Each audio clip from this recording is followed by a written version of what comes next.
double digits.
Ready to fry, ready to dab.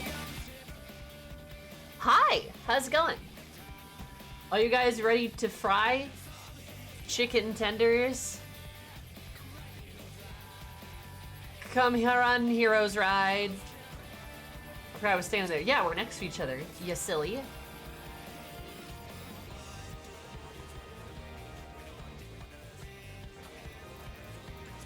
A little homosexual, you might say.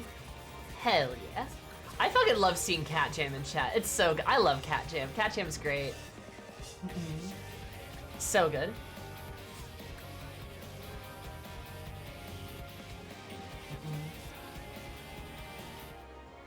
Also, you'll never guess what me and Ashley were just doing.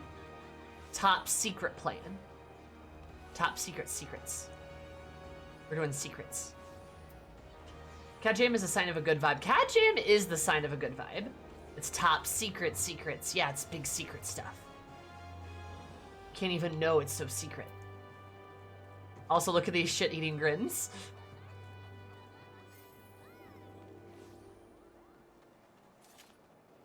Yeah, look at that. Also, imagine having a butterfly on your shoulder, what a nerd. Anyway, they're such goblins. They really are. And it's great because you have the tall one and the really short one.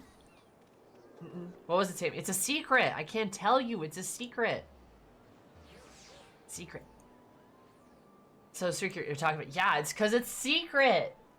It's a I don't know. I keep saying it's a secret. You guys are like, "Buh, why are you talking about?" I don't know. Why are you asking about it? Huh? Punk? That's what I thought. Also, I pressed the wrong button. Whoops.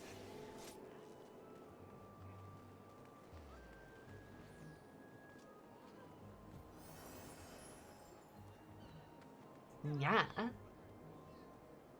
So you're coming on the Shen video? Oh, which one?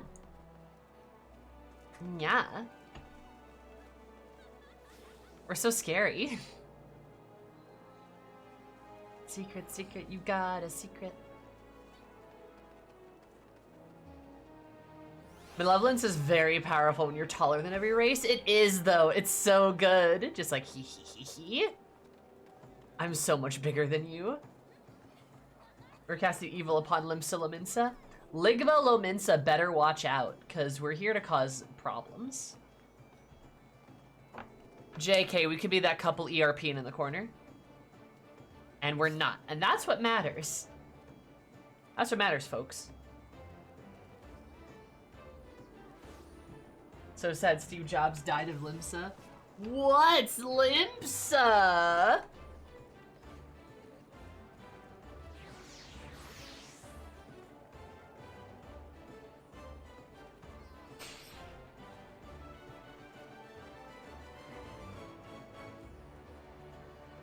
Steve Jobs balls.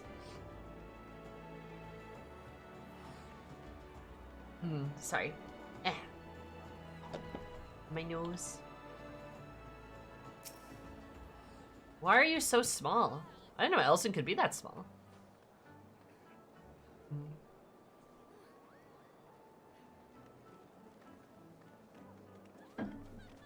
Glad that we're just nying and doing squat. Oh, okay. Do we have? Oh, hello.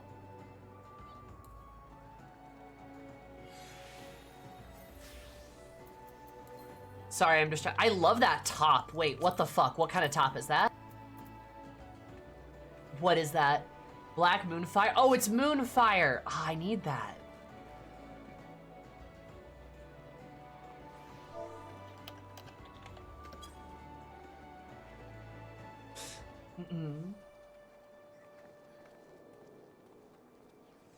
It's so good. I need a Moonfire. I need that top. It was a Moonfire 2019, I think. Damn it! I missed it! Ugh. I'm tilted. Actually, no, I got this.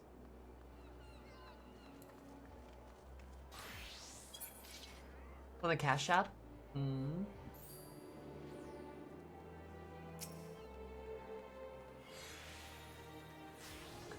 Yeah, but I don't want to spend money. I don't want to spend... You're fucking vexing at me? Vexed emote is still amazing, not gonna lie. Just saying.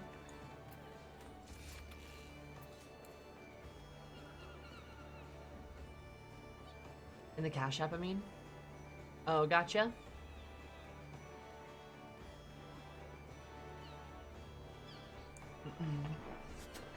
I think the event item shows up every year after the event they appear in.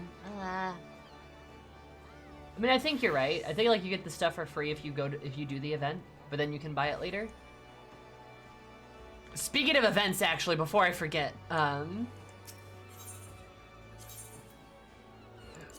we need to do the Heavenstrom event because they announced Halloween. They're gonna do the spooky event soon, and I can't wait to look like the Joker from the movie The Joker. Guys, do you know how bad it's gonna be? Do you know how bad it's gonna be when I get that clown outfit? Do you know how bad it's gonna be when I get that clown outfit? Do you know how bad it's gonna be? I might make it my astrologian glam, I'm not sure. I literally want to make it a permanent glam. I am not kidding. I just don't know what. Maybe Bard? I must become the Joker. Hey, say what you will. Clowns are sexy. That is a fact. What are you using for Astro Glam? I'm doing this currently. No, because I have an idea for my astrologian glam. I just haven't been able to get the fucking shit for it. I will settle in a Bard cosplay. Basically, the same except your character's now the clown. No, my character's the Joker from the movie The Joker.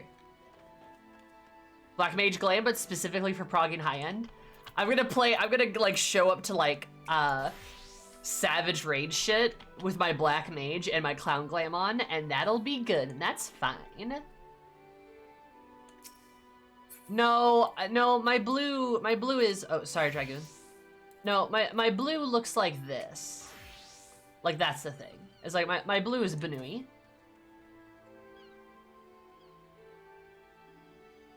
First Endwalker Savage tier, by the way. So happy. I'm happy for you. Look at you go. Banui. Yeah, I mean, we have to do the Banui. I could make it my warrior glam. That'd be kind of funny.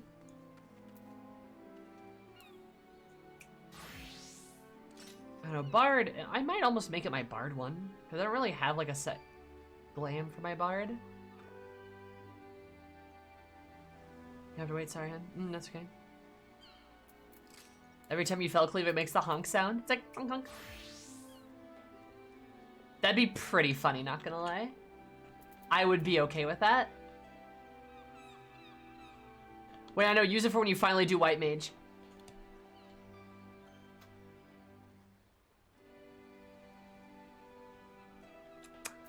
Yo, Grave out here with the absolute 10,000 IQ plan. The dog star exploded, causing a dog to become a star. Now, dogs can come from things like volcanoes, clouds, and rivers. I think we're lucky to have dogs around. They love us, and they don't judge. They like people who don't have weird ideas about shampoo. Am I high? Anyway, thank you for the 18 months, Fen. I super appreciate it. 10 plus 8 equals 18, which is how much you subscribe for. That's Poggers. Glad to see you around. Whoa, what the fuck was that? Is that Scientology? Mom, come pick me up. I'm scared. But yes, no, if I ever unlock White Mage, it is now my Clown Glam. It will now be my Clown Glam. I'll be like, hey, yonk. Whoa.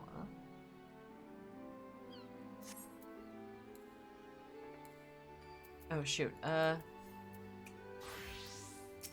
yeah. Actually, no, I want to do... Hoyonkoli. You honk every time you holy, good. I can't wait to have a res macro. I can't wait to have a res macro that's literally just like, honk, honk. Stop clowning around, honk. I'm gonna do that. Also, lion, tiger. Not lion, tiger. God damn it, Sammy. Hey there, less biased to see me. You strike me as a lady that knows how to look after herself. I'm like, yeah, sometimes. Adventure, you say? Oh, how fortuitous, but where are my manners? I'm the Toyo Boy Yogo. Please make your acquaintance. Might I ask you a moment of your time? Like, no. Far too kind, allow me in that case to explain the current situation, but far to yours. Your delegation sent from Hingashi to partake in the Heaven's Trem celebrations. In brief, the Eorzeans believe that this year ends, the gods choose from one among their number to serve as next herald of good fortune. The Far East is not a god, but one of the 12 great beasts that is chosen. Belongs to formidable flora. You may know better it as a tiger. Tora. Tiger in these lands. Regardless, you are doubtless now aware why I come here dressed in my present attire. Oh, I wonder if we're going to see our tiger friend.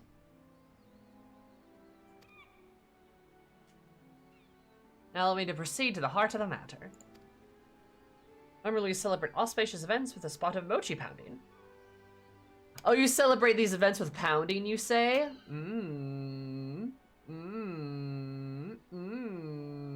Anyway, you'll agree with such a meager celebration is hardly befit of the mighty Torah. Yeah.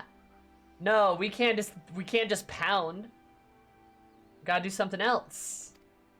I'm gonna tell you how much grander I'm currently searching for like-minded souls to tell me, frankly, a little battle-hardened adventurers such as yourself would be perfect. You'd be willing to aid me to see with the war the kabuto of your own. What say you?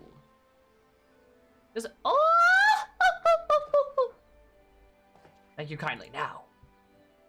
Why, Torio Bagoya? I see you've had a willing assistant at last. Ah, your timing cannot be better. Yes, this kind soul is willing to lend me a much-needed hand. Well, I must say, she certainly looks the part. Like, hello? Hi, Seeker, how are you? And would you not agree, Master? She's perfect for the ceremony. The ceremony. You may want to hear her opinion on the matter first. Can't you see she's positively bewildered at the present?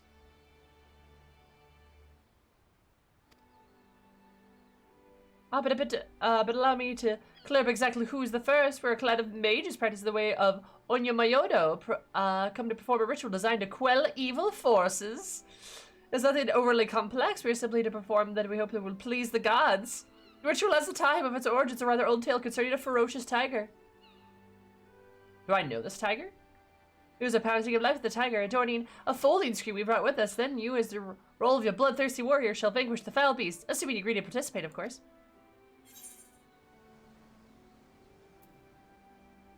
You bet. I slay tigers for breakfast.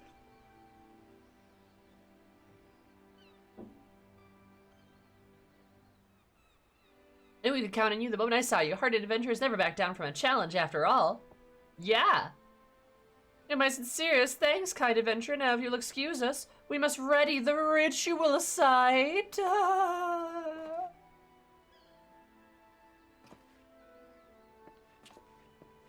And I'm hoping we see Bayako. Into the middle of Lenosia, southeast of Zephyr Gate, I should make inviting spectators to the performance. Yeah, whatever you say, my dude.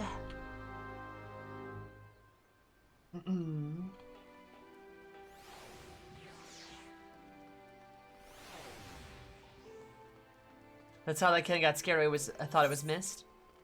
He looked a little. He had Mist's face, yeah. Kind of sussy baka. Not gonna lie, kind of suspicious.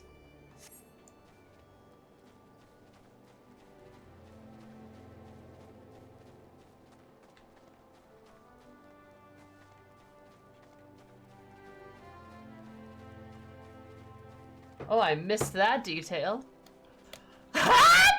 Funny joke. That was very good.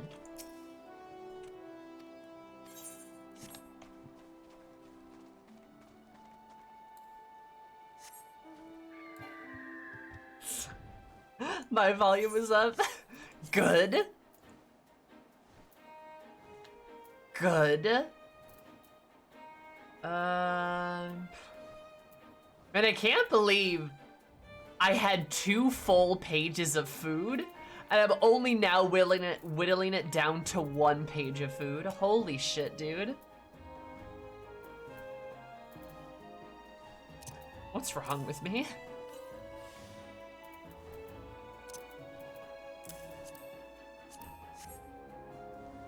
You don't have Sammy adaptive volume? Good. Happy Thursday.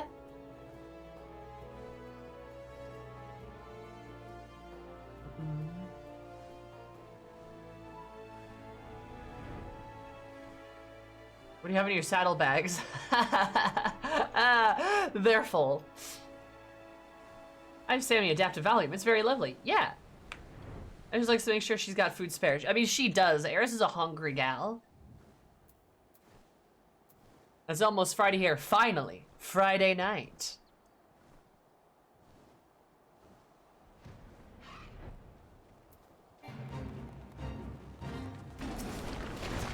Hey, it is Mayako!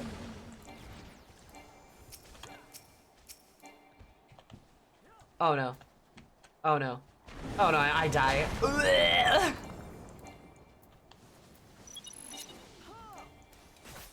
Oh wait, that's why. Oh, why are we such low levels? I hate this. Also, why do we have to fight Bayako? I'm kind of sad.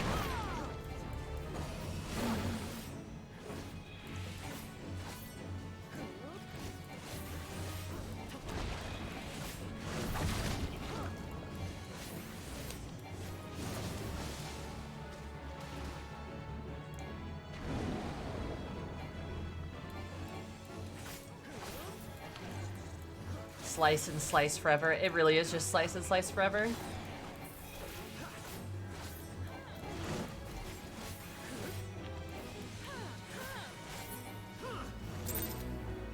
Yay, we did it! Whoa!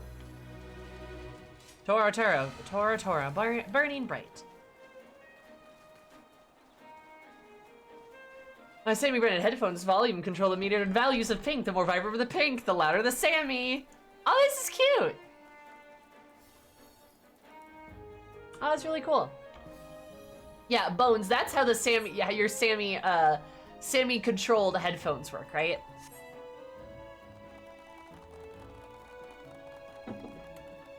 The pinker they get, you know, the more, the pinker they get, the louder I am, and it all makes sense.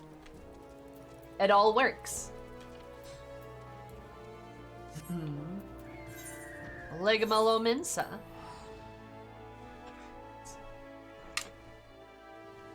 God, I really am a bitch who loves pink, though, don't I? Like, aren't I? I'm really glad that's like the color people think of when they think of me, though. That's like perfect. I love pink. It's so fantastic. Can you tell I was like, nah, I don't like pink. Pink is lame when I was younger, and now I just breathe pink.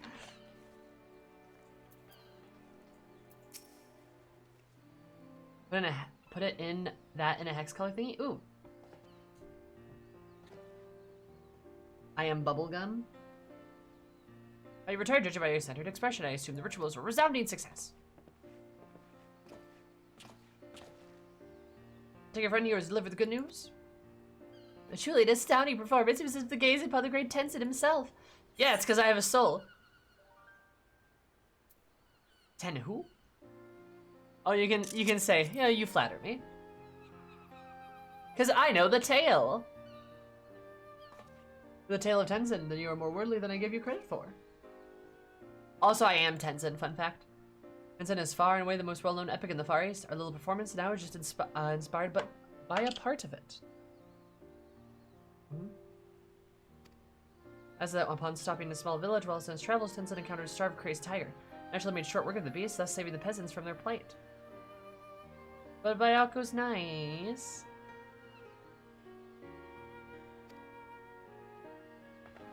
I don't think that's how that story goes. Tales such as this tend to be somewhat exaggerated over time. While I cannot account for the tenacity, the importance of helping those in need is something that cannot be overstated. Let me extend your thanks once again for all that you have done. Yobodo is yours to keep.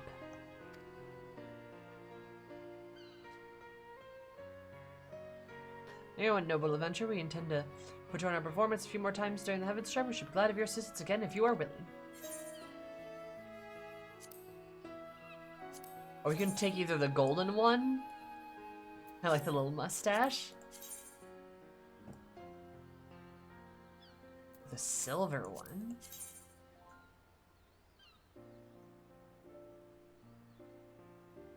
I feel like the silver kind of looks better, not gonna lie. Yeah, we're gonna go with silver. That was a short event. All right, perfect. Everything's pink if you believe hard enough. True. Yeah, okay, let me enter that into hex color. Color hex codes. Wait, did I not copy and paste?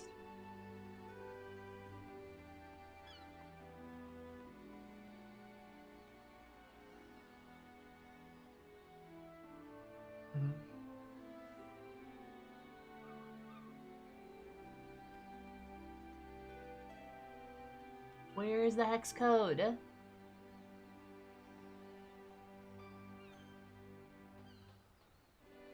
Oh, there it is. Found it. Because it says foof. Oh, that's painfully pink. You love to see it. Actually, that's more of a magenta color than it is pink. And there is a difference. Foof is terrifying. Oh, yes, she is.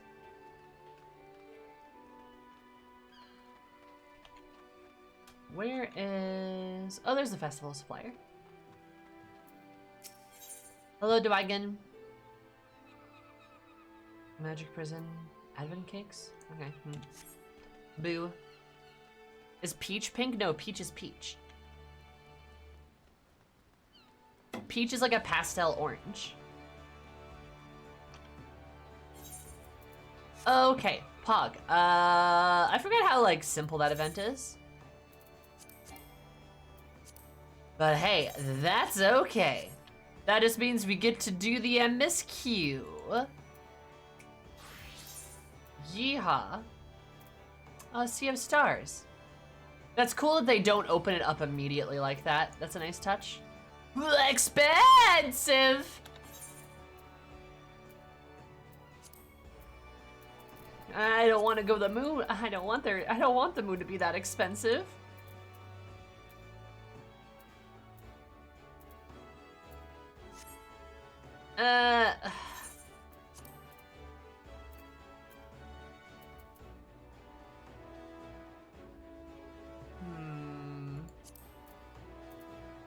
Maybe I teleport over here?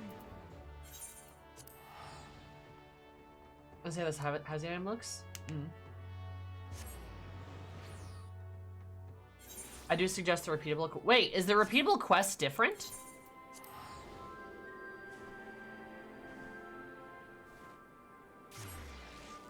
I thought it was the same thing. Is there more?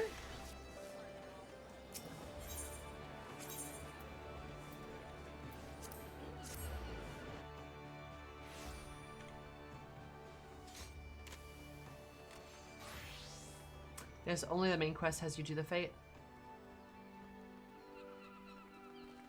Oh.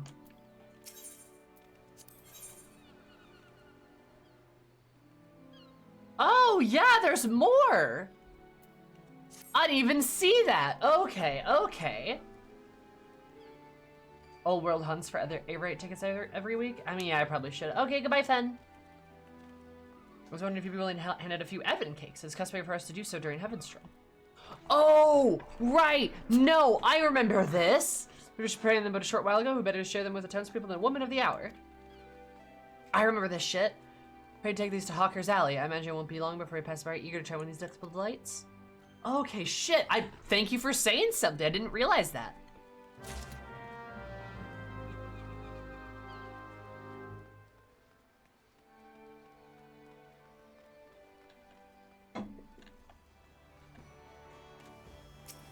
Yeah, maybe I should invest in Aetherite tickets. That might be a good idea. need to clean my computer screen too. People's like last year where you hand out cakes. I completely forgot about that. Bags of delicious rice cakes. There's no better way to celebrate heaven's term with a delicious treat. Hello there, old friend. Brings you to the sign afternoon. After come, you help to distribute advent cakes. Your timing could not be better. If you need to position yourself somewhere with plenty of footfalls, go ahead and take my cakes out elsewhere.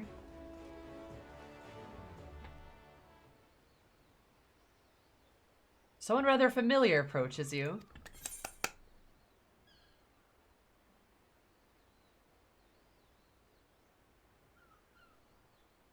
Can you choose? A white bunny, a yellow jacket, a local tavern owner.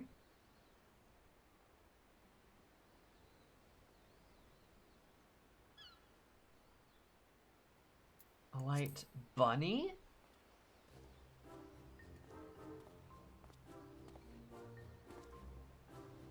It's been too long since we last met, old friend. What the fuck? Recognize me? And see, the phantom you slayed recently was a fair likeness, but surely our battle was far more memorable.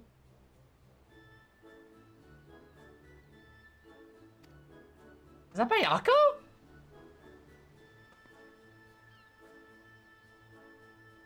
Tell me, what is it that you're handing out to these people here? Bayako, why are you in a rabbit outfit? Most delectable treat indeed. I enjoyed feast on them with Tenzin at my side. It was always pleasant, even I vividly recall the time Genbu found one such treat lodged in his throat when Seiryu thought to swallow one whole, burning his mouth. All while Suzuki clamored for Tenzin to come and help them. Oh my god! Why? How is Bayako in a fucking bunny outfit? Also, I like to imagine all of this happened at once. I like to imagine all this happened at once. So you have like Genbu, who's like choking in the background, like, and then Seiryu's like, like running around screaming, and then like Suzuki's like, Tenzin, Tenzin, help, help, help! Oh my god, what a friend group.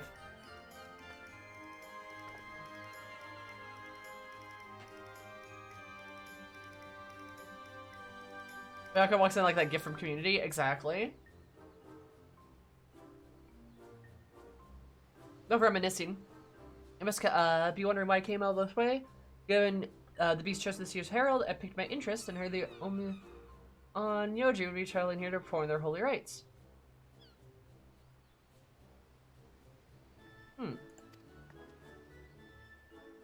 They summon are merely shades, but they are made in my image. As such, I felt compelled to ensure no harm came to the people of these lands. The tale itself is a little more than fancy, of course, but I was surprised to learn that you, of all people, were chosen to play Tenzin. Huh. To be honest, with failure to faithfully depict those past events vexes me at times. But that's neither here nor there. Lastly, a reminder of the hard-won victory over Koryu, the peace that restored the Far East. Viewed thus, I can see no reason why to unduly harsh in my criticism. That we and the other four lords shall always remember the truth of Tenzin's life. With that, I shall bid you farewell. I pray you continue to carry on Tenzin's legacy, as I know only you can. Speaking of the others, I beg you to keep my visit here between us. Should Suzuki and Seiryu learn that I have singular good fortune of seeing you perform as Tenzin, well, I would rather not think on it. Oh my god. That's so cool that Bayako's here. Oh, that's cool as shit. That's like the coolest thing. Holy shit, I love that.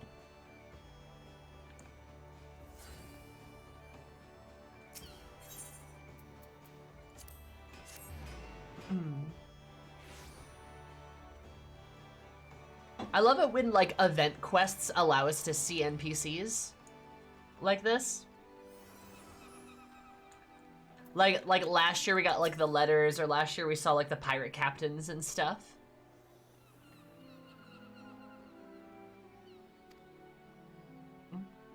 This all the way to you. Take these and enjoy the remainders of Heaven's From celebration.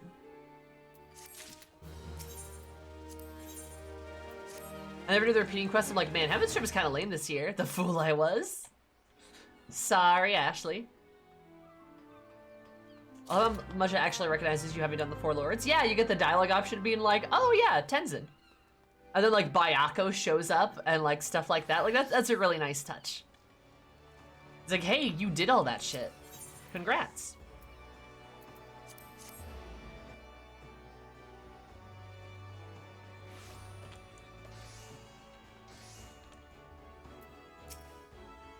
Ma'am. Mm-hmm. You got event loot to spend. The advent cakes? Yeah, they're cute. Oh, wait, Aaron throwing away? No, I gotta repeat it 3 times. So I usually do all 3 from one quest or people are gonna miss out. Yeah, I don't know why they have it like that. But like,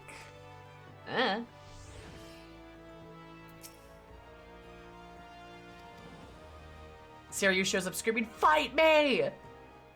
Yeah, I could see that.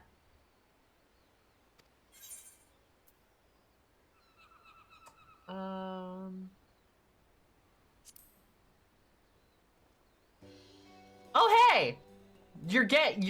No, man, I want to talk to you! Wait, no, I want to talk to her! Damn it. Ah, damn it.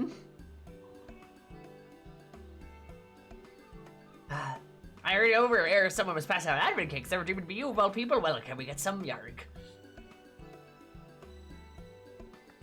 On our favorite chef friend.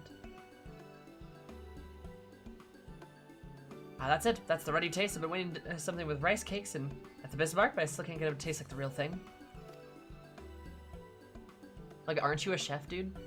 Me no lines guy there. You usually charge this company over drinks, but we got blah blah blah. They'll talk about how we prepare rice cakes. Ah, gay. Gotcha. Never did they come to an agreement though, so we decided to both try a hand and see whose was the best. If you're curious, that could be rice cakes first, result of some soy sauce, and blah doesn't seaweed. Just listen to this tribe. They're best of rich brown broth, a few choice ingredients, piping hot soup. The cake is right. Better sight, load of bilge you call food. Still listen for that fight, eh?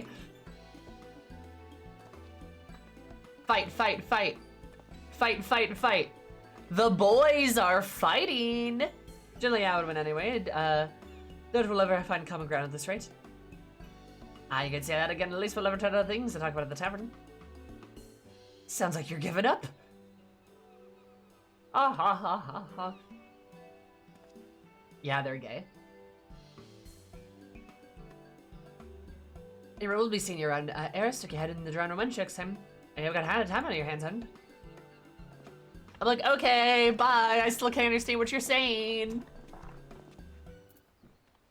I like to imagine, even though Eris spent years on a pirate ship, she's still, like, she spent years on a pirate ship, and she was raised in Limsa, she still struggles to actually understand, like, the accent.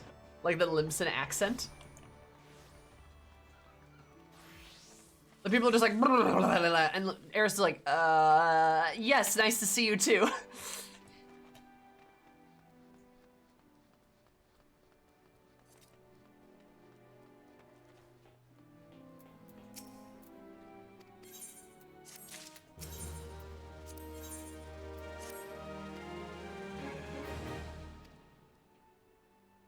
There's certain parts of my local accent I still don't understand IRL. Well, I mean, same. Right? Like, I say words weirdly sometimes, and I'm just kind of like, Lamau, why though? Why did I do that? The temporary gal enter the MSQ. I will get some sleep. Good night, Ashley.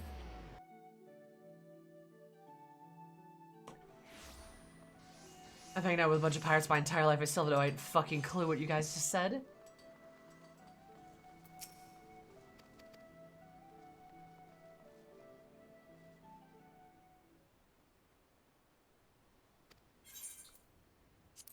A yellow jacket.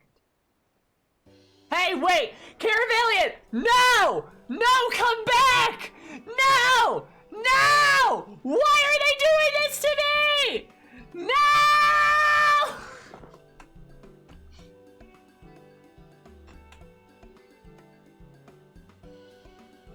Why? All the characters I actually want to talk to! Who even the fuck is this guy? Who are you, bro? I don't even know you. I don't even care about you, bitch. God, you want a stupid fucking rice cake? Eat it and go away. I want to talk to Caravalian, damn it. Hate it here, my guy. Evan King, surprisingly find myself rather peckish. Could I trouble you for one? That's Sudahimel. Wallalago! You! What are you doing here? Bitch boy. I know you. Well, if it's Wallalago, whatever has you in such a hurry today? Got myself a rice cake back at the guild and apparently it was Sissipoo's? You ate Sissipoo's, right? I'm gonna fuck you. I'm gonna kill you. What? I'm gonna literally kill you. You ate Sissipoo's, right? You ate her fucking rice cake, dude? You kidding me? You can't do anything right, you useless guild. Look, I've done Fisher quests, and I have an unreasonable hatred for Wallalago. I have unreasonable, passionate hatred for him. I would rat shake him in a heartbeat. Not kidding. Also, Arctic, thank you so much for the follow. I super appreciate it. Hope you're having a pretty chill day, because even my day more chill. Love you so much. She came out with the anger of 1,000 corals. I fear not, but savor replacement will sate our anger. Yeah! Oi, Wallalago, hurry up and head over that cake! Boy, how's that Sarah? Sorry, no time to talk. Kill him! Kill him! Kill! Kill! Kill!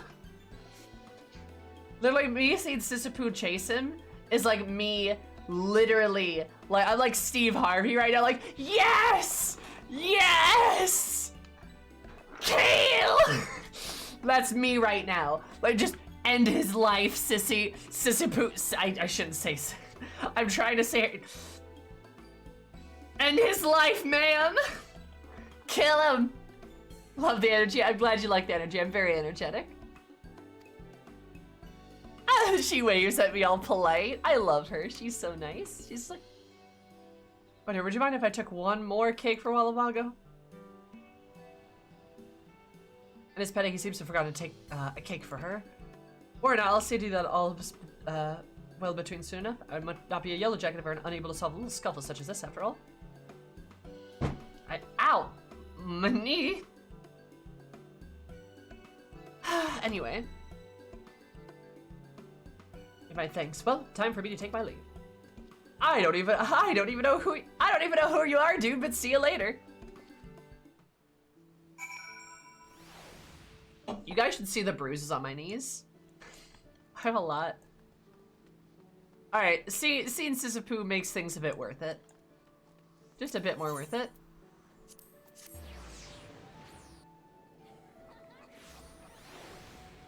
You think there'd be somebody competent as a guild master? Oh, we all know Sissipoo actually runs the guild and he does jack shit. Cause he's terrible. Yeah, I don't know. He's clearly he's like a knowledgeable guy, right? He's clearly very knowledgeable about fishing. But he doesn't do literally anything.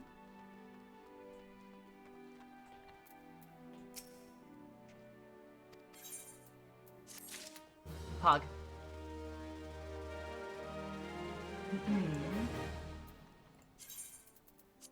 Anyway.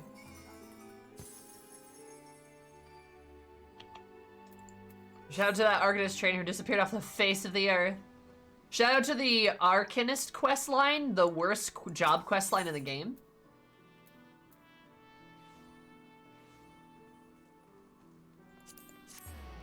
You guys remember that? Where they're like, hey, have this, hey, this guildmaster's like this big protective mom, Femro. Actually, just kidding. She doesn't do anything else. And I love her. She's so sweet. Hi, Fox. Appreciate it. Did you do Paladin 30 through 60? No, I haven't unlocked Paladin. I hear it's terrible. But in fairness, Arcanist is pretty bad. Devastation. Arcanist is pretty fucking bad. This was not my intention. Halflings! Hey, I play a halfling every Friday night. Thank you so much for the follow. I super appreciate it. Hope I have an absolutely heckin' rad day, because you might even more rad. Love you so much. Hello. I haven't played Paladin, so I don't know, but Arcanist is pretty fucking bad.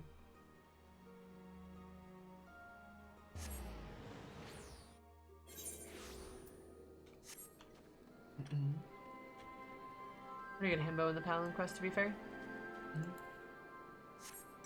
I remember boring is not like... Arcanist is at least bad. Paladin's just a lot of nothing.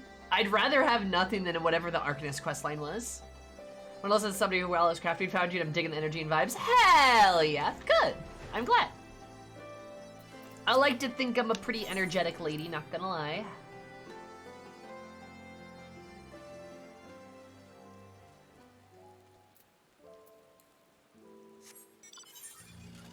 It's raining in Garlemald, huh? Must be a warm day.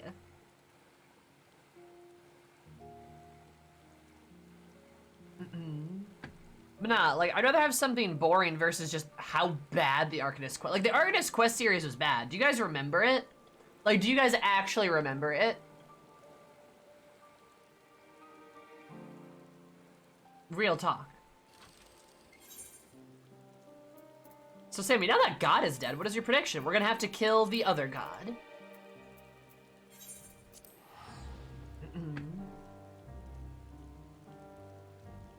Wasn't about a cat girl trying to get over her trauma about being enslaved? Yeah, and it was handled extremely terribly. Like, there's literally POV scenes of, like, her being accosted. How is that good? Seriously. Seriously. That, and anytime she gains, like, any real agency, she's sort of just pushed aside by random insert characters that become more important somehow in the instance. And then she just, like, trails along to, like, solve what other problem, like, she might have, right? And it isn't until, like, the very end where she actually gets to, like, any kind of real recompense. I still don't think we killed the guy. And we definitely should have. At least I'm pretty sure that's how the quest series goes. But remember when that other guildmaster guy, who wasn't even in the other quest stuff, just appears, robs all of her agency halfway through the quest series, and then leaves?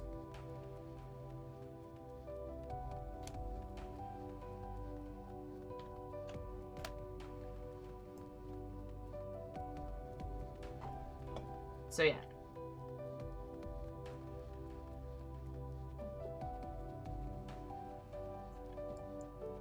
He got caught by the Yellow Jackets? Yeah, but it wasn't like, that's not enough. You know, it's no Dark Knight quest, right? But yeah.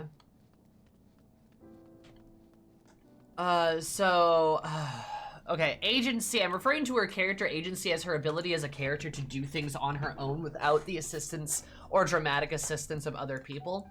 When I say he robbed her of agency, she had this quest to go do, and then he shows up and basically kind of does things for her and steals the spotlight away from her, robbing her of her character agency.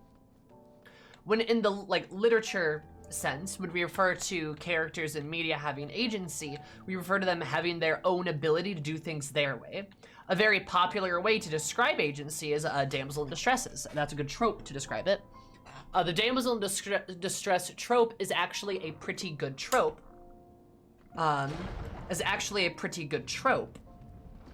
That is designed essentially to like elicit some very powerful scenes, but it can often be very much so underutilized and poorly done in favor of robbing agency from characters. That's a good example. All he did was give her a book. Nah. That's not all that happened. That is not true. No, because they were trying to look for him to, like, she needed, like, a new book, but it was more than that because she was trying to figure out how to, like, better herself with, like, through art, like, through magic and stuff. And she goes on this, like, quest, like, she's going on this quest to, like, better herself. Then he shows up and basically does it for her, right? There's less of, like, that emotional gratification, and instead her agency kind of gets taken away. Yeah. Did we play the same quest line? That, like, that's what happens. Like, she's starting, like, she's trying to figure out how to, like, do Arcanist stuff better. I'm pretty damn sure that's what happens.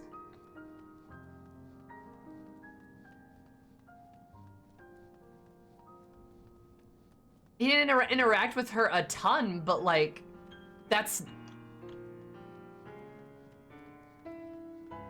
No, because you find him at, like, you find him midway through the quest.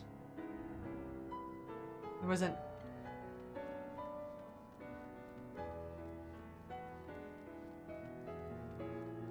Pretty sure no. I think I'm right about this one, I'm not gonna lie.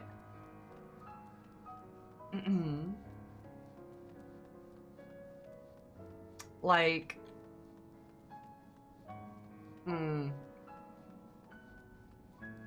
yeah, I remember him messing with us, but like still, like he just like goes in and like solves like the problem that we have there for us instead of like actually doing things on our end. And also he's just very shoehorned in the quest series in general.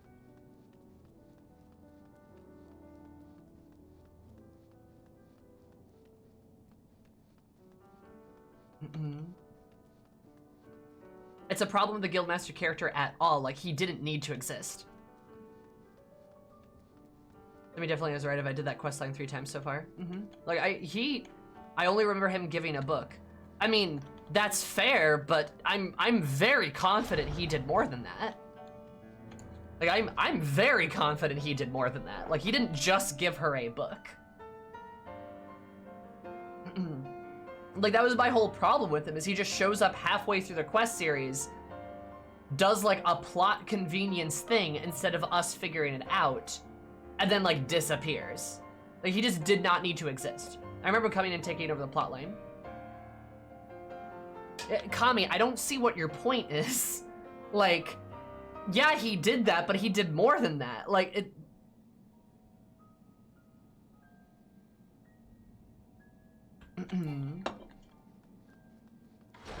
Also, like, yeah, he just didn't need to exist as a character. Like, there's a guildmaster right there, or the interim guildmaster. Like, I don't know why he's there. I think he was supposed to be, hey, remember me from 1.0? Maybe? I don't know.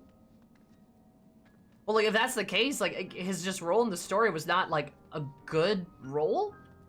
And that's on top of all the other issues with the Arcanist quest. There's a lot of problems with that quest series. That's just one of them.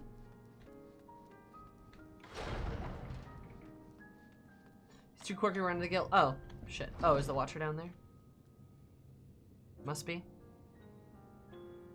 We're gonna run the guild, so God knows he was trying to be a human calculator was really necessary.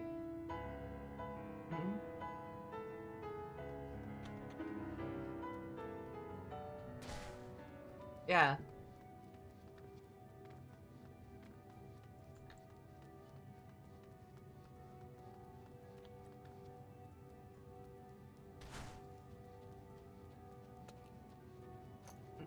Hi, Dingo. How's it going? Arcanist quest was helping Tattery with hers. Yeah. I mean, the Summoner and, like, Scholar quests are both better. It's just, like, that quest series was not very good. You know? And, like, it's probably my least favorite one out of all of them. I still find the warrior quests are pretty fucking boring, I'm not gonna lie. They're kind of bore me to tears level of quests, but like boring is better than just like actively bad.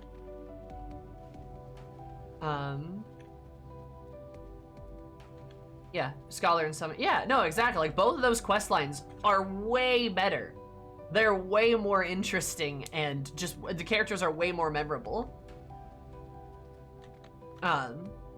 But the Arcanist quests, not very good. And that happens a lot, right? Like, that happens a lot where, like, Astrologians quests start out pretty fucking rocky, and then they get better, right? Even, like, you know, like, Archer, not the best, but Bard is pretty good. You know, Monk, actually Monk's pretty good all around, not gonna lie. All of the Monk stuff is good. Lancer's pretty good. It's got some problems, but it's not like it's not like Archer. You know, yeah, stuff like that. But anyway, off of that topic, would you guys like a recap? I have a recap prepared for you, and by that I mean I'm just gonna make it up. So, hope you're ready.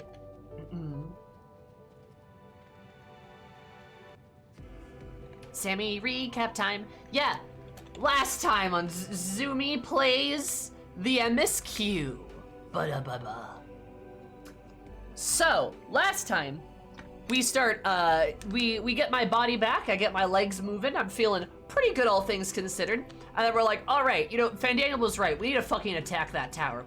So we're gonna go fight the Tower of Babel. Yeah, woo! Yeah, fuck yeah. So we're like, yeah, we're gonna go fight it. And then we gotta like hang out with our friends a little bit. I gotta go prepare some stuff. I hope Julius is okay. I'm kind of worried about him actually.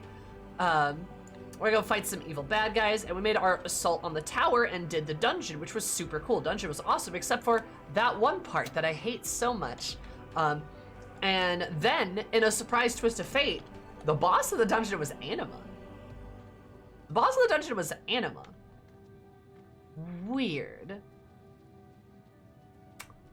Strange. So, we're like, huh, all right.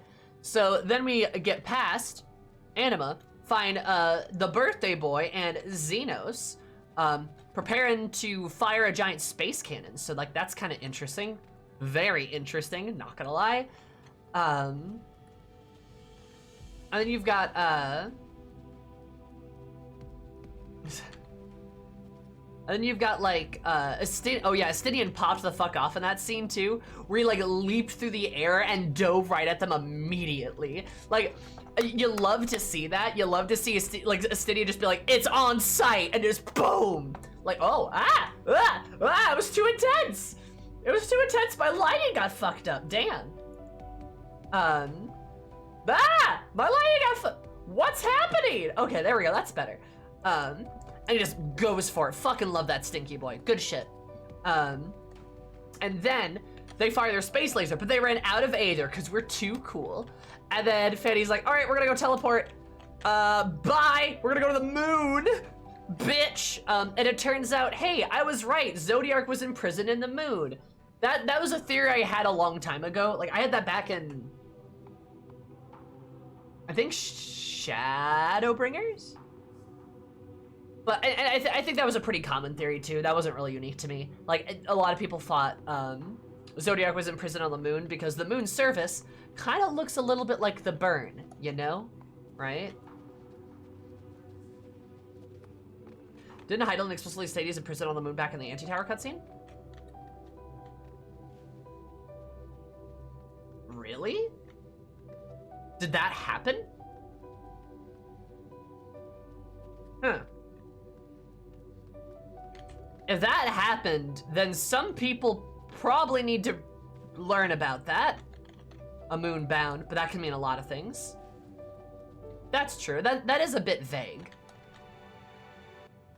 And she's literally saying he's bound on the moon. But in fairness, a lot of people treated that like a theory. I don't remember Minfilia saying that. I certainly don't.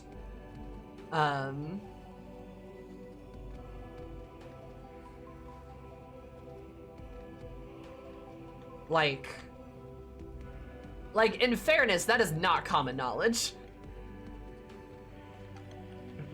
I mean, wait, the minion also references the moon? I don't know what that is. I mean, it makes sense. Like, I could believe that. It's just, like, not a common piece of, like, knowledge. Excuse me. Or at least it definitely hasn't been treated like that, because I've seen literal arguments about it before. That's just a 4 reference minion? Oh, okay, gotcha. I think most people just don't remember the Heavensward patch as well. I mean, that's fair, right? It was a long time ago. Raka, you should go to Reddit, actually, and, like, see some of these arguments. Yeah. I've actually argued with people about it, too, even. I've literally said, like, yeah, I'm pretty sure Zodiark's, like, just imprisoned on the moon. And people are like, ah, no, they wouldn't pull a Dalamud. Like, again. Like, I've been a part of those arguments before. Like, it is not seemingly common knowledge. I could fully believe it's a lore bit that people completely forgot about, though. That happens a lot.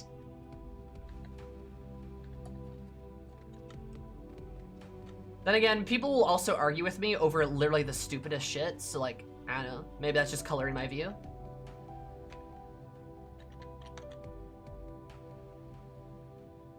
A moonbound. A Dalamud 0, if you will. Yeah. With a huge lore bomb in the shards.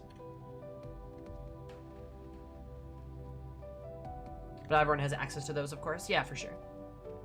Also, like, you guys don't have to keep proving to me that it's a real thing. Like, I get it. Like, I believe you.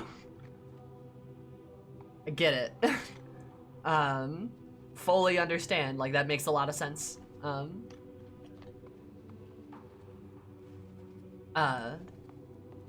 like, yeah. Anyway, continuing on with my summary, since this derailed it massively. So, turns out he is indeed imprisoned on the moon, right? And their space laser didn't work, but Kryl, as Hydaelyn, showed up and was like, hey, I delayed them, you have to go to the moon. This will take you to the right place that you need to go to. There you'll meet with an ally. I thought she was maybe talking about Emmett, she wasn't, she was talking about the Watcher. I don't know who the fuck that is, but there's some cool person in a robe. We get to the moon, see some Amatiridian shit. That's cool as fuck, but we see this sort of specter of the Watcher. Very curious about why and what they're here for. And then we saw the cool Zodiark being imprisoned. And then we go to chase away the souls of the people who were sacrificed to summon Zodiark. And we meet Hythlodeus, like actual Hythlodeus. And that was really cool. And it was really fun to meet him and talk to him.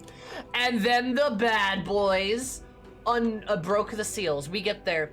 We're about to have the coolest fucking fight with Xenos. And then Fandaniel's like, hey, can I interrupt quick?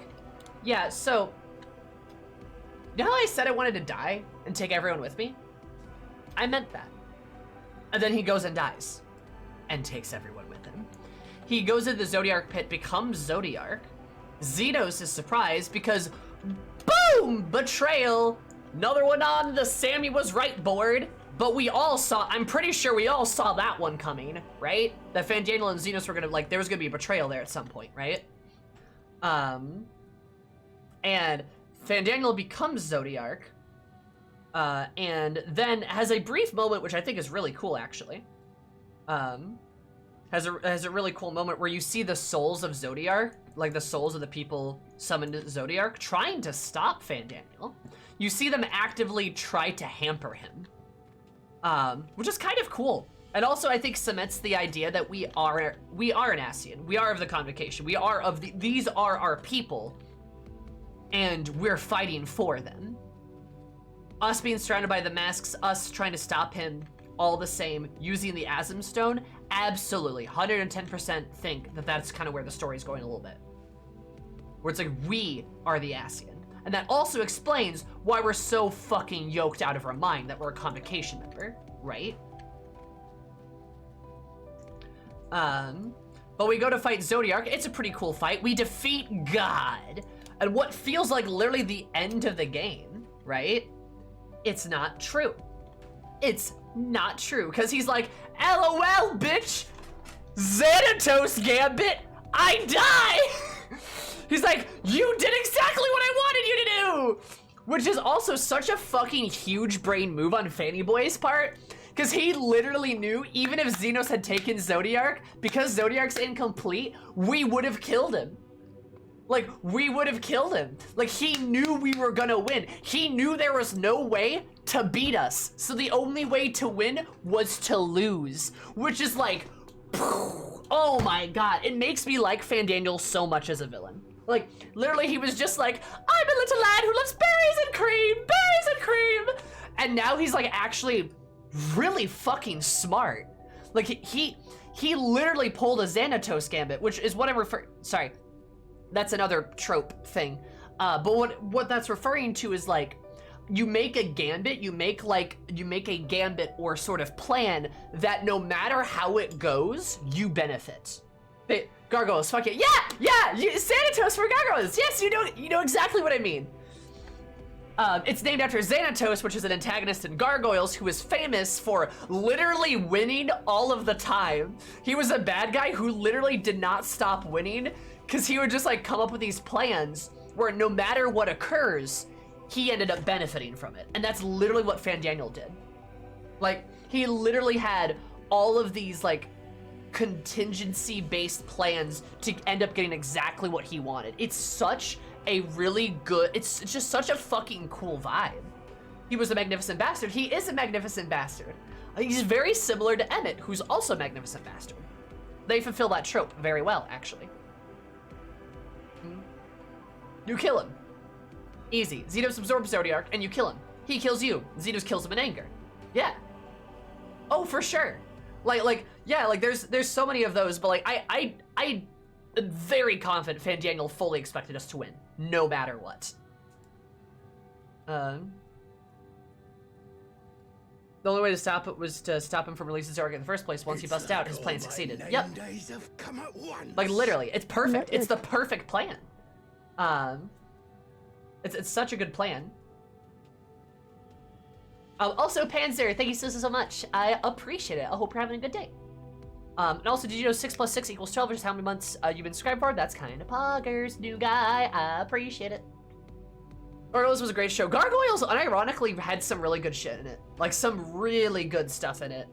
And it has a great example of a villain, like a main antagonist, who also has like a pretty good redemption arc, who kind of like ends up becoming a good guy. But also literally just wins all the time. Like, he wins so much, it's absurd.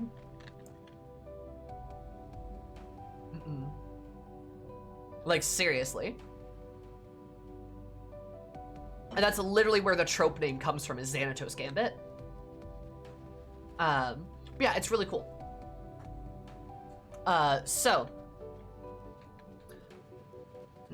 Thanks, love Gargoyles as a kid. Never heard of the Xanatos Gambit as a term before. That's crazy. Yeah, it's not like super common, but it is like a, it's like a tropey literature writing term, right? Which is why I know it.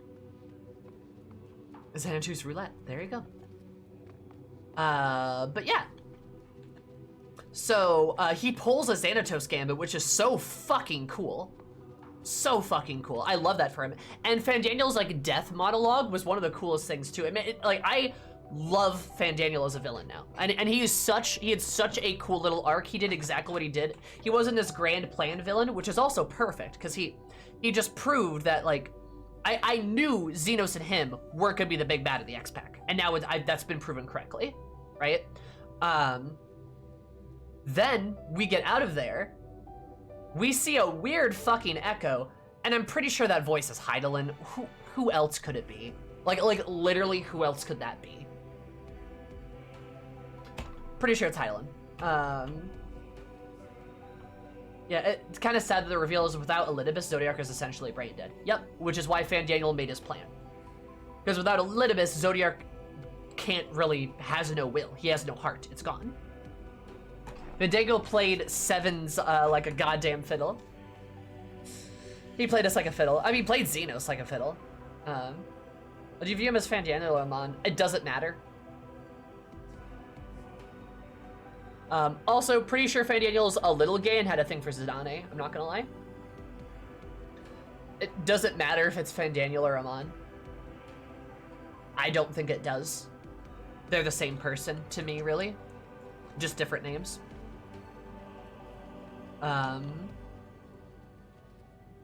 But then, yeah, we see that weird Echo, And now the laws of reality are undoing themselves because Zodiark is dead. And the Watcher guy is nice to us, so comes over to try to help us a little bit. Also, there's Dogphilia, so that was kind of cool. And now, I'm not quite sure where the plot's gonna go. I'm pretty sure it's gonna end in us fighting Hydaelyn, though. I think we're gonna have to kill Hydaelyn, because the way I see it happening is, like, Hydaelyn's sole purpose was to stop, defeat, and contain Zodiark. That was her entire purpose, and now she is bereft of purpose. Now what does she do? She was not made to stop the final days.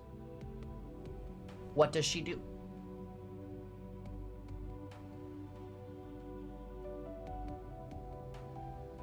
Like literally, now what?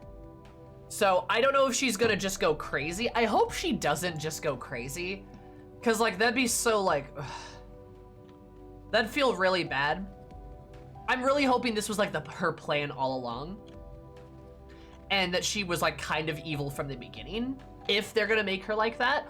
Or one thing I could really see is her being like, hey, okay, you need to kill me now. I can't exist. You need to end me. That's the plan. If Zodiark dies, that means I need to die too. There needs to be balance. Right? Something like that. I really hope it's not just like, I'm crazy now! Like, please don't do that. That's gonna feel so unsatisfying. I could very much see there be a thing where it's like, we have to bring balance by killing her too, and she knows that, and she wants us to do that. Or this was like the plan from the beginning, right? Hell, I was like, shit, what now when we get to the moon this early? Yeah. And like, here's the thing though. I correctly predicted again, the moon was not gonna be the final zone. Of course not. People were saying it was gonna be. It's not going to be. We've never seen a final zone in the trailer or X-Pack or anything, right? We've never seen the final zone in anything like that. We still have 3 zones to go to. Right? No, wait.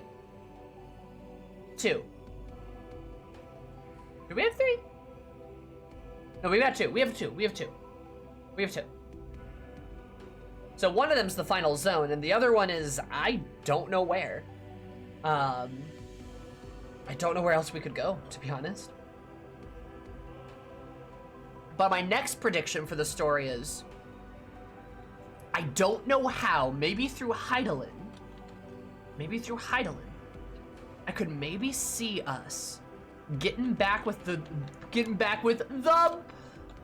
boys, the gang, the old crew, and get back with the Asians, the Convocation.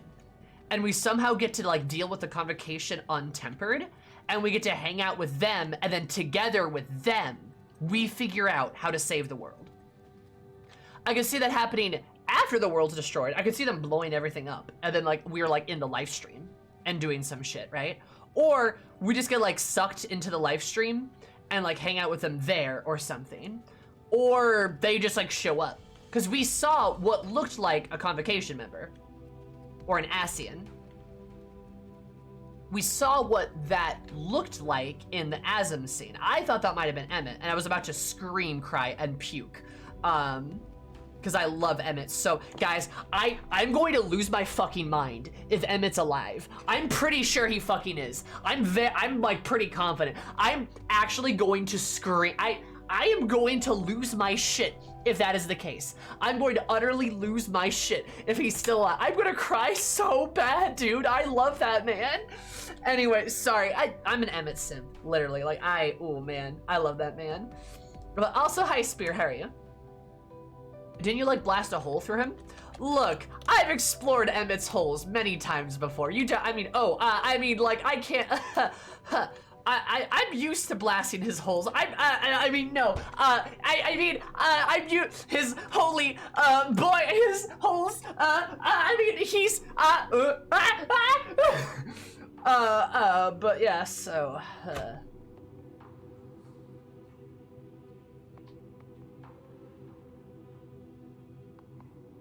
listen.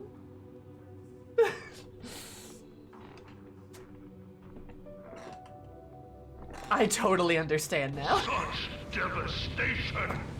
This was not Spear, my why did you follow intention. me for that? Why did you follow me for that? Why did you see that happen and go, ah yes, follow button? Why? Thank you so much for the follow. I super duper appreciate it. I hope you're absolutely super day, because my name is super. I love you so much. Welcome. How are you? Such You're hilarious. devastation. Thank you. I like to think I'm funny. And Wilbo Baggins. I'll will your bag. I'm getting warm. Sorry, I was thinking about Emmett and I'm a little spicy. Oh, I'm a little toasty. I'm all hot and bothered. Anyway, Wilbo, thank you so much for following. I super appreciate it. I hope you're an absolutely wonderful day, because my name are wonderful. Love you so much. Welcome. Anyway.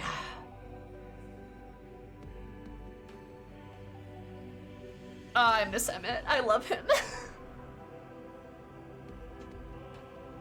Love that boy. Really do. There we go. Ah.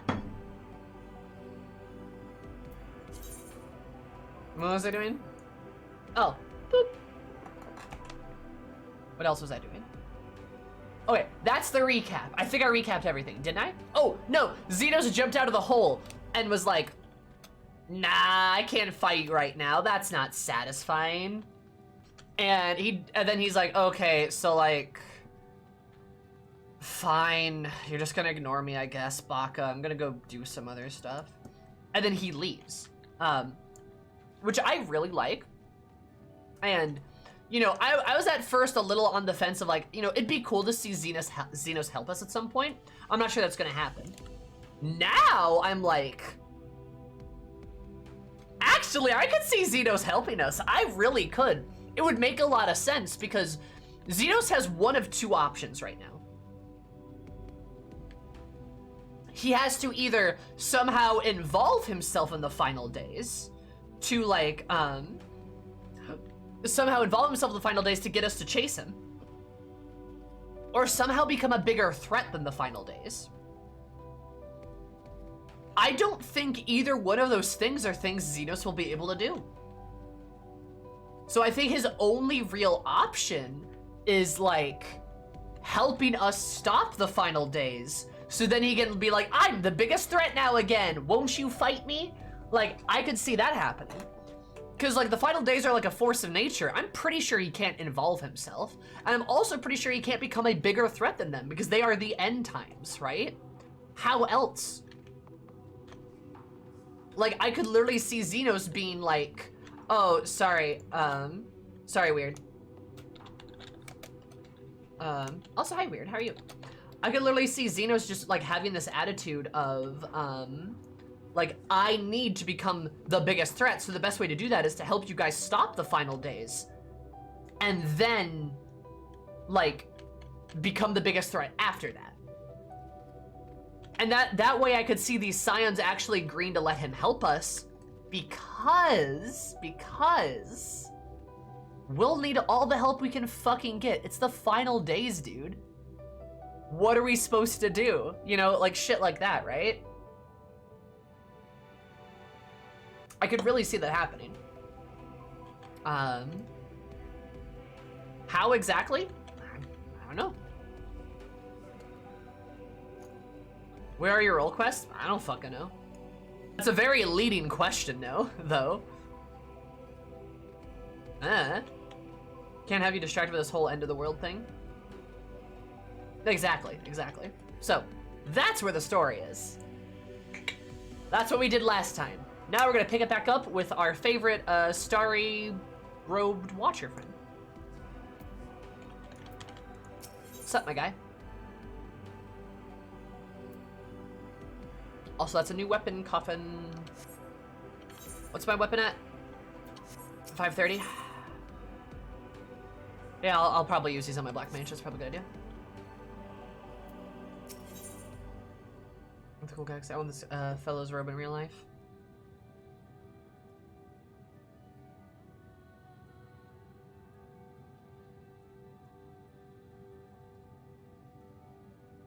Sorry. Hang on, got a message.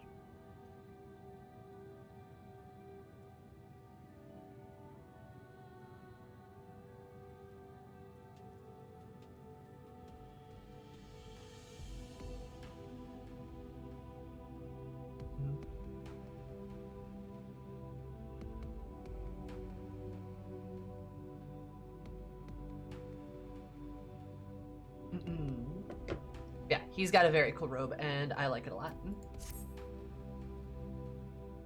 We speak at length. I believe a change of surrounds is in order. I have more ill tidings to share, you see, but I sensed others arriving not long ago.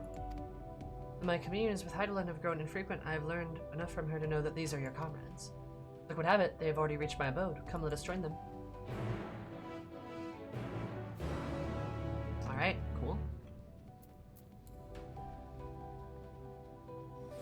Yeah, moon vibes, very nice. I like the music, it's very, like, solemn, you know?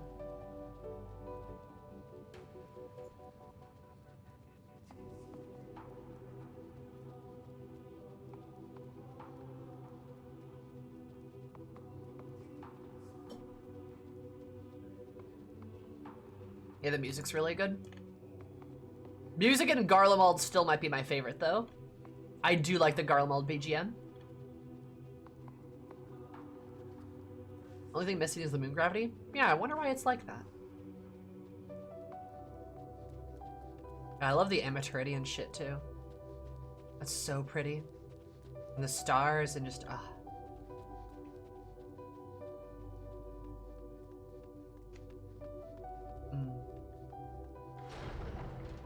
How oversized everything is. Also, the stars actually turning. Yeah, the planet's moving. That's really cool. Oh, hey, it's the OG3. What's happening? Is there indeed the 3 I sensed?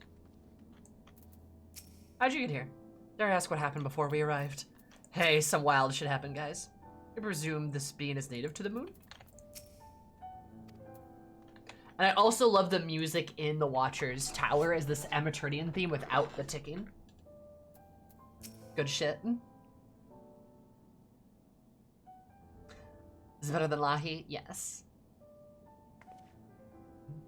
Thank goodness you're unharmed.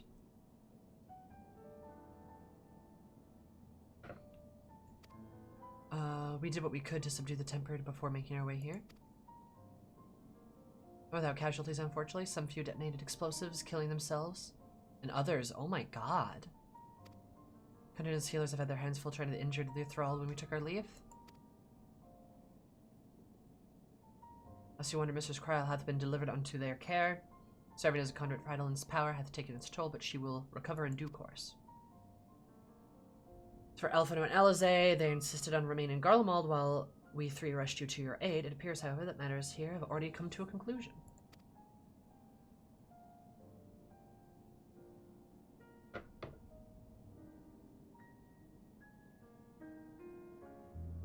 But what manner of conclusion, if I might ask? And is this the ally whom Heidelin bade you out to seek?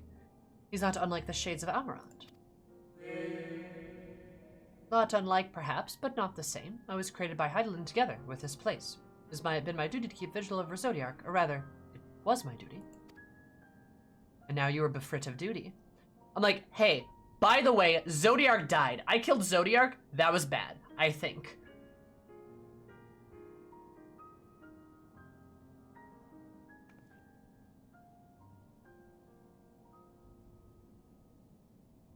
Then Zodiark is no more?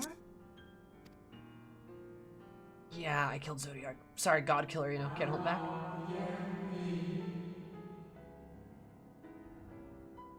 And not without consequence, I'm afraid. Now, for now, the delicate weave of the star preserved by his presence will begin to unravel.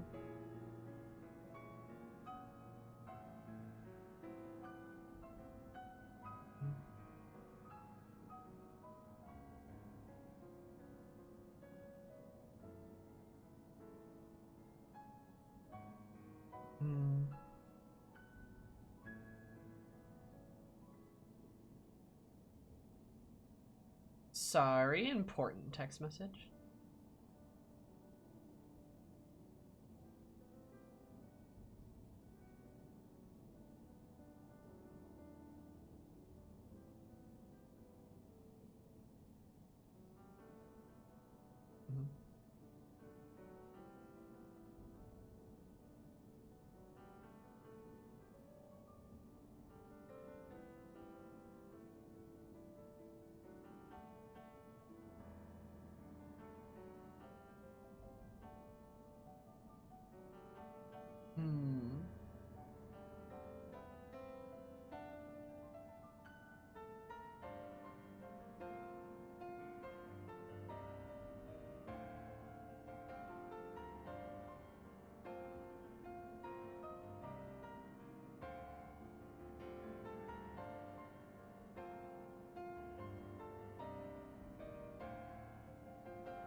Okay.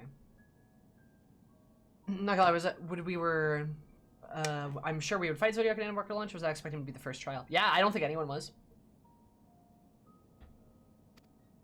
You've been to avert the final days, and you shall have need of... Are you alright?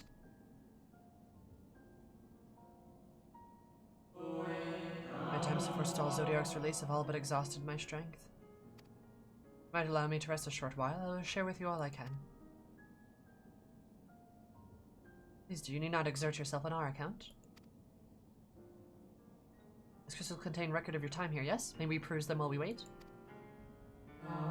By all means, if you review them chronologically, might I suggest beginning with those on the upper floor? Shall leave that to you, Eris, while I see what can be gleaned from the crystals in these lower levels. Oh, yes. Good. Lore! Go sit in your chair.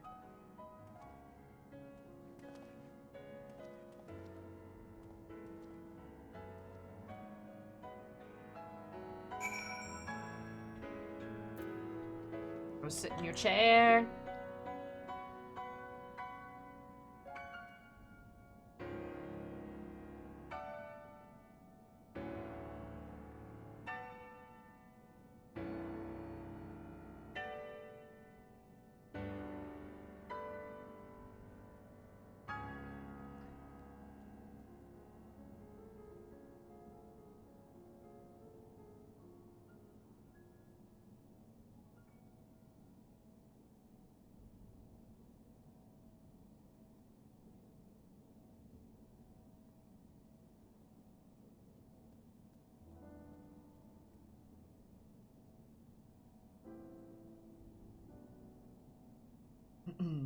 This be a real bummer for the watcher. True. Sorry, I'm trying to coordinate a thing with some with a friend for D&D, and I'm just like, that's like later tonight, so I'm just trying to make sure that like I'm in the loop appropriately for like what's happening. I am helping a friend plan a pretty important encounter in a campaign they're doing, and they're like a first-time DM, and they wanted my help, so I'm like, hey, come over and we can like figure out something. So I think it'll be kind of neat, kind of fun, you know. You want longer, friend? Okay.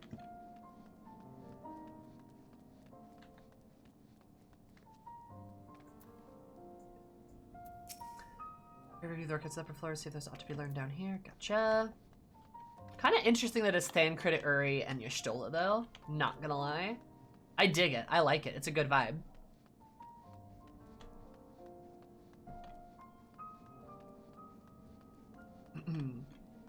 God, I hope Julius is okay, though. I'm really concerned about him. Defeated while he may have been in a complete state, that's nevertheless an impressive feat. Even if he hadn't, his demise was inevitable. Fandango would have seen to it one way or another. The big lore happens when they bring in the adults, and yup. That said, he probably would have wielded Zodiac's power to wreak untold destruction before taking his own life, making it the better of the two unfavorable outcomes. That's true, Thancred. He definitely would have.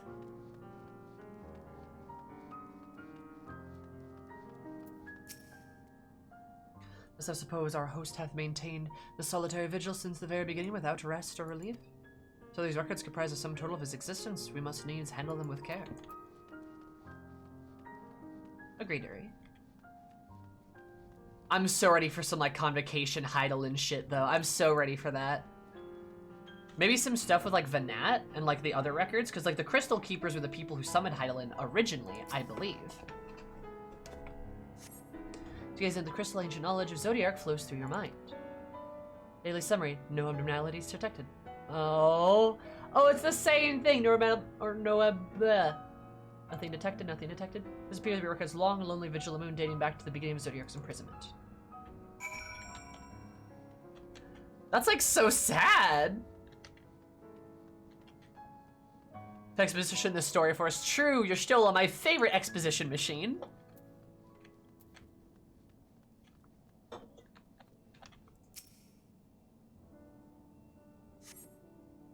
Knowing the past calamities flows through your mind. Records describe how with each rejoining Zodiac's thirst for freedom grew, as did the strain on his brains. Continues Zodiac's imprisoned, Pierce attacks Heidelin greatly. Interesting.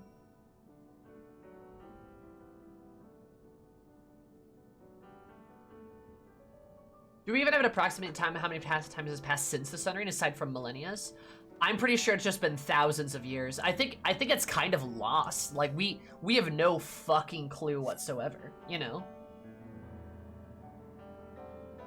Because that time is just sort of lost on us. As you gaze into the crystal knowledge, the past rejoinings flow through your mind. Describe how the Watcher's efforts to prepare for the event Zodiac broke free from his prison. Go into description, maintenance carried out regularly with the Loperites? Wait, the records go to describe maintenance carried out regularly with the Loperites. The fuck? The Whaterites? But it's not clear who or what they are.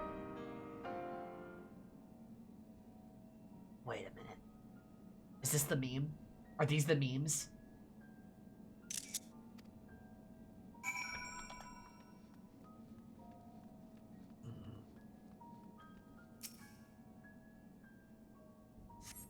Is in the crystal a record of an unexpected visitor?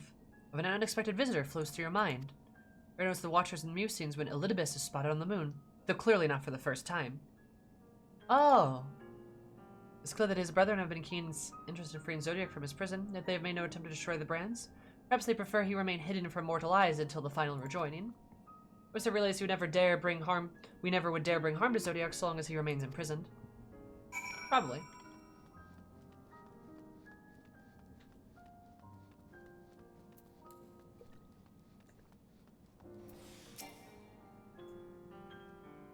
Did you learn anything of import?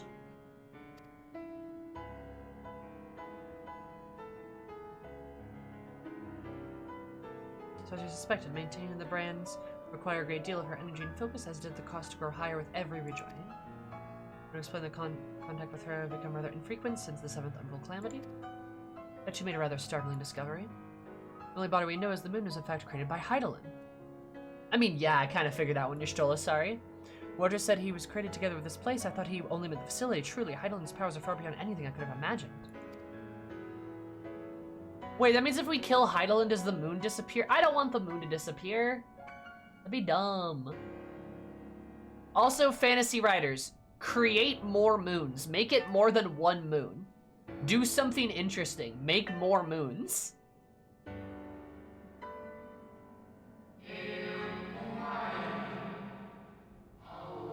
Like, make more moons.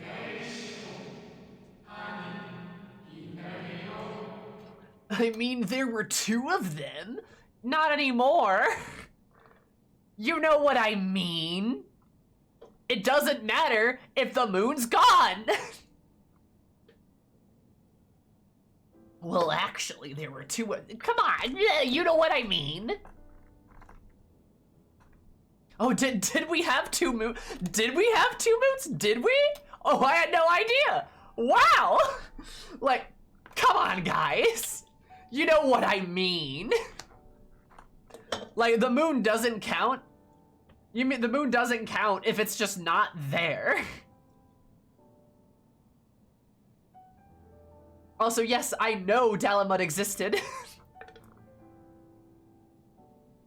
My point being is have more than 1 moon in a fantasy setting.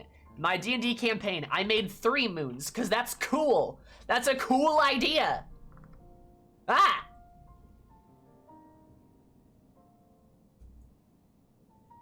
Thank you for forwarding me this short reprieve.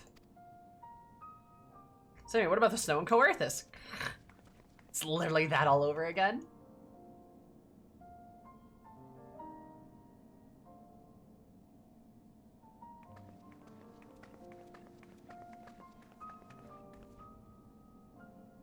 It is we who should thank you. The records stored here are nothing short of extraordinary.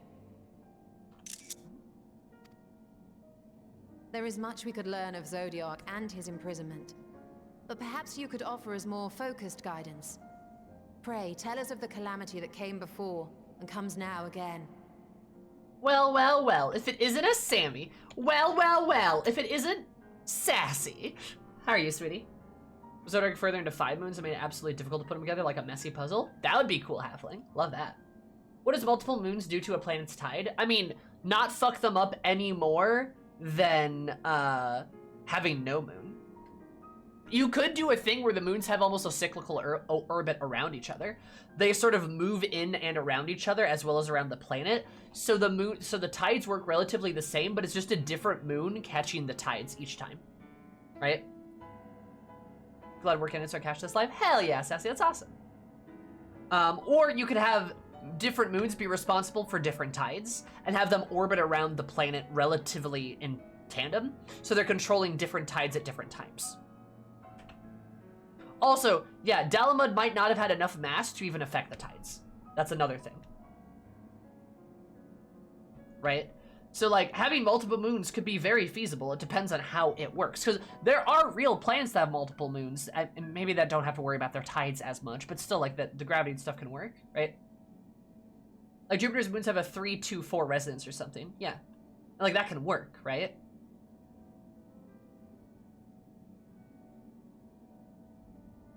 How are the tides in a world with 3 moons? Are you asking how I explained it in my D&D campaign?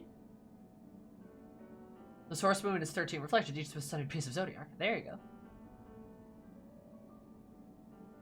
1, 2, 4, my bad.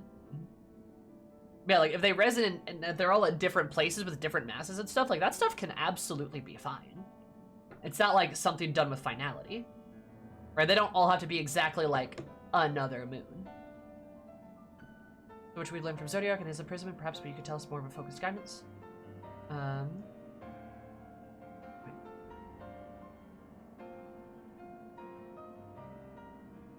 As would just be normal for the life of the planet, so no special problems.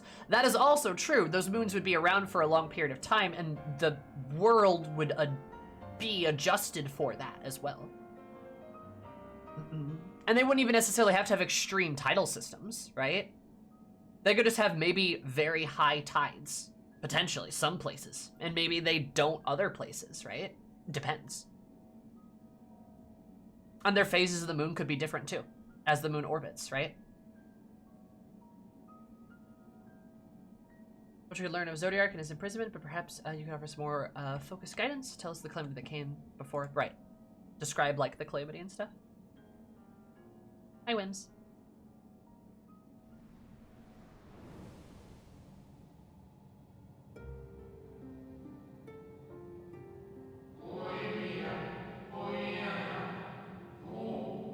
Oh, we get a name! Before the Great Sundering, there was a single world. Atheres. Interesting.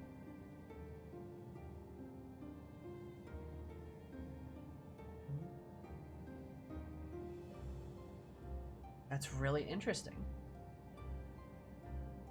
Yes, if you want my response on, like, yeah, one of the things people ask a DM and they say they don't think too much on that. The way the tides work on, like, my world, if you're wondering about that, you have one that's actually very close that affects the gravity of the tides very much. Like, you get a very good view of this moon because it's closer than our moon. And it affects the tides pretty... It's really the main pulling force on the tides. And then the other 2 moons work in tandem as they sort of orbit around almost both of them. Both the planet and the bigger moon. Where you've got sort of the bigger moon who's a bit closer, who kind of just moves around. And then you've got the 2 smaller moons that sort of like cycle around the back. And kind of as they move, they influence like how the big moon's pull works. So as they both get behind it, they pull it back a little bit. So then the tides go out. As they move in, as they kind of move away from it or move closer or move out from it, the planet's gravity sort of pulls the moon back in. So it's kind of like a really cool, like, almost back and forth pull between the larger moon, between the planet, and the smaller 2 moons. As they almost work in tandem. So that way the tide system works fairly well, because the other 2 moons don't affect the tides that much, but they affect the big moon that affects the tides the most. Does that make sense? I like the Elder Scrolls version of the moon. It's literally just hell. Yeah, it's kind of fun, right? Like a separate dimension you can see. Yep. Have you heard of the Eberron setting? It has 13 moons. Yes, I have heard of Eberron. It's my favorite D&D setting. Did you know that? I love Eberron. It's my favorite campaign setting. I think it should be the default for D&D 5e. Fight me. People would be like, but Forgotten Realms. They'll be, fuck Forgotten Realms. Eberron's better. Fight me. I'm dead serious about this. Now I do. You are even cooler now. I remember reading an article why the seasons are so fucked in Game of Thrones. It's speculated that because of multiple irregular revolutions, the planet Tilt could reasonably explain this. But it concludes life that could totally not survive on the planet. That makes sense, right? I was super happy when she found an alt art Eberron book in the store last month. Nice, that's awesome. Love that shit.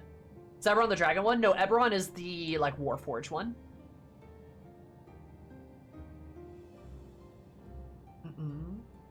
They don't even do Forgotten Realms justice. Yeah, like Forgotten Realms is literally just a dumping ground for random bullshit. It's so disorganized, and the lore is so fucking all over the place. Dragonlance is the dragon one. Yes, Dragonlance is the dragon, correct. Eberron has sort of I would say Eberron is magic punk. Eberron is very similar to Final Fantasy. Very similar in technology. There are guns, but they're like low-tech guns. There's like there's airships, just like Final Fantasy 2. Right? So like that's one of the reasons why I like Eberron is there's a lot of space for things to happen.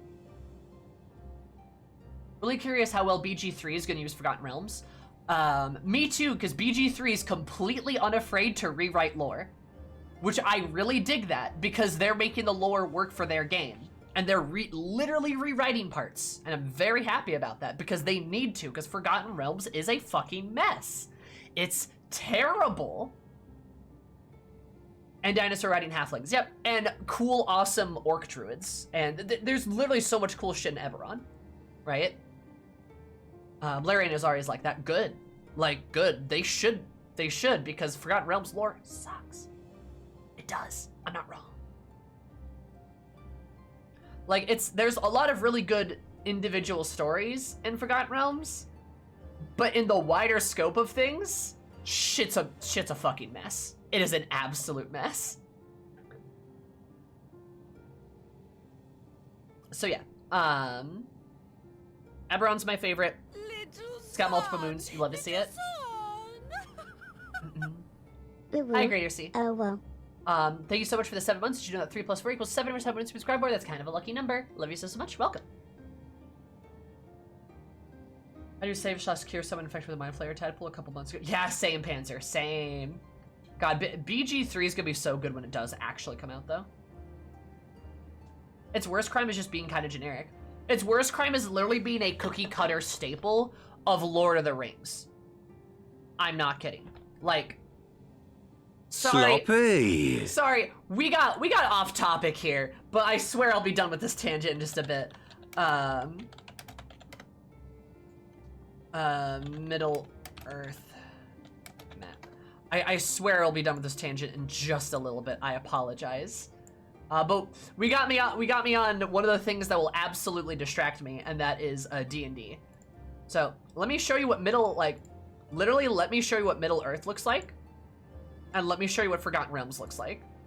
I cannot wait, because I bet at least some people probably haven't thought of this that much, but I know I certainly have.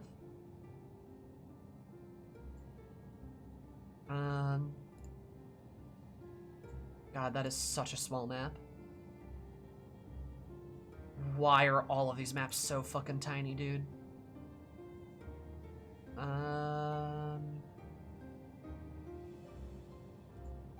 They're puny. Why are they so small?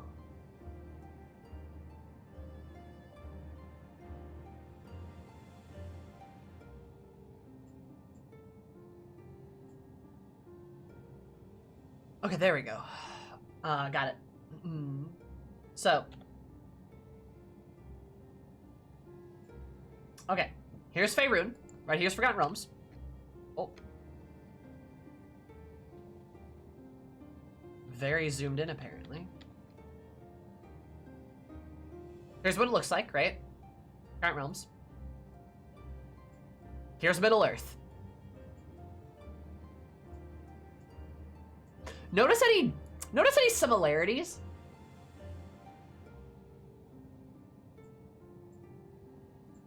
even have the mountain range. They even have the fucking mountain range, dude. But like, notice any similarities?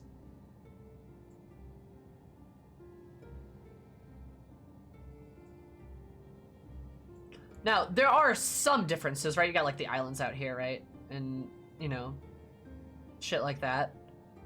Got like the forest there, deserts over here, deserts down there, right? Shit like that. Like seriously. It looks like the West Coast, to be honest. It does. Like, it does, though. Also, hi, Fresh. And you want to know why it looks like this? You want to know why it looks like this? It's because Tolkien is the best, worst thing to happen to fantasy. Completely agreed.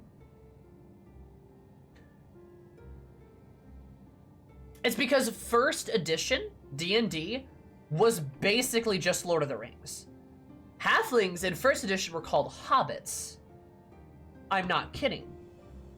And there was a lot of shit that was literally just pulled right out of Tolkien's books for first edition D&D. That's why second edition happened, because they literally had to like go in and remove the copyrighted stuff from the books, which is why it happened, right?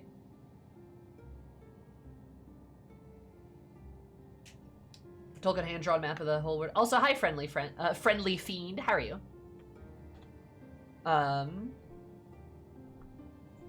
Right?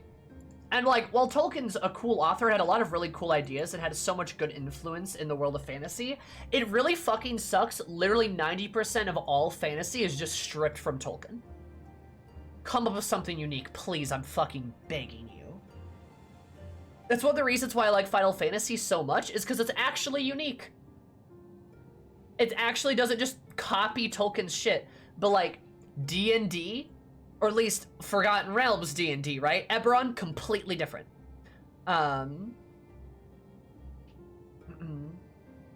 Completely different, right? But like Forgotten Realms, The Witcher, Wheel of Time, fucking even the Aragon series, right? The Inheritance Cycle, Stone of Tears, Legend of the Seeker, like same thing, right? Right, same series. Are all the fucking same. Their worlds and a lot of their lores are like fucking identical. It's so bad, dude. It's so bad.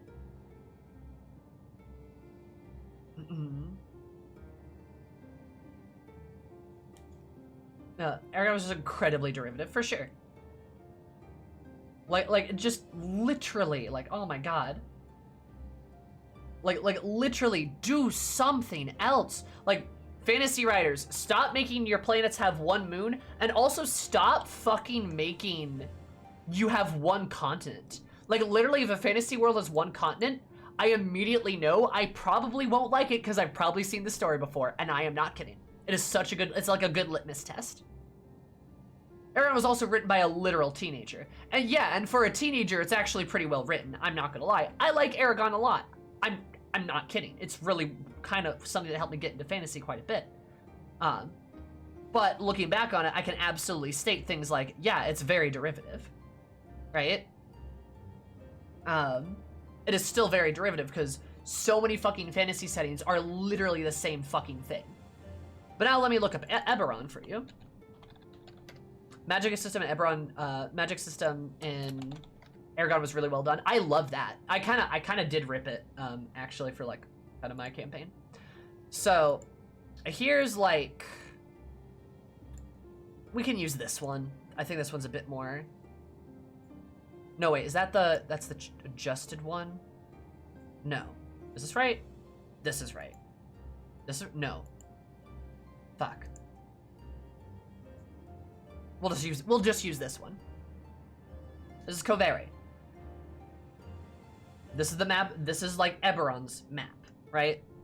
First of all, still basically one continent, except I think they split these technically, right? I think they split them into two, technically. I think still one continent, so that's not good. But at fucking least, like at least, you have not this, Like, you see the whole ass continent at minimum. And there is another continent actually up here too. Ice White Island has, I believe is considered another continent. It's kind of like Australia. Came for the Femro domination, stayed for the map analysis. Got you, Fresh. Sorry, I got distracted. But yeah.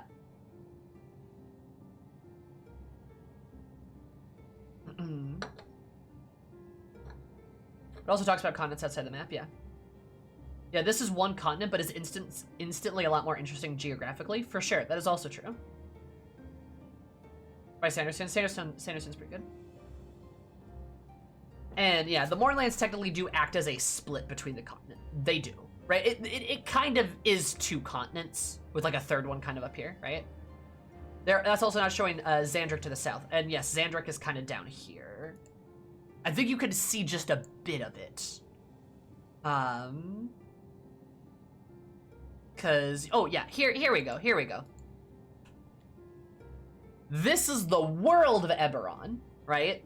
You've got Ice White, our Xanthin, blah blah blah, whatever it's called, up here. There you go. See? Look, there's actually more than one fucking continent here. Look at all this shit. Look at all this shit. Then there's Wayfinder. Wayfinder's cool. Like, look at this, right? This is way more interesting than, I'm sorry, Tolkien, this. Also, I forgive you, you made this in, like, the 40s. But, like, come on, Forgotten Realms, are you kidding me? God.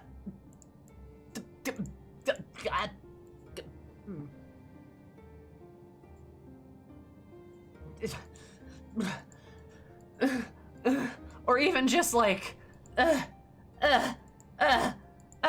please be interesting. Sorry, I'm probably being like a little harsh. I'm probably being like a little harsh, but Forgotten Realms has had fucking decades to really revamp. Like, Wizards of the Coast have had decades to really revamp this shit, and they just kind of haven't. You know what I mean? Sea of Rage, Barren Sea, Dark Sea, And yes, Eberron seas are very dangerous, for sure.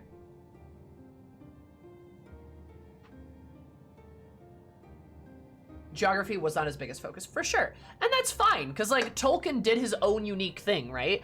The trope of a one-continent fantasy world, he invented, technically, but he wasn't copying the trope, he invented it, right?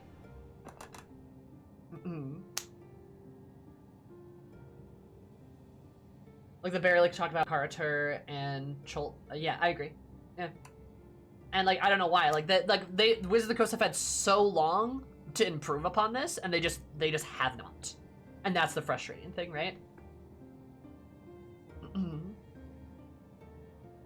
Like, it's just not that interesting.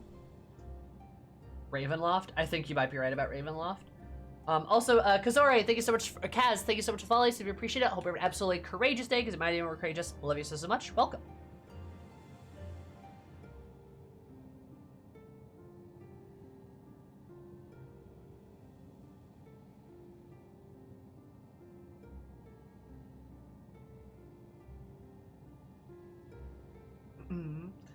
Regularly Tolkien had 3 Amen, which was removed from the world before limited never sunken. Yeah, so I love what Eberron gives me as a DM, a perfect excuse to wallow in the pulp noir disaster movie tropes, for sure, yeah. But yeah, it's just like, that's why I think Eberron should be the default setting, is because it's just a very cool and interesting world. Very cool and interesting. Greyhawk. Oh, Greyhawk, okay. No, that makes more sense. I was gonna say, like, Ravenloft has Strahd, which I guess I could see, because I know it's old, but still. Should I submit you my campaign's world and have you critique it? I mean, sure, if you want. Do you guys want to see my campaign's world? Actually, do you guys want to see, like, my campaign's world, like, the map I designed? It's not technically finished, but I could show you it. Poseidon Adventure ported to D&D. Nice! Oh, that's cool. You guys want to see it? Okay, I'm gonna show you it. Let's go. Let's go. Oh, wait, actually, I need to do that. Okay, hang on. Hang on a second.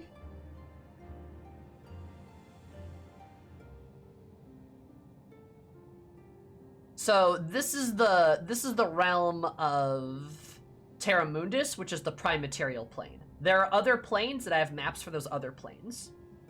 But let me just show you this one. Let me show you Terra Mundus.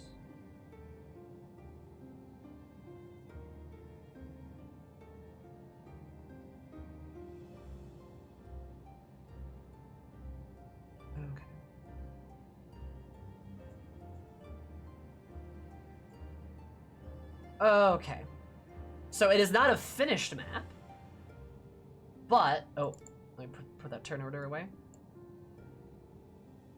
But this is what it looks like. Also, if you're one of my players, don't look at this. There's a spoiler on it. If you're one of my players, get out and close your eyes. Actually, hold up. I realize there's a part of the world you haven't seen yet. Shush. Shut it. Yeah, it's not a finished map because I haven't. There's like at least 2 more chunks of it I haven't done yet.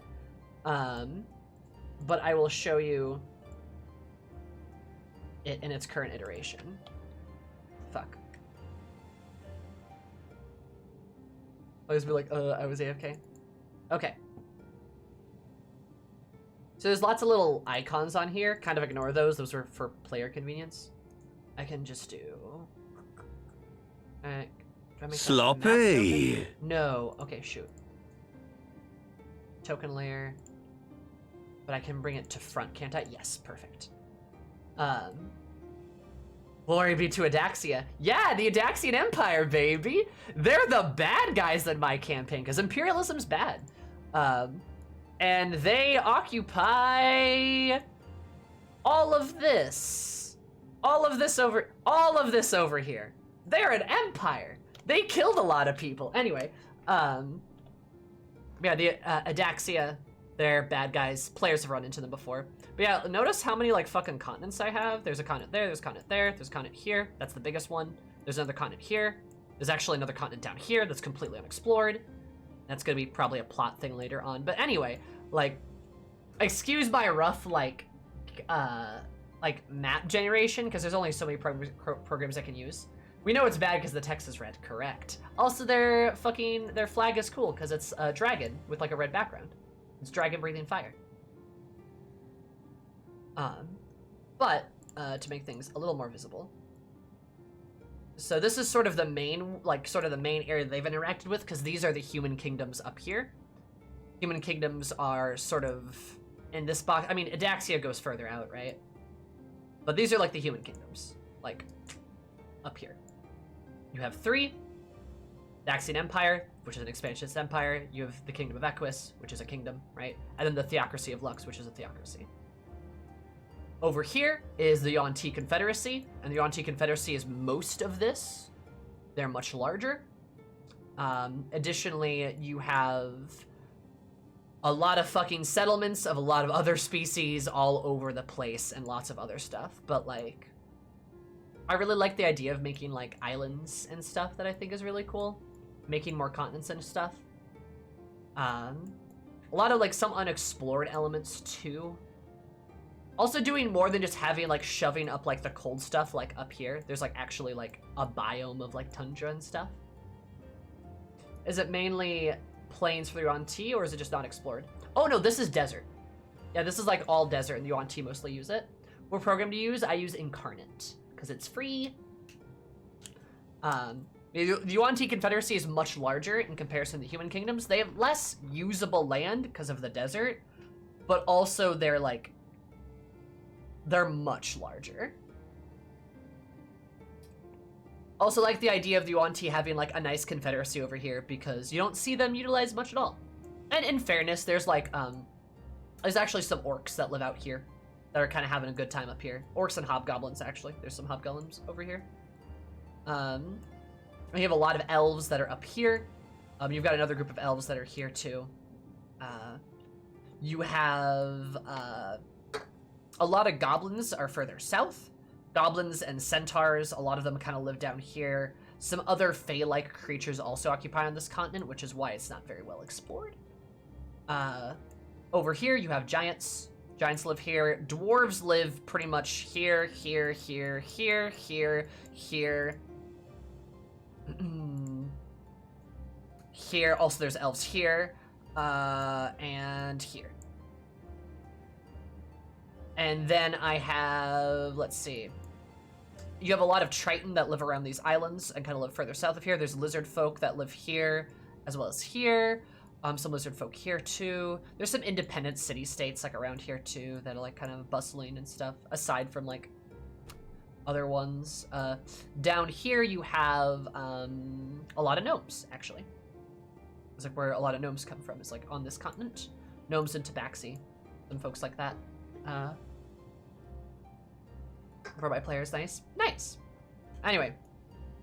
I put a lot of thought into like what creatures live where, like what species live where. Because my world is not dominated by humans. It is mostly humans dominate like this area and then like the Empire's lands. And like that's kind of it. Even in terms of like sheer size, Yuan-Ti are bigger. And there's a lot more species down here. There's like a lot of Dragonborn down here and stuff, and some lizard folk down there as well. And they're very populous, and they're not just like this. It's not just humans all the time. Humans and elves all the time. I made sure on that one, you can fucking bet my bottom dollar. But yeah, and then like, do you have any unique races? Not really. I kind of stick to the D&D races because I don't need unique races. But I'm gonna eventually expand and make another map here and another map here. At least I might make another one up here too. Oh, Tim, get out of here! Get out! What? The spoilers! Spoilers! Tim! Bad! Out! Just kidding. It's not like actually spoilers. I mean, I scrolled away from the spoilers. What do you mean? Tim's one of my players and he's being naughty right now. How dare. That's it for Sammy's campaign corner. By the way, my point being is, like, I'm gonna make more. I'm gonna tell all of Twitch chat, but not me.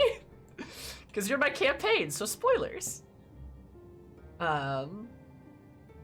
But yeah, my point being, it's not just oops all humans, and I don't really have the need to make unique races. Oh, actually, I could show you guys another map, which this map I've been meaning to redo, but I have a map of hell if you would like to see it. If you guys want to see what hell looks like in my campaign. Hell, you say, yes, Terra Infernum.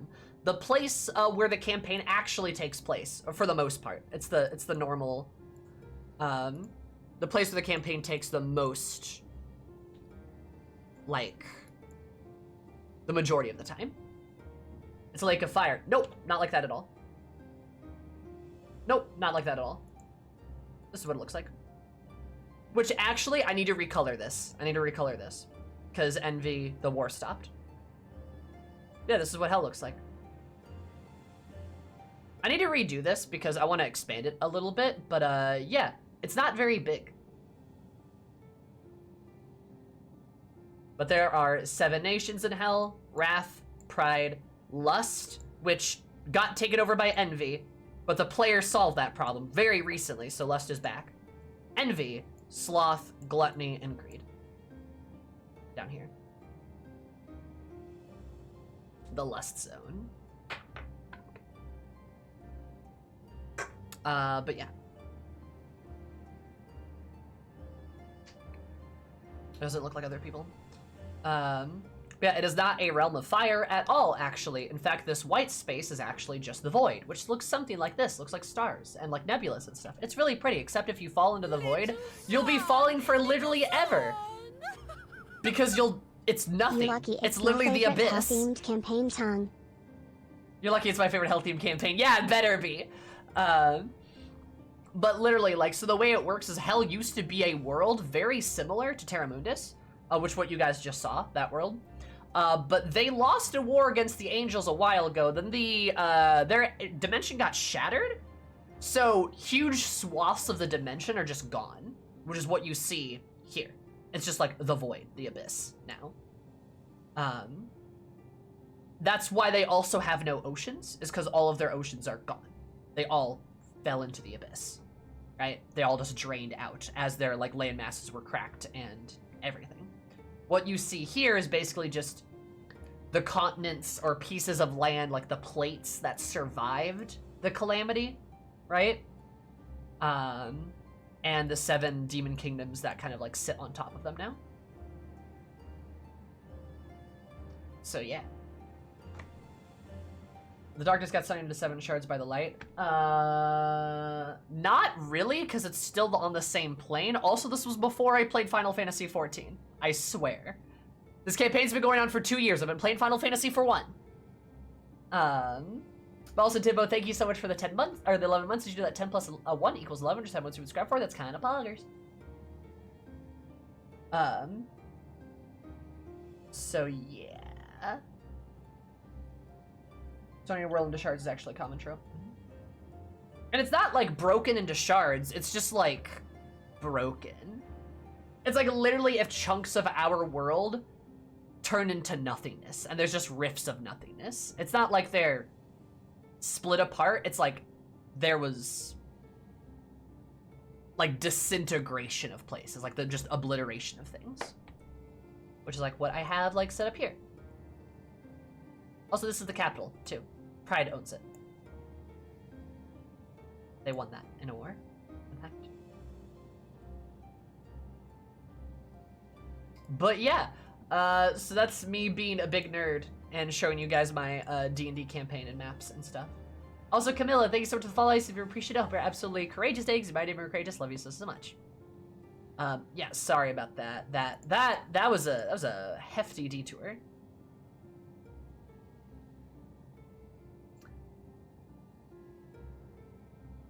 A world map that's not just Earth put through a distorted filter? How daring.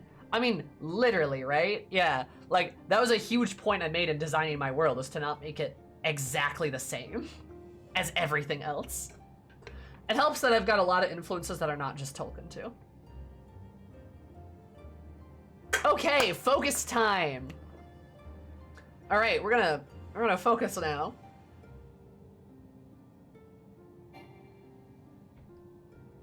Oh. Sorry, I was about to get AFK'd.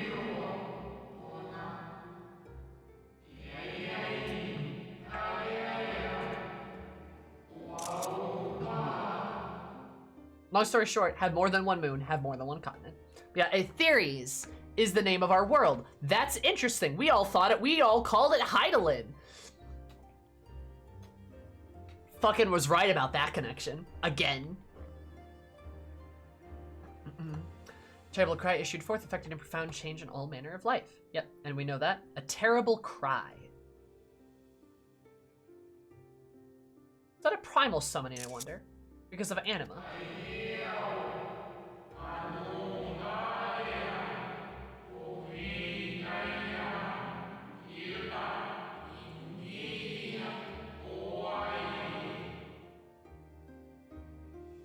Hopelessness and despair.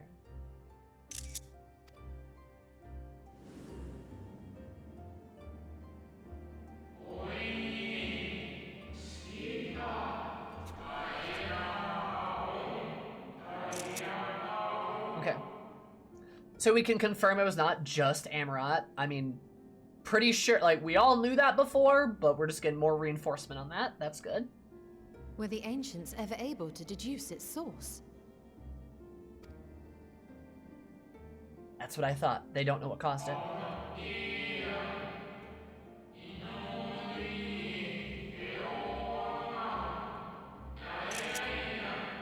The next corruption would manifest. Corruption. Interesting.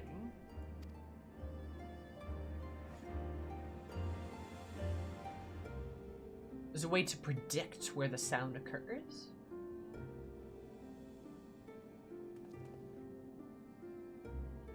Oh, is that what the Watcher has right there?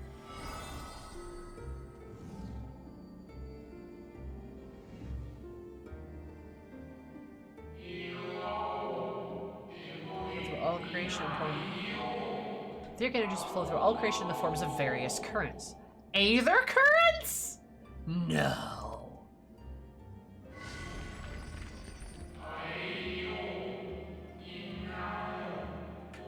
currents which course through the land and seas.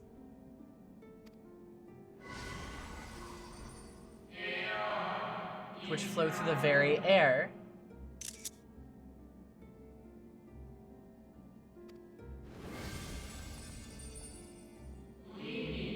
Celestial nature which encompass both our star and this moon. Or if the X-Pack is just collecting aether currents, I'd cry. Huh. Celestial currents. I cannot say I am familiar with the concept. Celestial.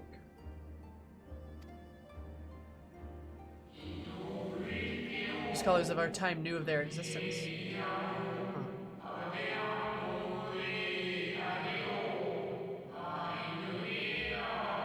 This was rare even among them. Their invaluable knowledge helped us better understand the nature of the calamity.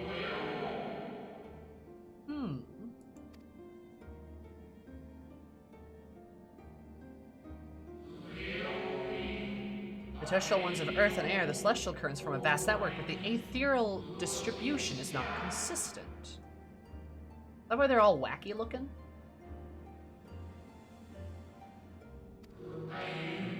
Soon realized that inciting incidents occurred in regions where the flow was the weakest. Interesting. Hi, Zermit. Relation without clear cause, ultimately, nevertheless, on a closer study, a stagnancy of aether was observed in nearby currents. Huh.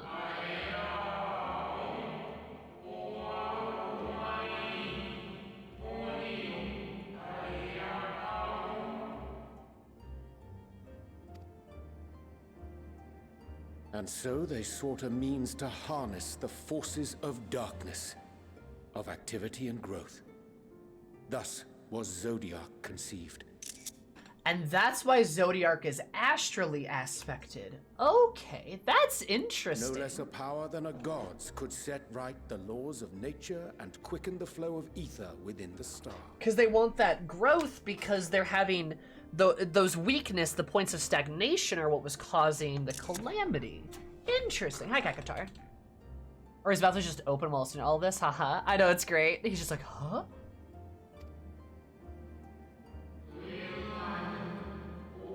The advent of Zodiac, our end was averted.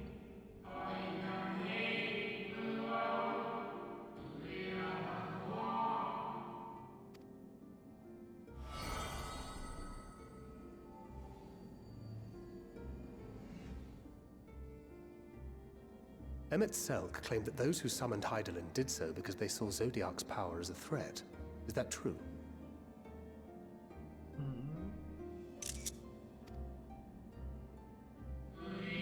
Indeed, there was a faction opposed to Zodiac's creation, but their aim was never to unmake him.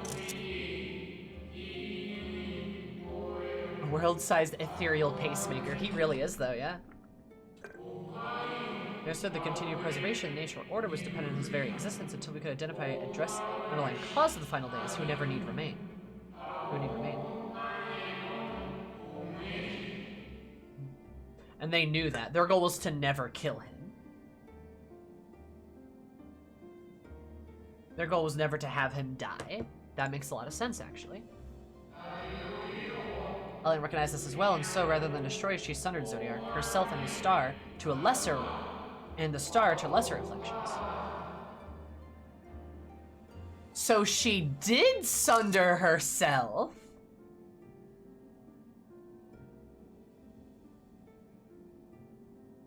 She sundered Zodiac, herself, and the star into lesser reflections.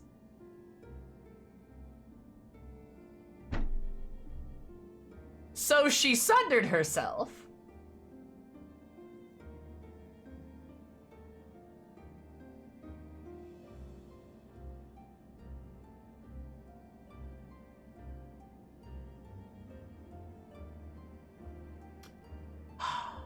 God, it feels good to be right. Holy shit.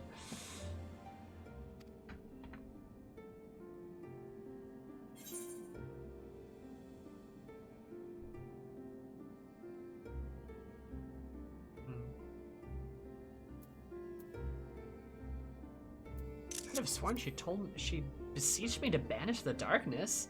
I'm like, I don't know, she was kind of aggressive about it, my guy.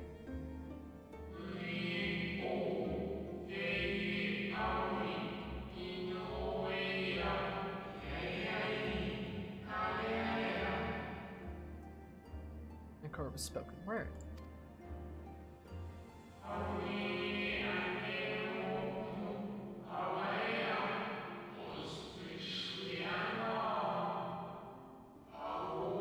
Limited by our own imperfections.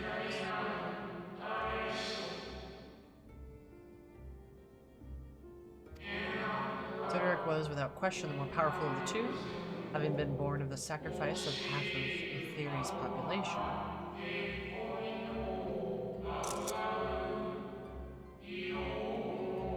So Zodiac was indeed stronger. As it was necessary for Hydaelyn to commit herself wholly to his defeat, still more effort was needed to confine him.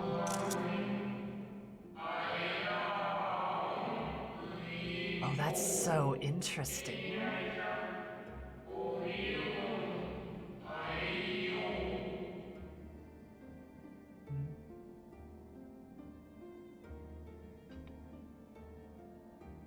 That confirms that half the population of the planet was sacrificed. I think you are correct with that. I think that is confirmation. You said half the population of the star, I think. Actual language like Draconic, or is it just random wing wounds? I feel like it's an actual language. Containing the brands taxed her greatly, and with the power she dared spare, she cried out to any who might listen and offered her blessing to those who heeded her call. Which is why she needed people to do stuff.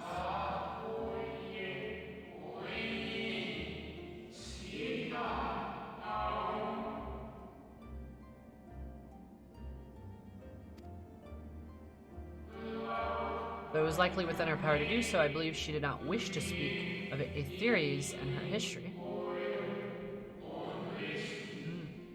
That would make sense.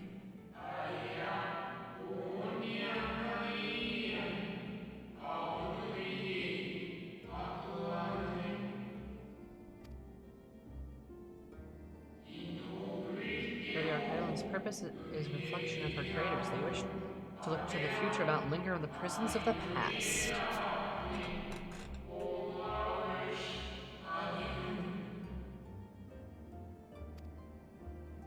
The Ascians set in motion 7 rejoinings before we came to oppose them. How many more worlds would have been lost had we not placed our faith in her? That's a good question. How many more souls living in the present would have been snuffed out for the sake of those long dead?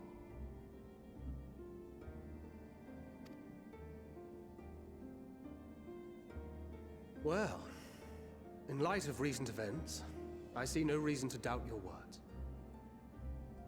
And even if Hydaelyn is not a god in truth, if Minfilia believed that we should trust in her plans, then I choose to do just that. Aw, Thancred. Which brings me to a rather important question. Let's suppose we try but fail to stop this second coming of the final days. Then what? Should the source fall, what will become of the other worlds? I'm assuming they die, don't they? They'd almost have to. The nomenclature is more fitting than you know. I also like to imagine Thancred's asking this because of Reen. I like to imagine he's asking this because he wants to make sure Reen's gonna be okay too. Totally is. Oh, absolutely.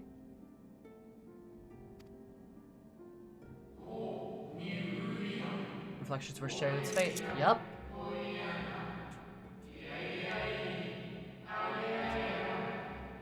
He's totally asking because of Reen, for sure.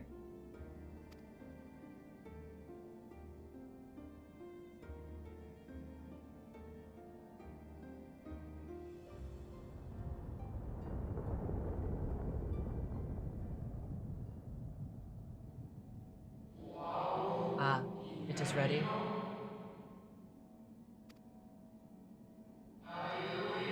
This way, if you'd be so kind. Moonquake? Eris is so pretty, love her.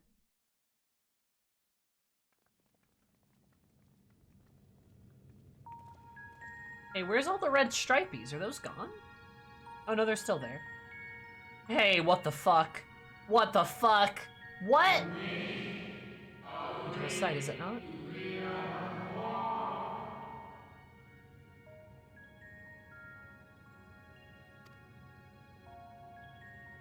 Yes, but what is it?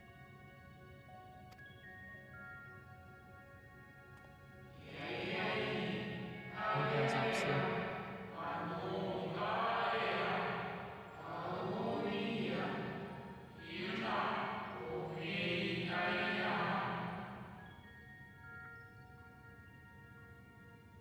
The Zodiac and his faithful at bay. So what, she needed something else? In the event of her demise, there would be a contingency. Ooh, contingency plan.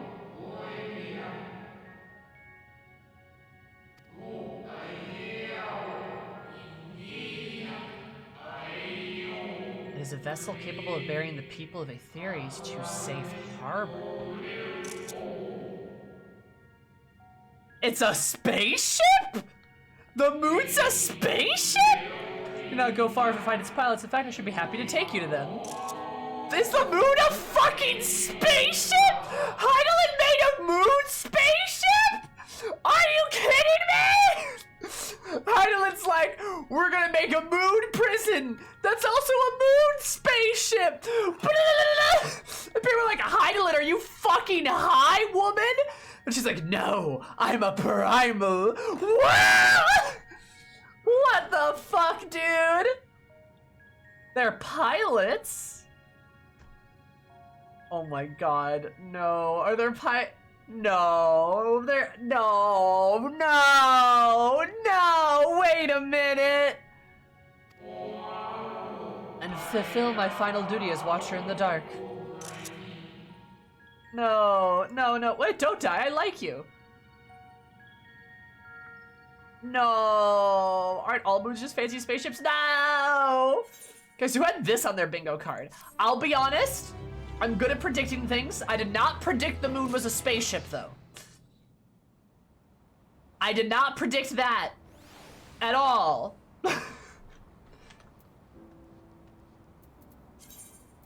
So, yeah. The moon was a spaceship? Heidelin Coxgun always was.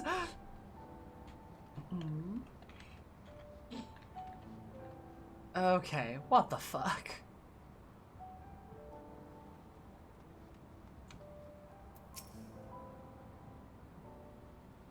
Can you hear more of this extraordinary story? It was a ship? Well, now I've heard everything. It was obviously a spaceship. Okay, Matt, whatever you say, buddy.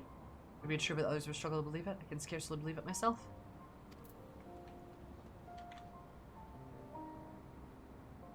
Was haunted? Huh. So maybe I'm behind. I have a spaceship and then Walker Bingo card, but I didn't have moon spaceship. True. I think the spaceship is, like, looks like the binds on the Endwalker card, but it must be more of these. It must be like a bridge or something. Some kind of like space bridge or space elevator. That would make a lot of sense, right? We all gotta go to the moon. Because we'll struggle to believe I can scarcely believe it myself.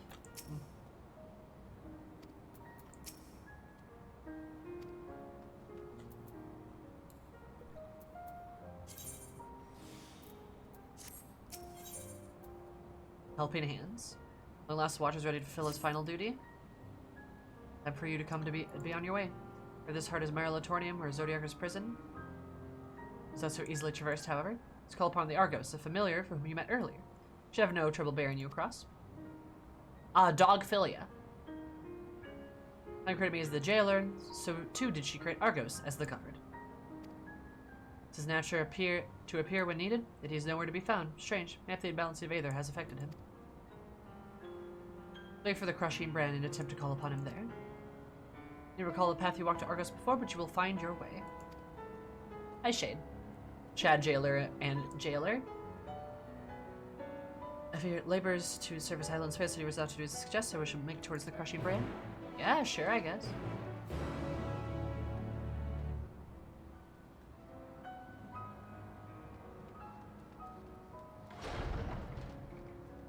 The dog, yeah, dog looks like Minfilia.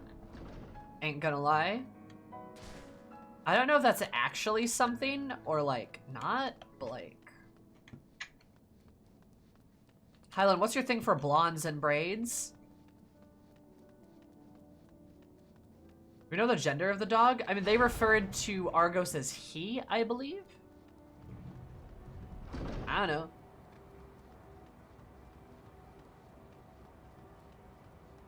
Pray return to the Waking Sands?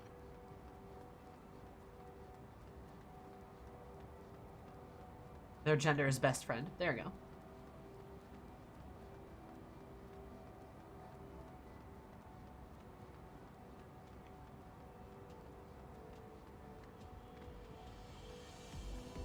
Are spirit dogs even gendered? I don't think so. I'm gonna be real. I don't think spirit moon dog. I don't think gender is really a factor in there. Not gonna lie. If it is Minfilia, congrats on your top surgery, I guess. But like, I don't know.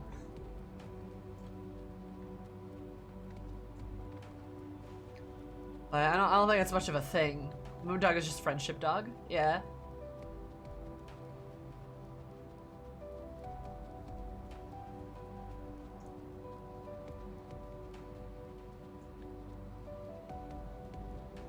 Name does use he, him.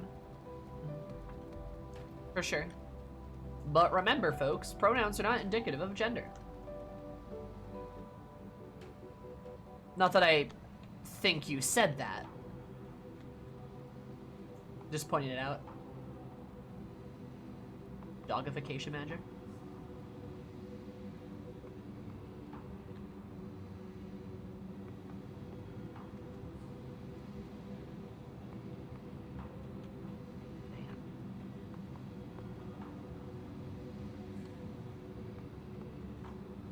Forbidden fruit punch. Such devastation! This was not my intention!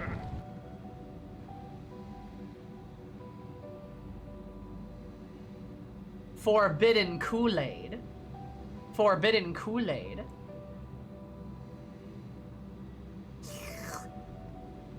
I want to drink it. Can I drink this? Can I drink this? Would you guys stop me? I want to get a really big straw and just do that. Also, Shin, thank you so much for the follow. Super appreciate it. Appreciate it. We're absolutely super day because my name is super. Love you so much.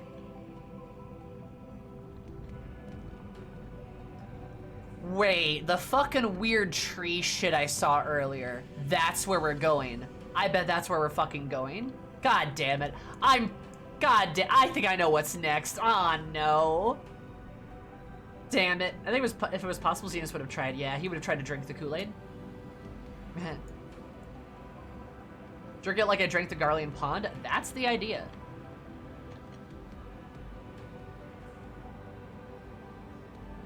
Soda arc? Yeah, we're going over there. We're going over there, aren't we? Ah, damn it, no! Oh, the Forbidden Kool-Aid, that's her character moving up. That is character growth right there. Our new Endwalker goal is to find and drink all the ponds and lakes, just...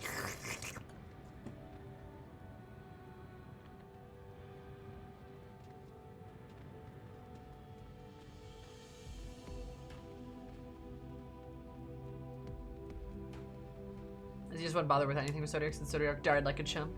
I mean, sure, he did die like a chump. Every way to fish, remove the water. Oh my god. Just slurp it all right up.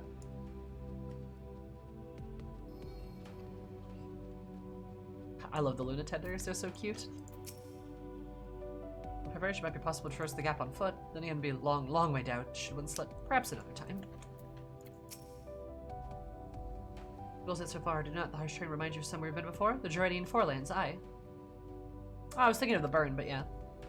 Vision of outsiders of solitude reigns supreme. At the very least, sounds suitable for Zodiac's prison.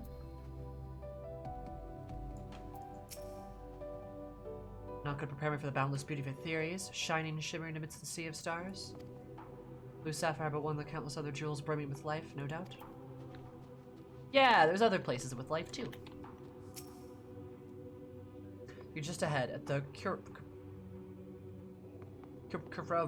that.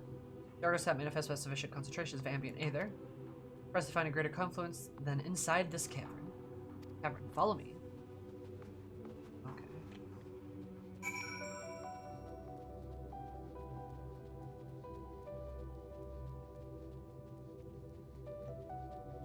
Oh, we finally have a world map. I know, that is very cool. So Watcher was just staring at Elidibus monologuing. Oh, for sure. Also, kind of thematic that the thing that we kill last for Zodiark is his heart.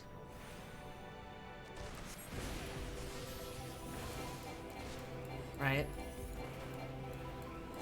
We kill his mind, heart, body, all that shit. Kind of sad, too. I don't know.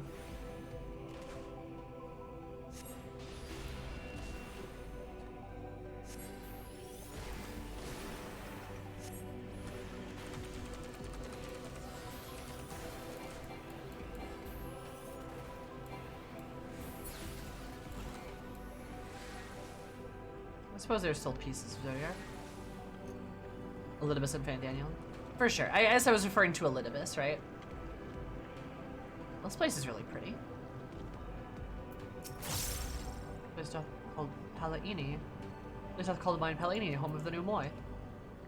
That's kind of what I was thinking there. Looks like their cave quite a bit. What's that? Why is there cum oozing from the walls? Did you take us to the cum cave, Watcher? Why is there spooge everywhere?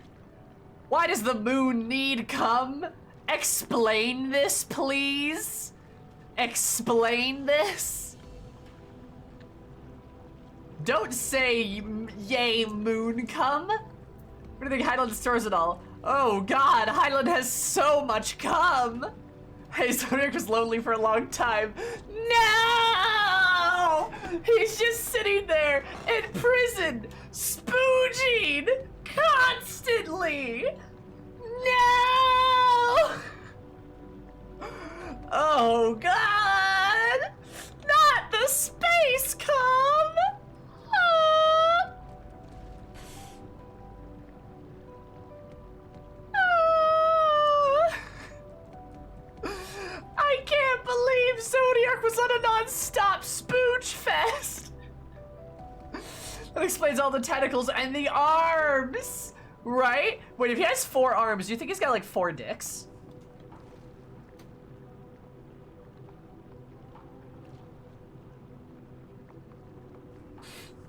Anyway, moon cum. Life finds a way. Zodiac shouldn't be red. Oh god, red. 6 arms? Oh, he's got like 6 dicks then. Zodiac has 6 cocks, and you can't tell me otherwise. He literally does. It's a fact.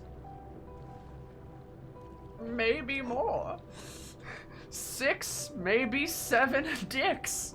Maybe more. Anyway, yeah, he's got multiple dicks. Just like flopping around. Also, because he got sealed, some of his limbs aren't appearing, so at least one of his dicks has a seal on it. It hasn't appeared yet, like it's like, right? 6 dicks, that's too powerful, that's why she sundered him. I mean, how else would he make all this spooge? How else would he just fill the moon with spooge? Look at all this cum just pouring from the earth, the moon, I mean. Leave me alone! Don't fight me in the spooge cave! I don't want to battle in the cum cavern! Not the cum cave! Please! Stop! Okay, fine, you want to go? Let's fight in the cum cave. You aren't ready for this.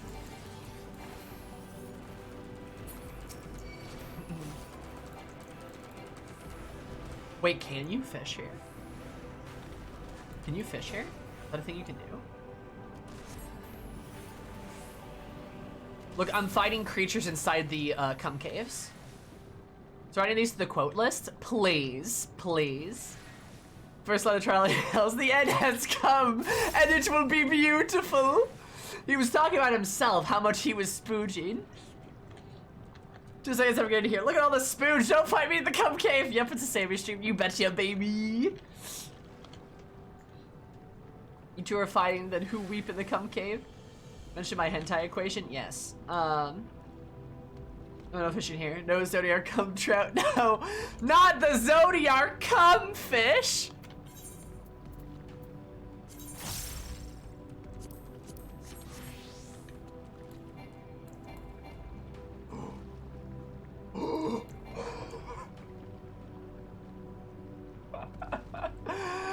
Oh my god! You can fish in the cum! You can cum fish! Cum fish! You can fish in the cum! Cum in the fish! Fish in the cum! Cum in the fish! Fish in the cum, cum in the fish, fish in the cum, cum in the fish, fish in the cum, cum in the fish. I'm becoming the Joker! Ah! Fish in the cum, cum in the fish, fish in the cum, cum in the fish, fish in the cum, cum in the fish.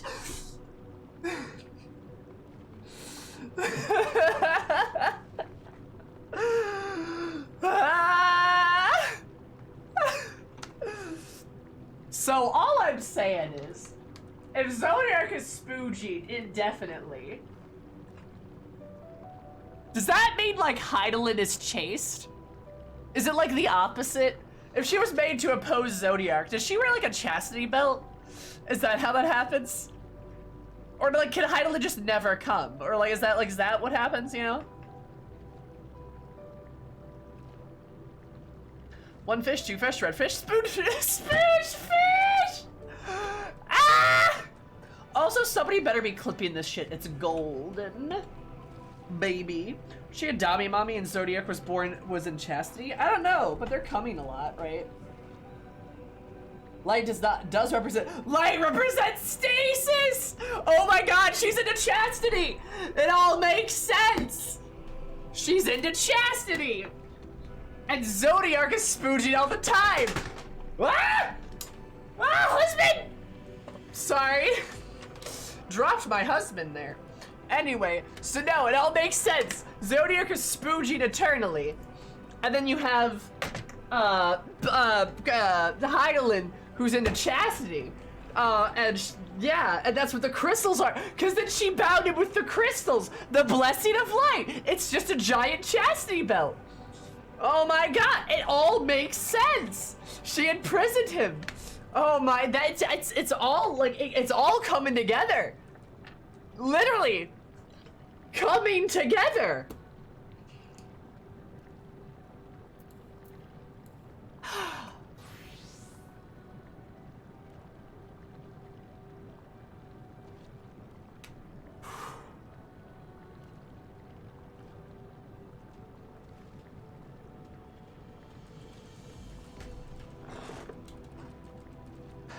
Why do you guys follow me?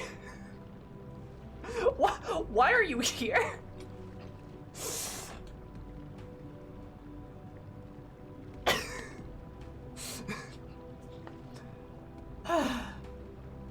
I'm asking myself the same question right now. Fair enough, just to suffer. Fair? Parents, please don't follow me after the cum cave! No! I just explained why don't give me subs after the cum cave!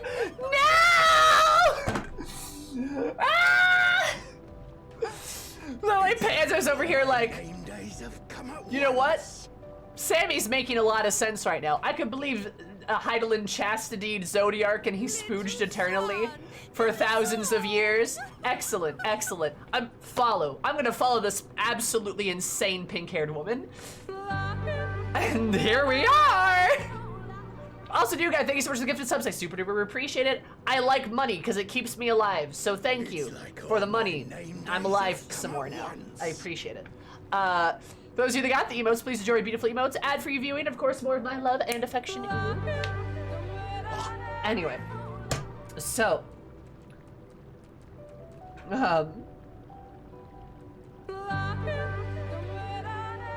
you guys clipped all that, right? Please. This is the best stream now. You get betcha, baby. This is the kind of lore that I've been missing. Yeah, the cum lore. The lore cum. The spooge lore. MSQ in full before tonight. I was missing some points though, apparently. See, that's why you're here, is to learn the absolute in-depth equations of this lore, right? Somebody give me a link spooge mission.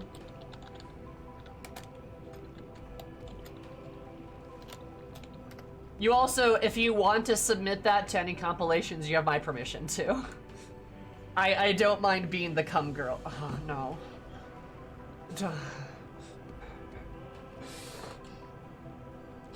Anyway.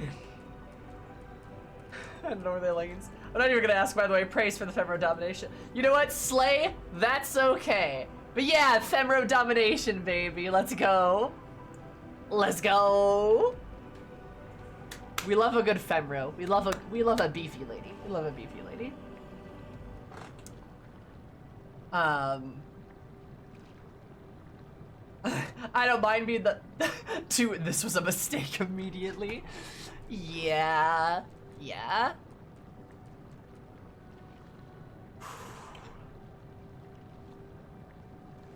So far this stream, we've had arguments about lore. I've showed you D&D maps and went on a whole rant for 30 minutes about fantasy creators and like worlds and maps and stuff, having multiple moons. Had a meltdown over cum. Yeah, why is it boiling? It's because it's hot, fresh from the tap. That's why. I'm thinking it's just gonna go up from here, so. All right, cum tunnel.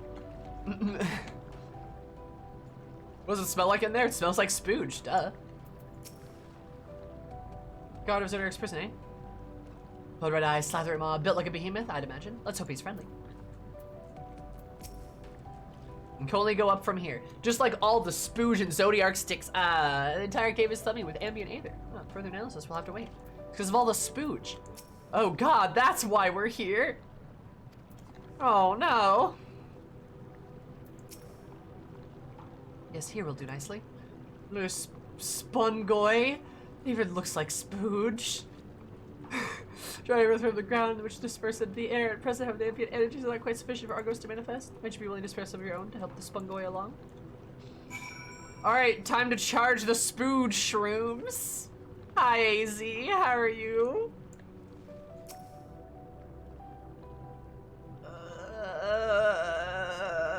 Do you think it's warm in here? Like it's like a hot temperature. It's like steamy. Hi, Dogophilia. Dude, we're in a cave filled with cum. What the fuck is going on? First manifest in flesh. In flesh, he seems glad to see you again. Oh, AZ, it's been a time.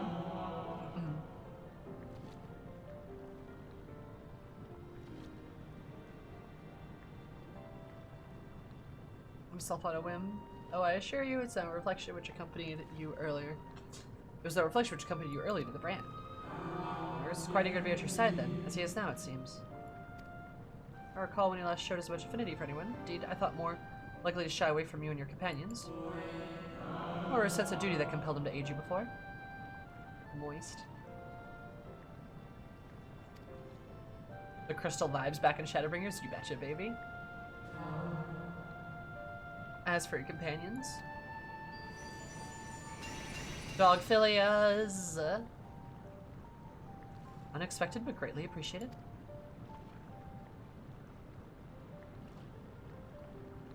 I believe we are all ready. Let's return outside that you may cross the chasm.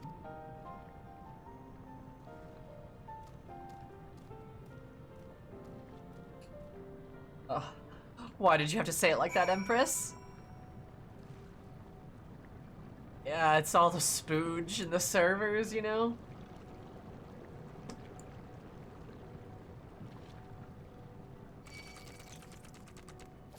Life is pain, my guy.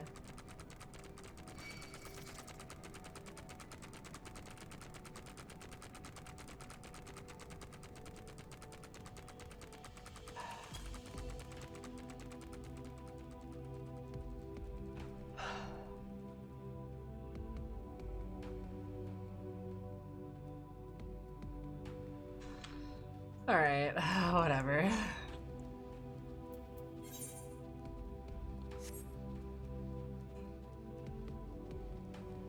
What a cool environment. You're a cool environment. Oh.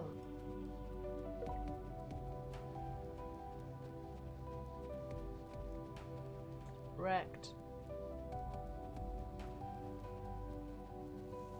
Endwalker's so cool though. Fucking love this game, dude.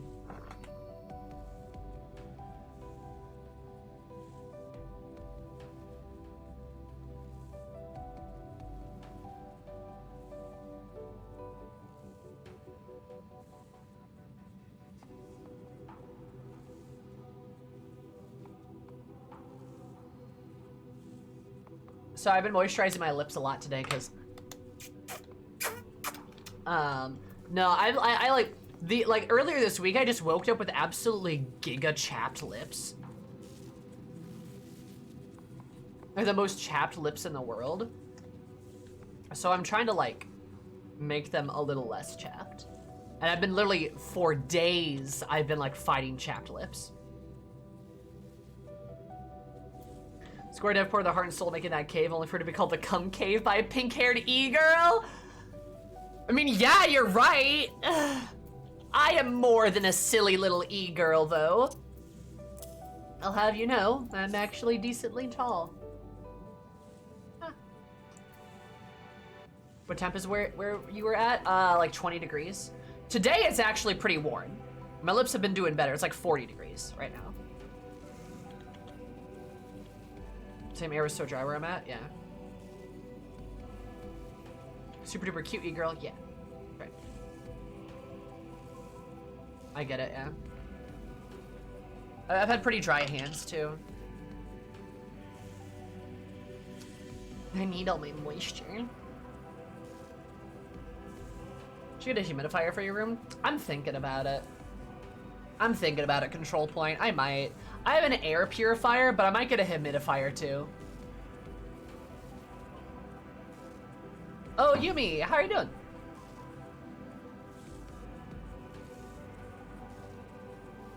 Oh, did you move out of the Midwest, wherever you are? Nah, I'm still in the Midwest. I'm still in this accursed landscape. It's just 40 degrees right now. It's unusually warm. Last week it was like a high of 2 degrees, I'm pretty sure. Like last week, I think the warmest it got in the entirety of last week, I think was like 11 degrees. It was going to the negatives pretty much every day. Hello there. General Lightshad Kenobi. How are you? Get a humidifier and a dehumidifier, make them fight, yeah. I have an air purifier, but like a humidifier would probably be good. I could probably put it in my room, or I could even just put it like in my living room. That'd probably be fine too. Either or. I have an air purifier because one of my neighbors smokes, so that way you can't smell smoke smell in my apartment, and also the air is clean. I've seen you've beaten God, one of them at least. It's all over the place. Yeah, that's fair. I gotcha. Yeah, don't worry, I'm still trapped in the Midwest. Maybe one day. Midwest weather sucks in the winter? Sorry, you should just put a period after Midwest, after sucks. Midwest weather just fucking sucks, period.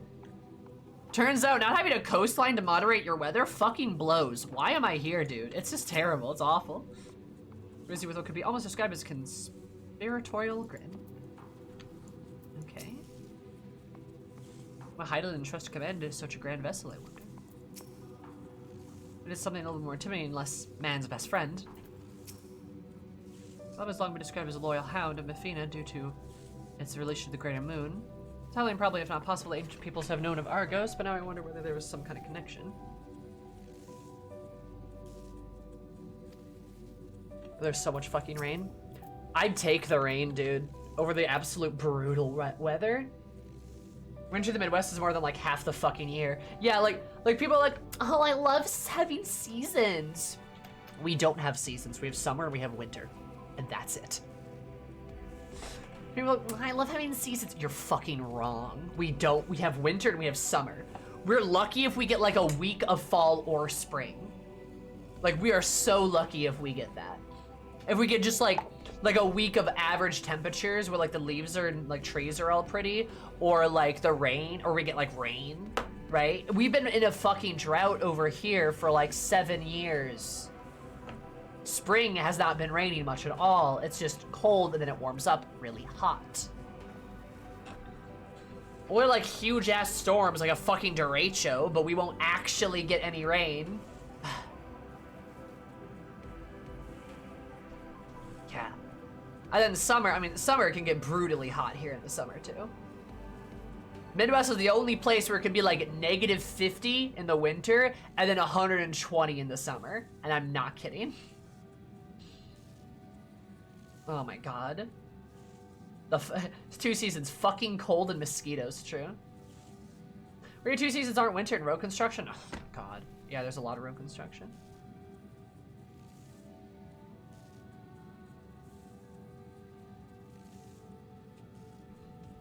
Canadian prairies are like that. Ugh.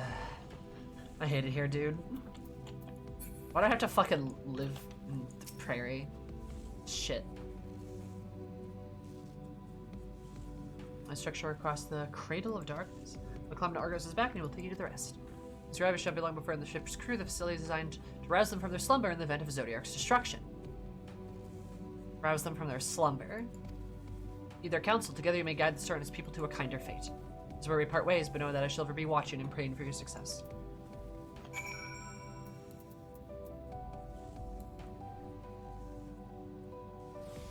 Here, feel. Woof.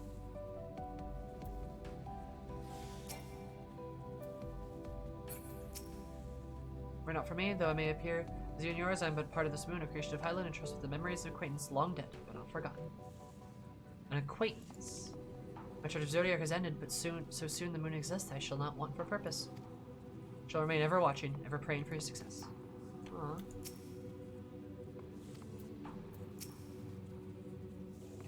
Alright. Time to fuck me up.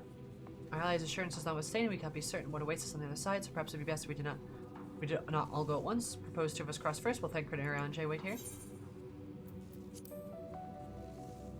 Onward! Onward! I've been making non-stop Minfilia jokes. Chat, light. Elfic energy permeates the crater remnants of Zodiark most like. Like, literally been making non-stop jokes. Ask anyone here. I can show you the moon. Shining, shimmering cat girl.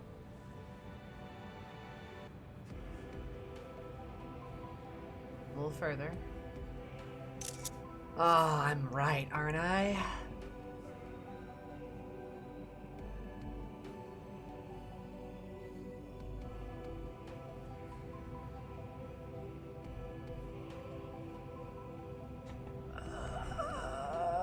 I'm gonna hate this, I think. I might hate this. Which is enormous, though it's hardly surprising given the size of the average Armaturdian. Yeah, that's fair. Hey boys. Apologies for the wait. And then let's head inside and... Oh.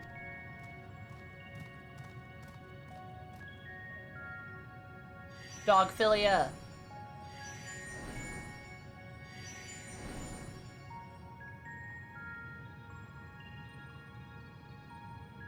A trigger game. By means, a means by which he can serve with energy, mayhap? I really wouldn't want him to blink out of existence on our account, helpful as he's been. So you're where it's safe, alright? Eris is concerned for the dog. She doesn't want the dog to get hurt. Urs is to remain without. Let's not keep him waiting over long.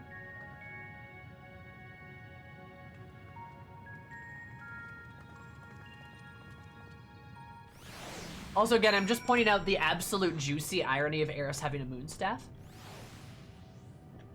Daily reminder, she wields a moon staff. And has been since Stormblood. Carry this baby with me all through Shadowbringers.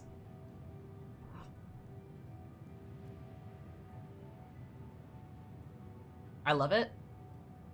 The rabbit ears have me concerned.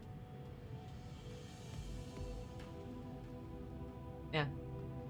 It's been like a really good bit, you know?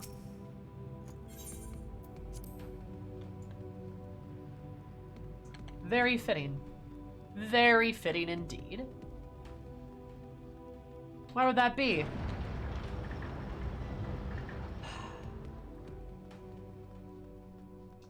Best ways, Burrow. No! I'm right!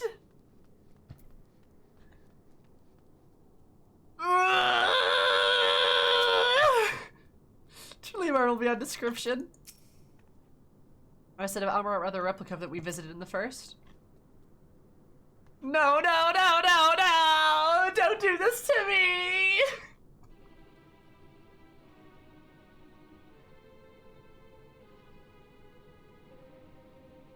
Why the fuck would Heidelin do this?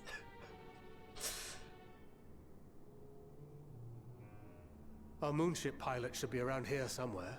Is that right?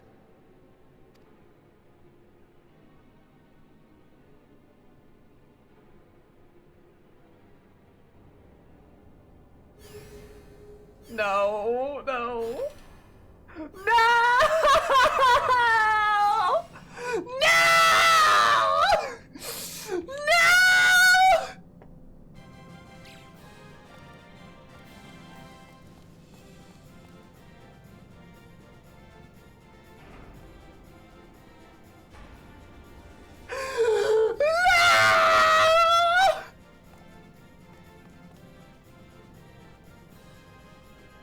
The seas part for we alone. Nui.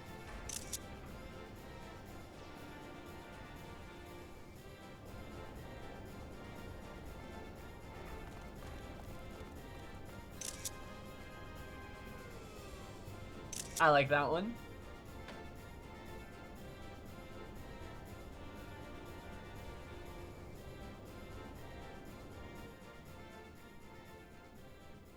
I hate it here.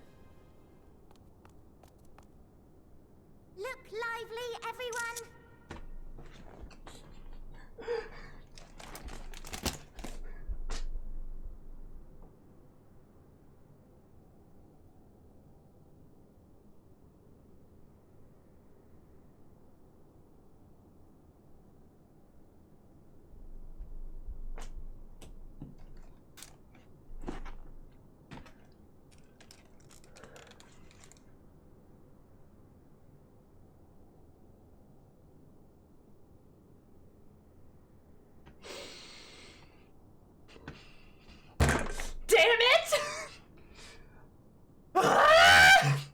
Fine.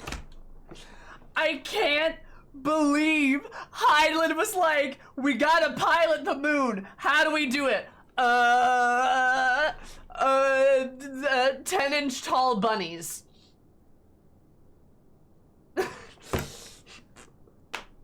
We're gonna make 10-inch tall bunnies. And they're gonna pilot the moon. I'm Heidelin, I'm a god. The Sunderer of Zodiark, the Bringer of Light, the Mother Crystal Heidelin is like, bunny. Benui.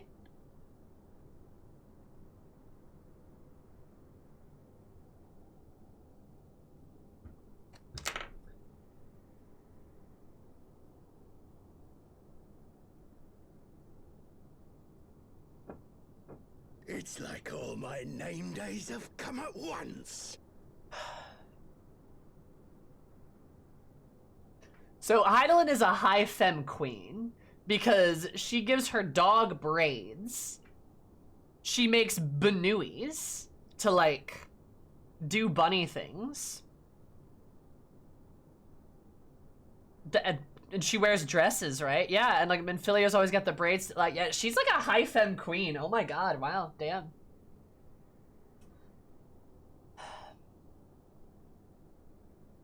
I got here the same day I killed Zurich and I had to stop playing for the day just to deal with these bunnies. Yeah, I believe you. This is... It's another fucking Moogle quest. This is literally the equivalent of, like... This tonal shift is like a crowbar to your face, knees, elbows, stomach, each one of your ribs individually all at once like a fucking xylophone.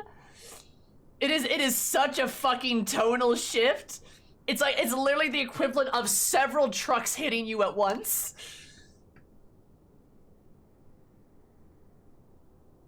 God damn it.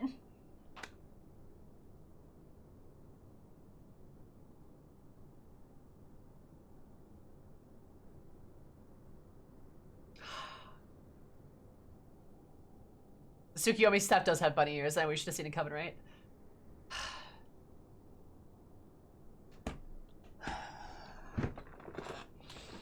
I hate it here, dude. I know. This 1243rd inspection is a mite ahead of schedule, but it is of the utmost importance. For Zodiac, alas, is no more. Alas, is no more. I appreciate that they sound like they are breathing helium. That's great. Good for them. As of now, our mighty moon has a new purpose.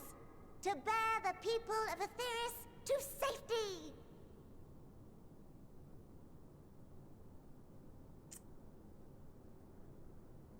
Yeah, they just breathe helium.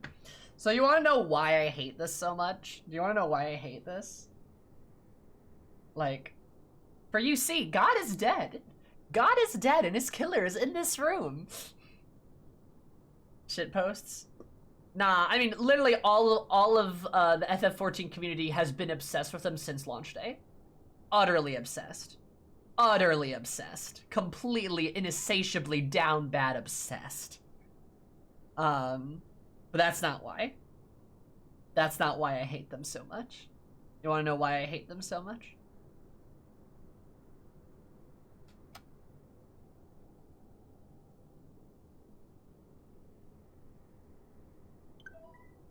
It's because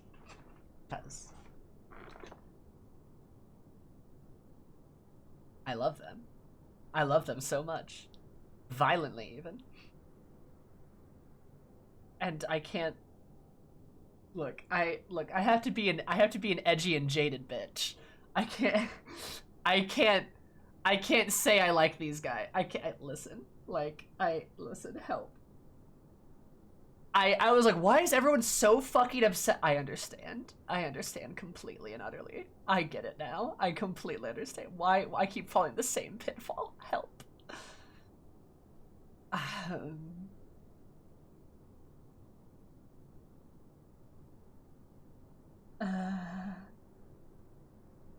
Look, I have to be jaded and edgy at all times.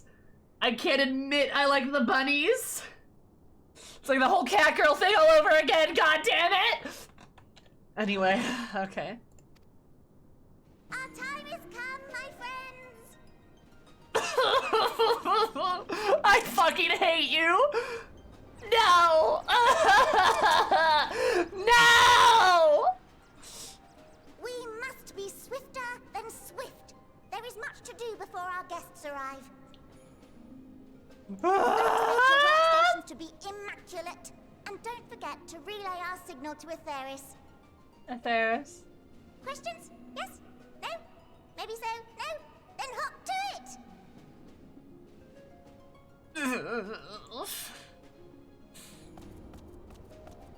They are well organized, holy shit.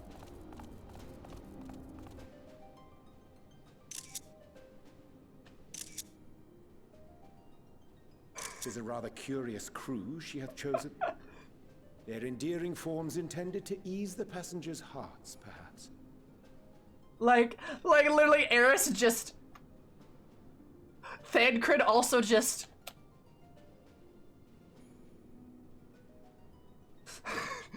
like, just those two both, like, two best friends just watching this, like...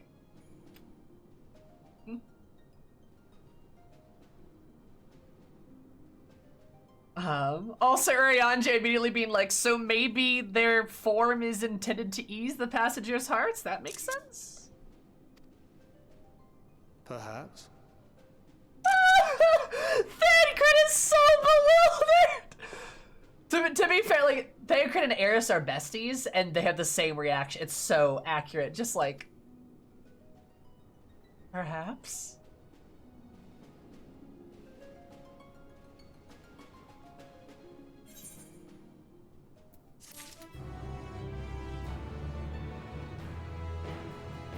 This poor boy. Wait for me, I beg you.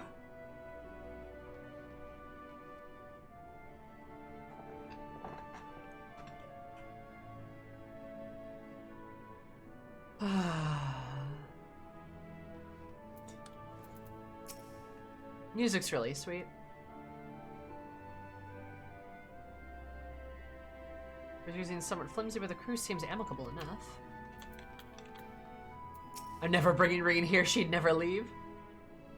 Anello sought a facilitate cooperation betwixt pilot and passenger. Require heart as hard as diamond to raise one's voice in anger at a being possessed of such profound sacrantity.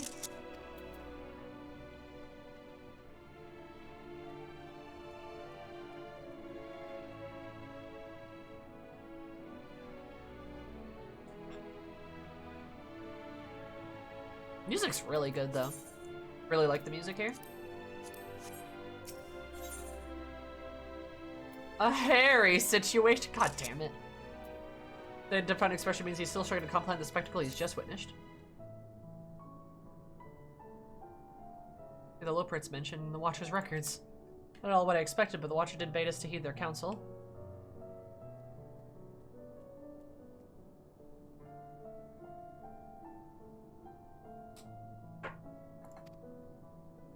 Tim, the one who gave the rousing speech, was there later, though we might have to ask about in order to track them down. Come, let us be about it.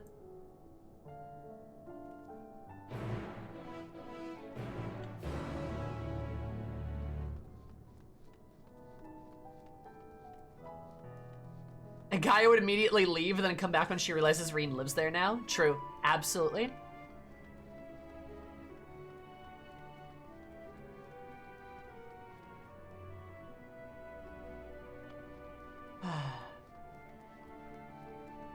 They're so small and they're in such a big place. What was said about their tasks? Is there a leader, I wonder? I wonder that too. God, Hydaelyn fucking created all of this? What the fuck, dude? Hydaelyn, my girl, how did you do this? They're so small! They come up to my fucking knee!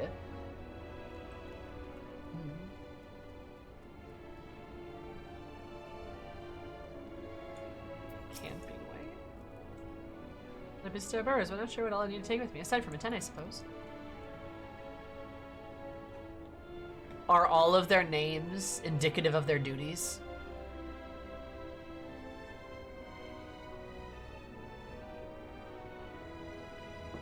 Kill me. God damn it, they're so fucking cute! I hate it here, dude! I hate it here!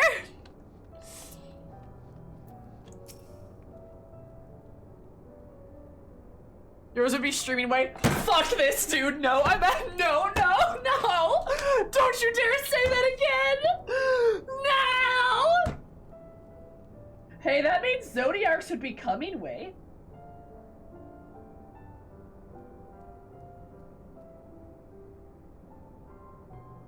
Alright. Pegging way? I like pegging way. There's no fucking way. Oh my god. Nutting way? This stream's been a trip. Yes, it has. That's the apparatus. Hard to believe it has so many crew members. Even so, I'll you suggest any types of combinations. By panic way, thirsting way.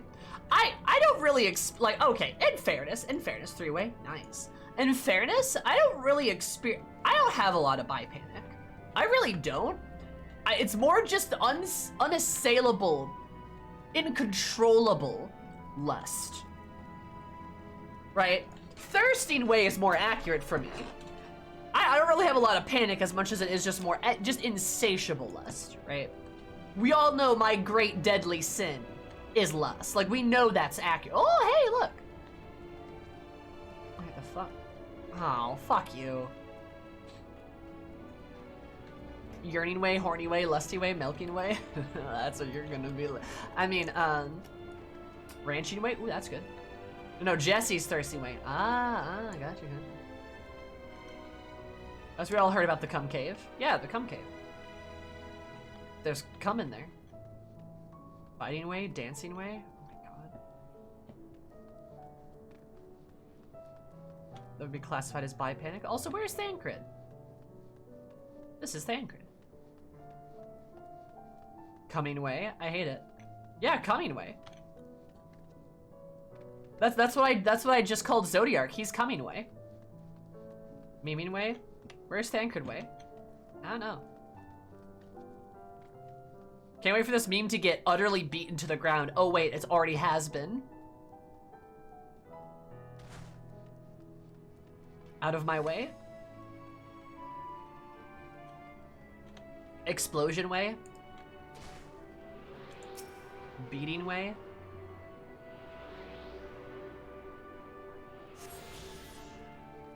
My turning way. My way!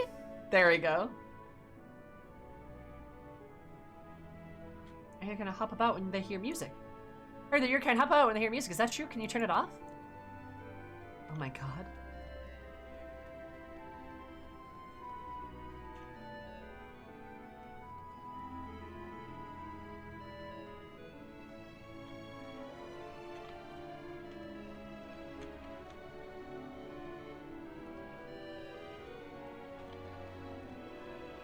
I don't know what that music is. That's a nice giant moon carrot. That a former fellowship protectors to escort people's arrives. Relax, and you and yours at safe pause. Very, very safe pause.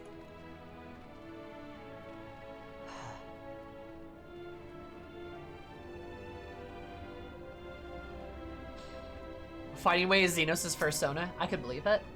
He'd be a bunny.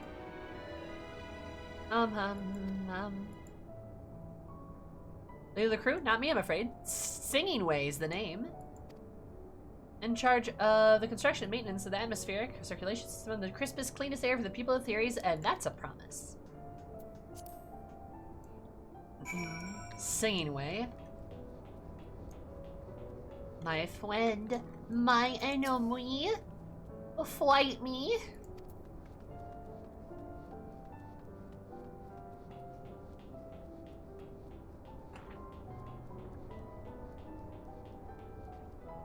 Safeway. I hate it here.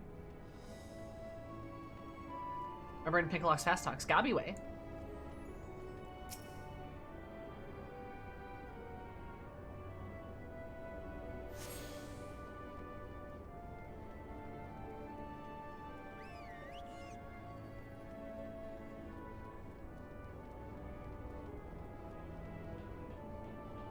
And his bunny be like, "Come, my friend." Heaving Way. Is that the sleepy one? Or no, a mastermind behind this design. Mlem leader? They fucking say Mlem. They actually...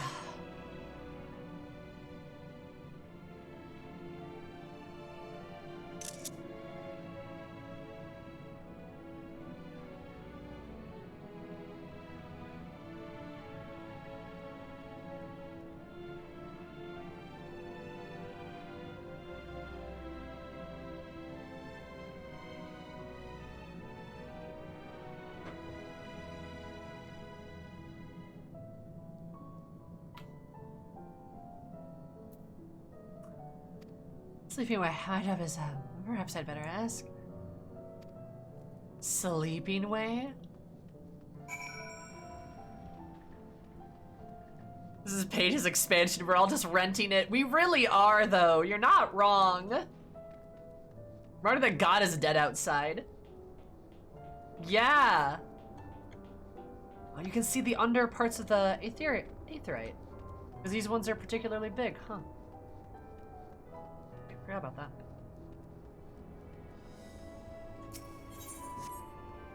The 14 is the master of tonal shifts. Is it? Is it though? I still question some of their brute force tonal shifts, but that's just me, I guess. That has big as the Loporits? Yeah, hopefully they don't fall in. We saw them from a distance, but the fur was brown, if that helps at all. We found Fifth Anchored Way. Oh.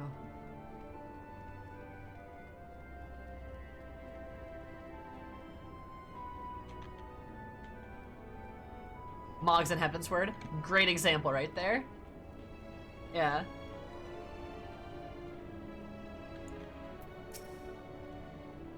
People here, I just hope we are ready for the influx of guests. Yeah, hope so too. Don't know where they're all gonna go though.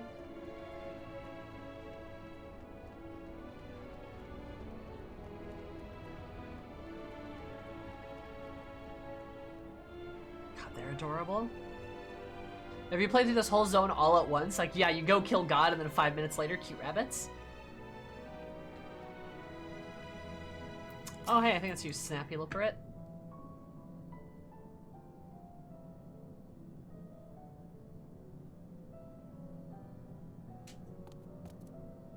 What? How in the... When did you get here? Who let you in? Why wasn't I told?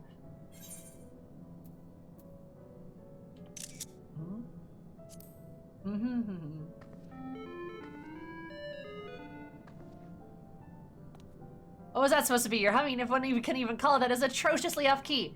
It should sound more like this. I don't know how we make that sound. As leader of the Loporits, I can allow substandard attempts at musicality to go unremarked, even if you are a guest, be that magnanimous sort that I am. I'll forgive you this once. What? Also, I tried to hum, but it didn't work. Oh, well, looks like you beat us here. Friends, I take it? Is this all of them?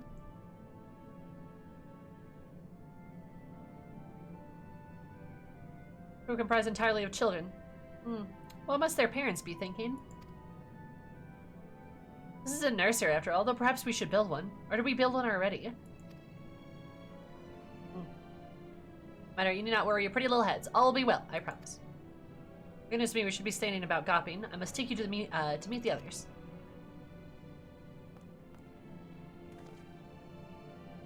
Bold of you to call us children when you are so small. Back towards the entrance, you'll find a path that leads to a central platform on the upper floor. There's a wrong way to reach it, but it's a large glowing ball at the center if you should find yourselves lost. I shall gather the others and meet you there. Well then, back to the upper floor it is.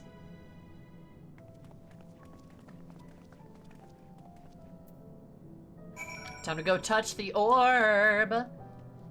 Hi, recording way. But I need to see one of you kind of close before. Would you mind if I take some measurements of your body? Just for reference, of course. Yeah, sure, my guy. I guess.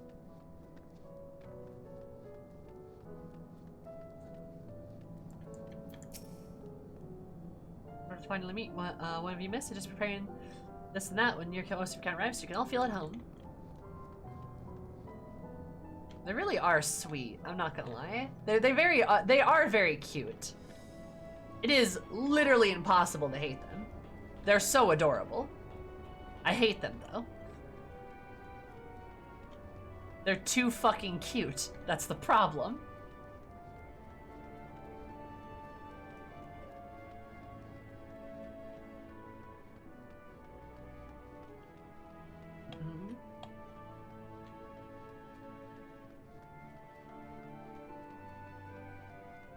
Good God.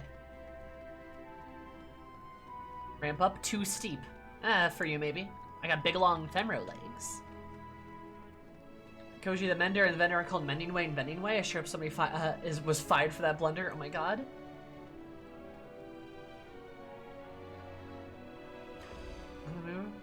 Wait for me, I beg of you. I'm a Lala. Sounds like a personal problem.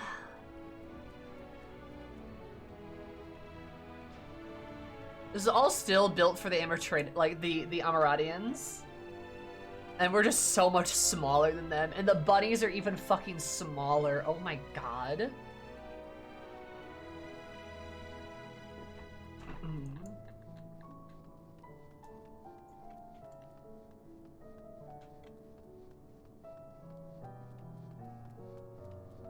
Well, time to go ponder in my orbs.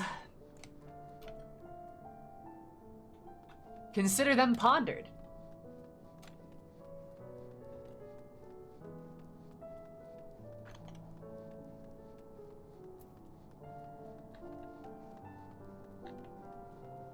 Hi, mapping way. The rate of the densities of its sphere is quite similar to the crystalline concept we've seen before. It shares a capacity to store memory and knowledge. With size, getting from one end of the place to the other must be exhausting. Honestly, I don't know how they do it. We already have Banuis in the game. Exactly, and that's probably for the best. No, the Lopards, despite their diminutive stature, are able to maintain such gargantuan facilities.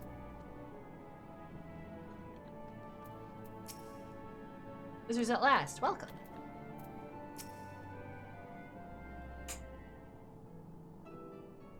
Truly is the Banui expansion, yeah? Right, of course. Introductions are in order. Ahem.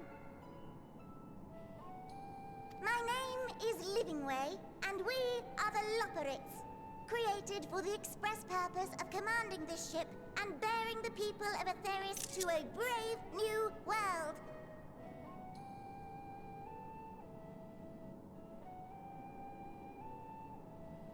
Yeah, okay. More specifically, I am the one whom she charged with the execution of her most vital plans. You might say I'm her right paw.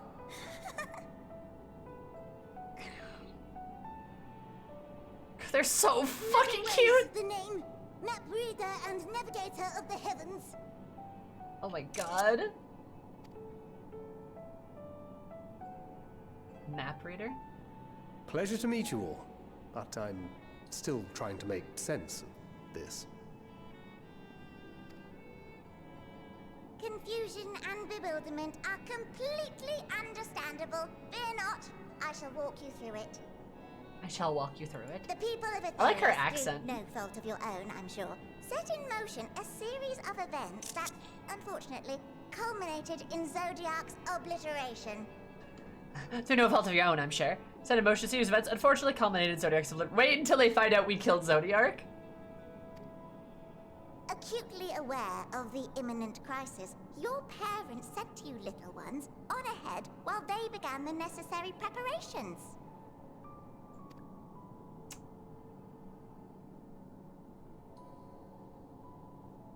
Still not following? No?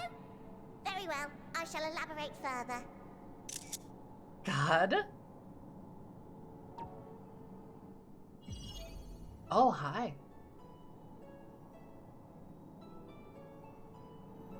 Here, Terminal cuteness, we yeah? have Atheris, your home, and the moon, where we are now. Oh. Without Zodiac around to keep things lively, so to speak, the celestial currents of the star have doubtless begun to degrade. Living Way should be renamed Condescending Way. True. A calamity of apocalyptic proportions will be visited upon Atheris, bringing an end to all life. Very sad, that. Very sad, that. So too hath the Watcher claimed. By thine unperturbed countenance, I gather this eventuality was anticipated. The doom and gloom. Oh yes, quite expected. Oh my god. Imagine, if you will, that Aetherius is a delicious carrot that I've forgotten to eat and left out in the midday sun. Oh my god. The most earnest wishes or prayers will not stop it from rotting to the core. So sadly, there's nothing to be done but to abandon said carrot, Aetherius, in case the metaphor is lost on you, to its grisly fate. You sassy! The sassy little bitch! Just, Aetherius, in case the metaphor is lost on you. Say, excuse you? I'm not dumb.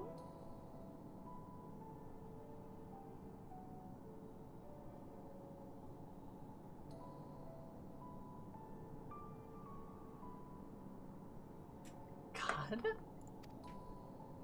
And this moon will serve as the vessel to deliver us to a new home. Just so! We will gather up as many people, supplies, and resources as our stores will hold. And then, once everyone is aboard, it's off to another star. I'm glad they used the orbit. That's kind of a cool bit.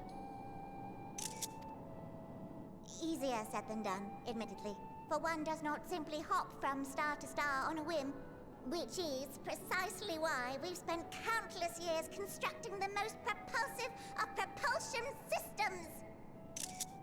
We ought to I love make her it to our voice. destination in 2 shakes of a rabbit's tail. I'm gonna just abandon the planet. Impressive technology. I dare say it is beyond anything we have ever seen. No need to shower us with praise. All we've done is faithfully carry out the instructions left to us by Hydaelyn. Back in the old days, when she was still just Venar, she was dedicated to the study of the world and its inner workings. No one being surprised yet again. Correct, yet again. Good shit. And the Watcher, the real one, not the simulacrum you met, was one of her fellow researchers. God damn! Yes! Fuck yeah! And that makes sense. We and this wondrous vessel masquerading as a moon are products of their knowledge and know-how. Yup.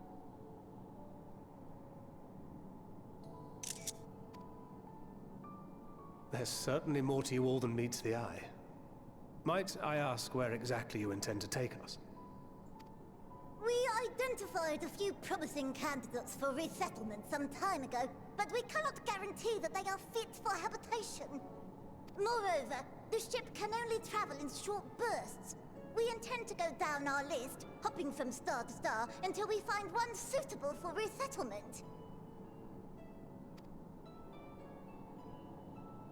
No need to worry, though. The vessel is being refurbished with accommodation for an extended stay as we speak. While we did have to rely upon outside help to determine what amenities were essential, I dare say we have risen to the challenge. Outside help? Who's your outside help? Help? From who? Help? From you and yours! Who else? Each time we woke to perform regularly scheduled maintenance, we were greeted by the resources you sent us. What better way to learn about preferences and proclivities of our present-day charges?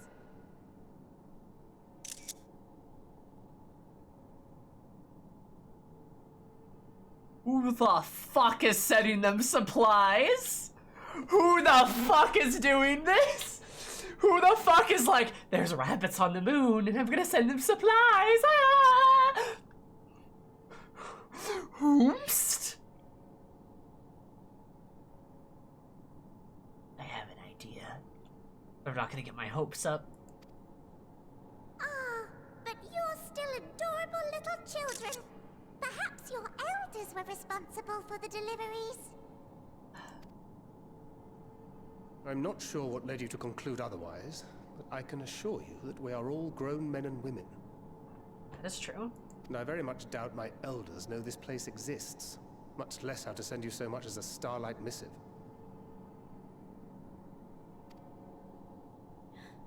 What? Then who in blazes let you on my moon? My moon? I'm like, yo, I killed Zodiark. Also, I'm Heidelin's champion, by the way. Heidelin herself led you here. Are you jealous? You don't say. Well, Oh. really? Not children. Then why are you so small and stunted? Like little baby carrot people. God. The cheek rub. Well, Amarotimes were a great deal taller. In the present day, persons of such prodigious size are exceedingly rare.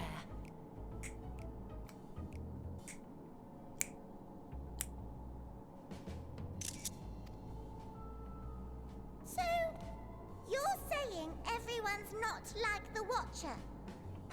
Yes.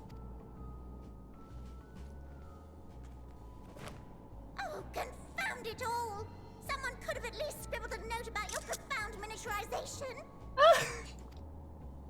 That tome in thy possession. Oh, this? One of the first books sent to us. A compendium of the people of Atheris. The Charlians. Blank pages at the back for It's the Charlians. It's the Charlians. It's the Charlians. It's the Charlians. That's their thing. That's what they're doing. And they're gonna go on the moon. It's the Charlians. It's the Charlians. It has to be. That's why they're cataloging every unit. It's for the Ark. This is the Ark. Oh my God. This is the Ark I was talking about. This is it. This is what they were trusted with. This is the secrecy.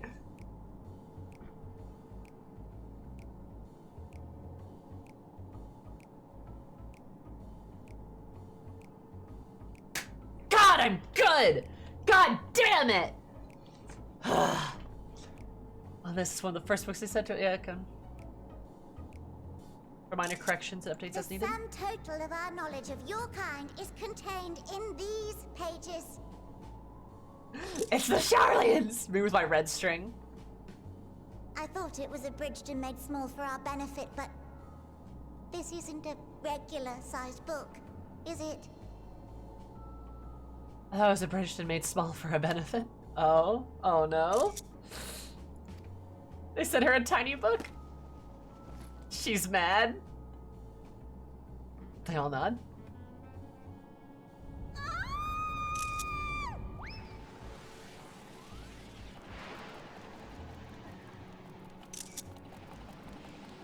Excellent. Excellent. This is good. Building Way, can you hear me? Yes, we're all very busy. Building way. Change of plans. I need you to rebuild the domiciles at 1/3 the scale. All of them. Yes, all of them, and but me no buts. See to it with all speed. Building way. Perhaps you could tell But us me a no bit more butts. about your terrestrial collaborators. Fucking Charlian. Yes, in due time. But first, I'd like to hear more about you, if it's all the same. I'd rather not risk any other complications due to outdated knowledge of our passengers-to-be.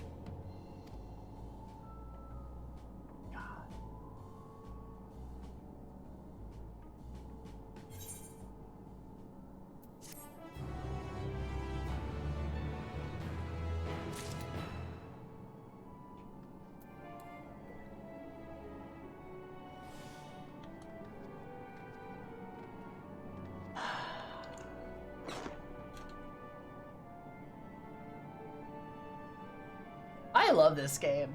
It's so good. Oh, it's so good. Because remember when I said the Charlians are like, you just take a little drink? You know what, Sage? Fucking fight me. Alright, good night, Light Shadow. It's such a good game. I'm gonna take a sip of Sammy is Always Right juice.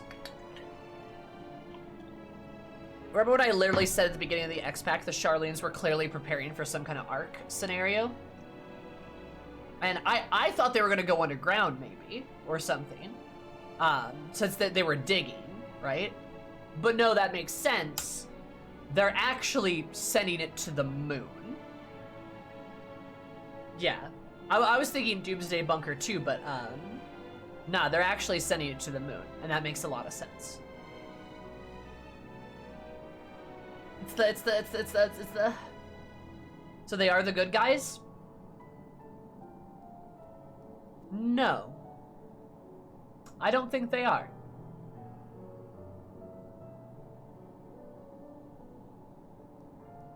I'm not sure they're the bad guys, but I wouldn't really call them good. Eris' drinking problem really began. Oh no, Eris is an alcoholic, fun fact. That's actually a bit of her canon. But like, I will say, like, legitimately, the Charlians have this very important goal that they're funneling all of their resources in. And I understand why. This is a big deal. I get that. I completely understand. Drinks to forget, yes. Exactly that. They're Miss Guy dead? Yes. Like, but the way I see it with Charlians are like, they are still actively, and by that I mean inactively, letting so many people suffer to prevent this doomsday. I understand this takes a lot of resources, but perhaps if the Charlians actually did something to fucking help us, we wouldn't need to prepare for the doomsday. Like, think about this. Think about what the scale that they're doing. It's obscene. And if they were actually funneling those resources into helping prevent the apocalypse, then my God, maybe, just maybe, it never would have happened. They're literally this sort of point of intelligence where they're so concerned about the worst case scenario, they won't even lift a finger to help the problems in the meantimes, so they never get to the worst case scenario. They're just doomsday preppers.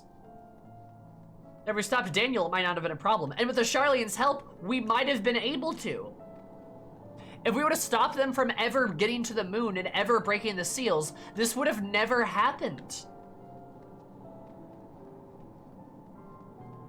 They actually cooperated with Eorzea, the moonship wouldn't need to exist, basically. Yeah, like literally, they're so intellectual and overcomplicated and arrogant that they literally done like the smart guy flaw of overcomplicating the situation massively when a much simpler solution was right there.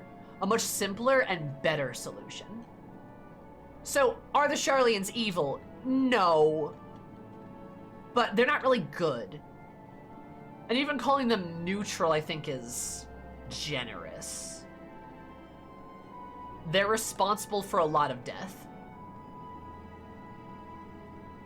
They are responsible for a lot of death.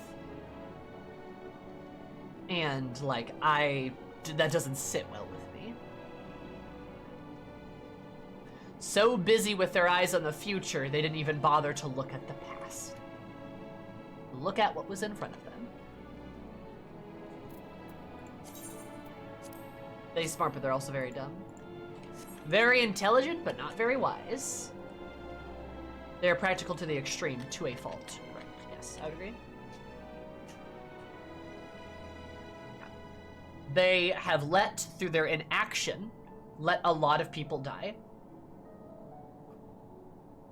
Just ask yourself, too, who are they going to save first when there's not enough time, or who are they going to leave behind? Oh, yeah. They're going to save themselves first, easily. Duh. They don't give a shit about anybody else. Like, they don't fucking care. It's just going to be their fucking intellectual supremacy of only the brightest minds may go up here. All life is not created equal. Literally, that's what they're saying. What's the Louis Swat quote? Something about inaction is not intelligence, it's indolence. I believe, right? So intelligent that the final days is a foregone conclusion to them, so nothing else matters. They can't consider that there's another option. Yep. Well, of course, they're the shining bastion of civilization. Yeah, they're better than all of us. Duh.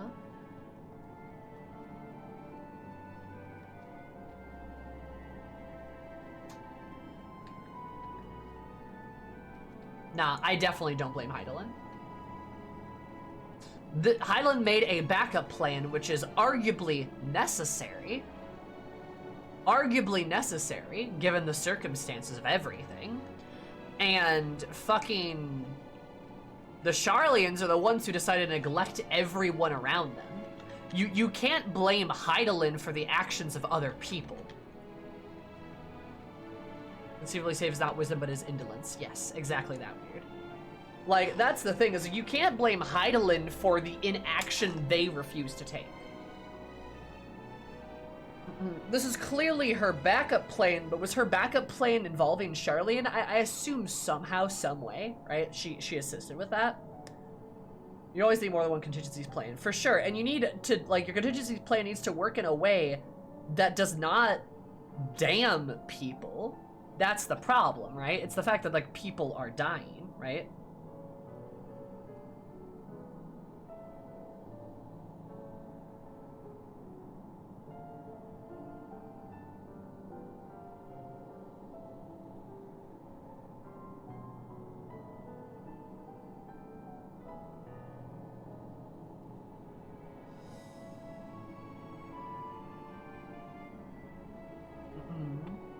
Sharlayan shakes fist. Yeah, you need more than one. Yeah, it's just like, so like, is Sharlayan evil? No, not really. But they're not like, they're still not the best. Like, that's the thing, right? That's kind of what I'm getting at. Also, I'm pacing because I need to pee. I'll be right back. Just a second. BRB. BRP.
Okay, I'm back. Hi, what's going on?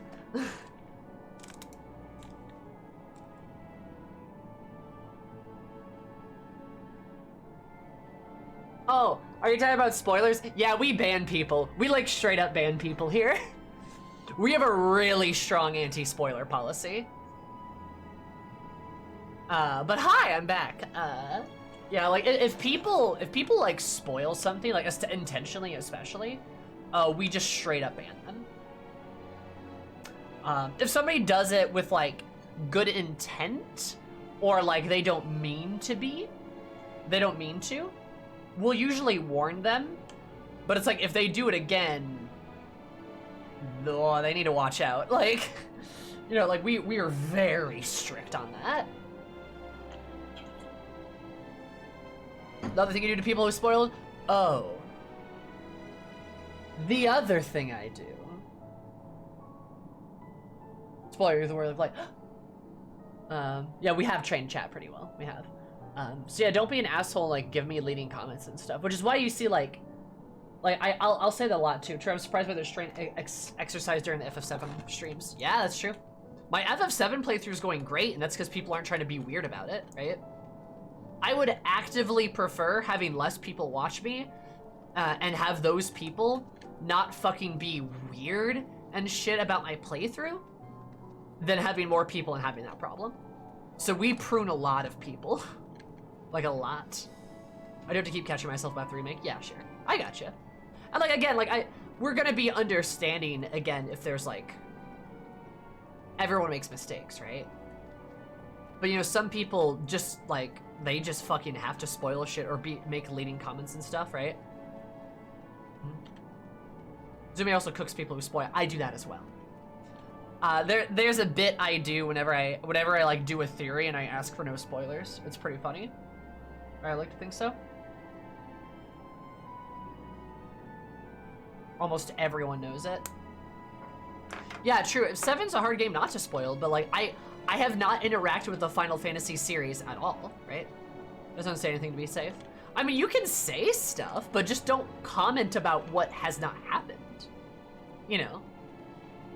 It's actually quite simple. It's very easy to not spoil things. Just don't talk about stuff that hasn't happened. And if you're unsure, ask. But don't, or like ask a mod or something, or don't mention it.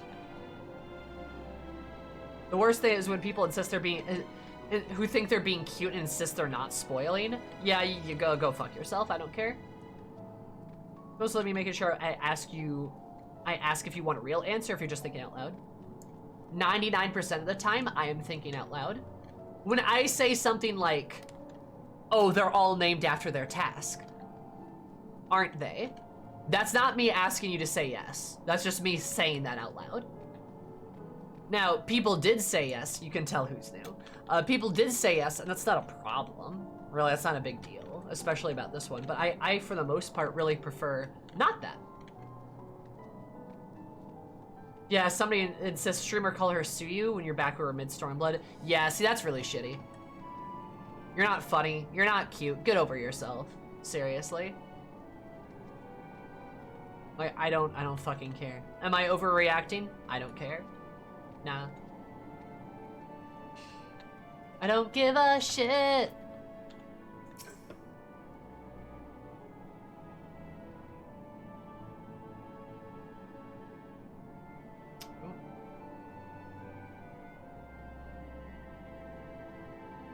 It's like all my name days have come at once.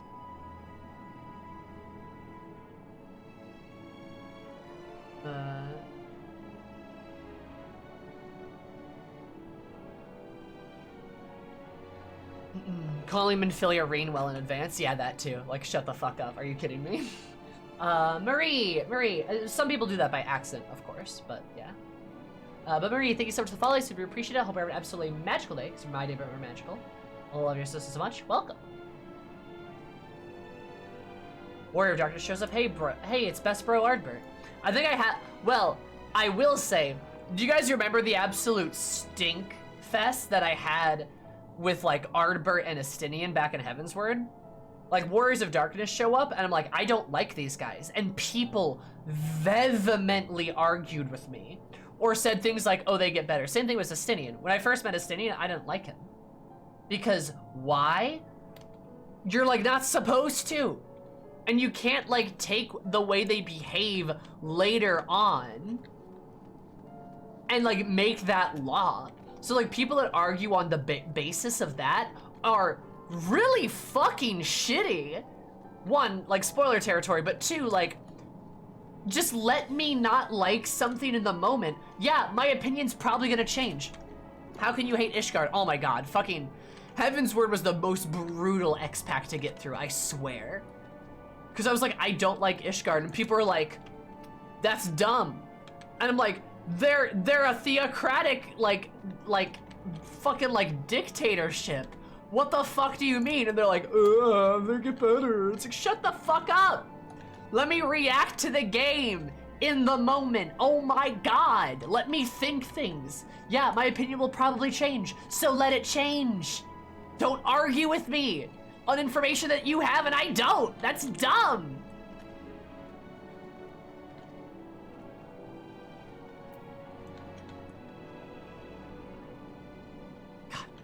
Did you still use a crockpot to cook the spoiler goblins? I absolutely do, Slay. I absolutely do. Yeah. It was the hardline rules. How can I not love such a stream? Ah, thank you, Maria. That's good to hear. That's good to hear. But yeah, it's like literally like, arguing on the basis of future information is such a shitty thing to do.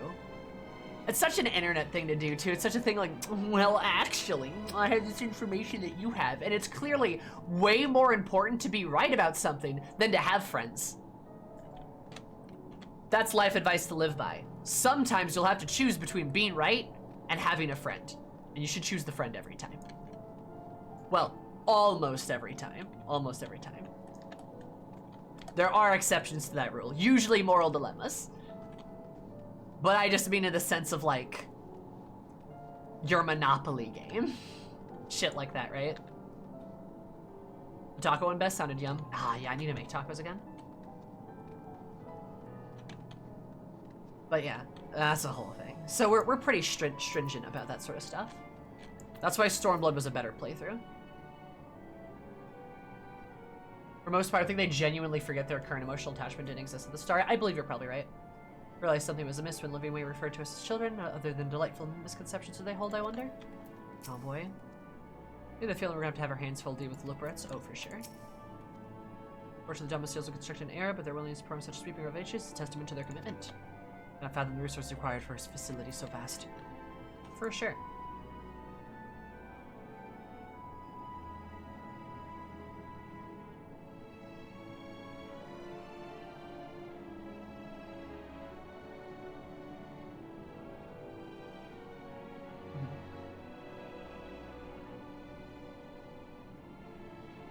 Sorry, I gotta edit something here.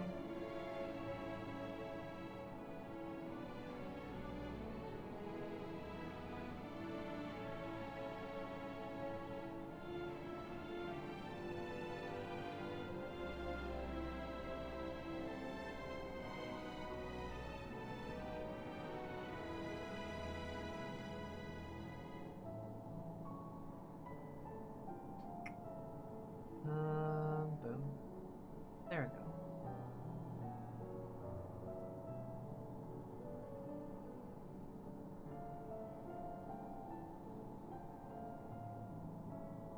Okay, context. Big fat tacos. So big fat tacos, for sure. I was sick during my playthrough. I missed some things due to the fog dead brain. That's fair. An emotional connection with Endwalker via streamer playthroughs. Nice, that's good. I'm sorry your playthrough got kind of got disrupted there though. That kind of sucks.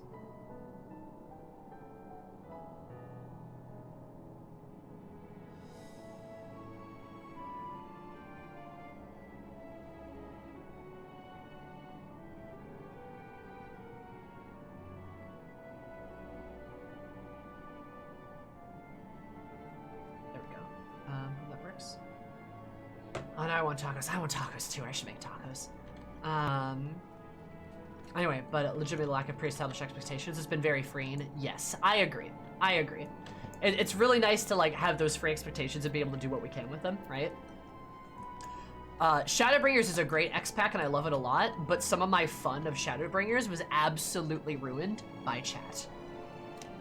Ranjit conversation. So like some of it was absolutely colored by really sweeping kind of things, attitudes people had about characters and such. And that's kind of part of the bit, right? And that really, really sucks. Oh, that sucks to hear. Yeah. That's why, like, I do think Stormblood was my best playthrough. I think Stormblood was my best playthrough because I had the least amount of people telling me how to enjoy it. Shadowbringers absolutely had a ton of that. And I think Endwalker actually has been similar to Stormblood. There's not the same kind of bit, right?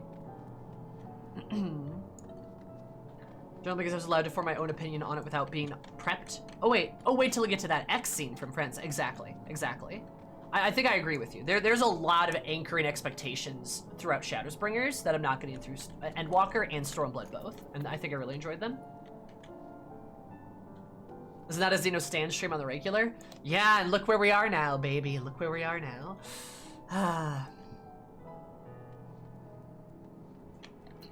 Yeah. Well, building we can complete the renovations before more guests arrive.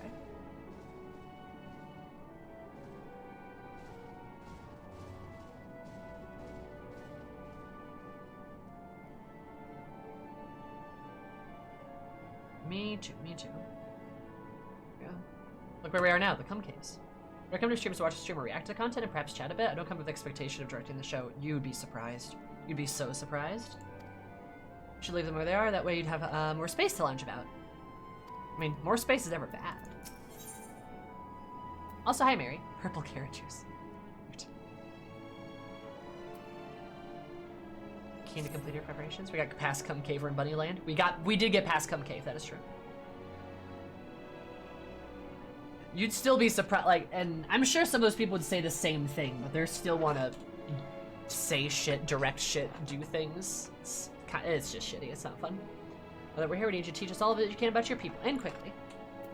With final laser upon us, there's table grandeur, so it's imperative that we are prepared to receive our passengers to be. Is there anything at all that may displease them? It must be addressed post-haste. We shall, we at Best Ways Borough have assembled everything required to offer our guests the best way forward. We have created a myriad of amenities we understand are essential for day-to-day living. We wish to hear your opinions on them. Convert up an appetite, so why not start with foodstuffs? Meet the Curatorium. We'll see about filling your bellies. Curatorium? God. Once there was not enough? That's fair. Not one for enthusiasm. The notion of a theory is wanting to run into its course is a matter, of course, rather a bit more concerning, though. Nevertheless, let us take the opportunity to learn more of the Loporits in this vessel. Hug. Also, you know, if you're curious about, like, my playthrough, and you've missed some of it, I have a YouTube channel where I upload all my VODs. My YouTube channel has all my stuff on it right there for you. If you really are curious, I know it's a lot of hours of video to go through, but there are people who regularly watch them, so you're welcome to look at my other Endwalker vids. Or my playthroughs of other games, because I've got like my Final Fantasy X playthrough there, my Final Fantasy IX playthrough there, my Final Fantasy 15 playthrough, my Yakuza 0 playthrough, my Nier Replicant playthrough is there. So many.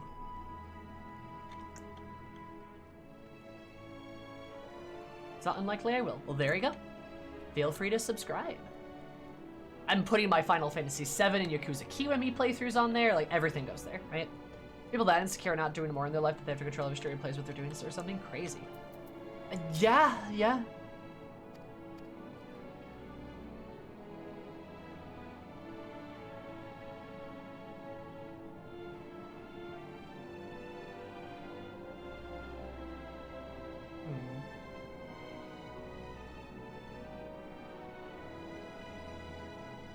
Oh my god.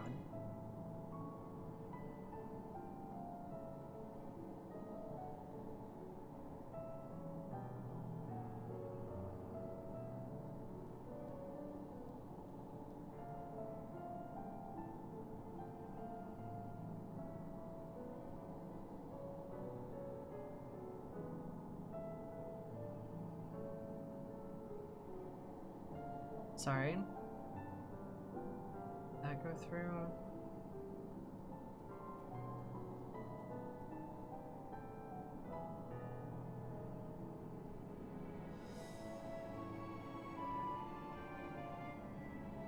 Alright, oh, on YouTube, I mean. Sally, I don't have the funds to sub at the moment. Oh, yeah. Your sub would rather watch this right now, but we'll snoop there later. Go for it. Perfect, perfect, perfect. Oh, there's reactions tier field? Oh, absolutely, baby. I cry so much, dude. I cry so much. You haven't seen me cry yet because this hasn't been a particularly emotional bit. I've cried. I weep all the time. I think a lot of it comes from I'm smarter than the streamer thing that chats do a lot. Oh, for sure, Matt. People do that a lot. Some streamers thrive on conflict with their chat, though. I just find it so exhausting. I am absolutely down for like a healthy conversation or debate about certain things. And like chat and stuff, but like, yeah, I don't like tissue box count so far. I think it's 12. I think we're at 12 right now for Final Fantasy 14. But like, I'm not here to fucking argue all the time, even though I do argue a lot, but that's also because I'm right and people tell me I'm wrong, and I'm right. And I'm almost always right, and it's so good to always be right. Anyway. Also, my other playthroughs, like my other X-Packs of Final Fantasy 14 are there. I only started putting them on YouTube during Heavensward, so my AR and older Heavensward stuff isn't there. Whoops. But all of Stormblood, all of Shadowbringers is there. And like the last part of like Heavensward is there too. So, kind of a shame that those ARR and Heavensward vids are lost to time, but admittedly, it wasn't probably my best content. So like, eh. It's not a cum cave. Well, I'm sorry, but it is. Don't make me put you in the cum cave. Actually, the most important AR footage is still preserved in the clips. My fucking Thancred clips are still there, so that's good. I still rewatch your 5.0 and 5.3 ending bits sometimes. That's good. Yeah, please do. People loved my 5.3 video.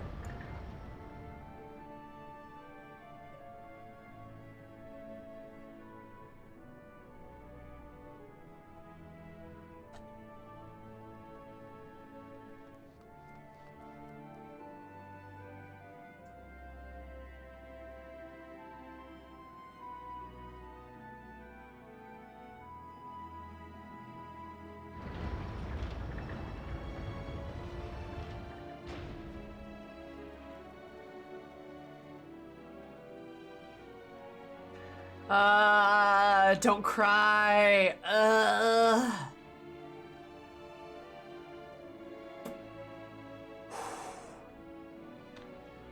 just started thinking about Gaia and Reen again. Not gonna lie. Aww.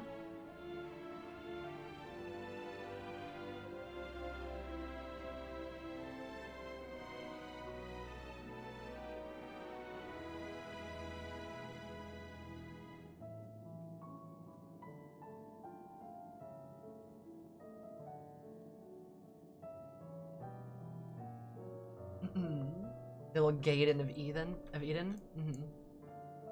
This is so cute. The roommates. The soft music is not helping. Oh, my heart. Fucking love the Eden storyline. Yeah, really pulling that like Eden vibes from here. Love that shit. What's it supposed to be doing again? Oh my god, yawning way. Love Eden. Still not quite my favorite raid series, but probably second place. Probably my second favorite raid series. There's a cap. Why are there mobs down here? We got bunny ears too. Why? Why does there has to be mobs everywhere? Versus Eve at least, right? Kills you, instantly kill, instant death, POV, you die? How fucking dare you say that, Karaka? POV, I kill you. That's a rat shake, I will rat shake you. I need a rat shake emote so bad, dude. Best raid story is Boja.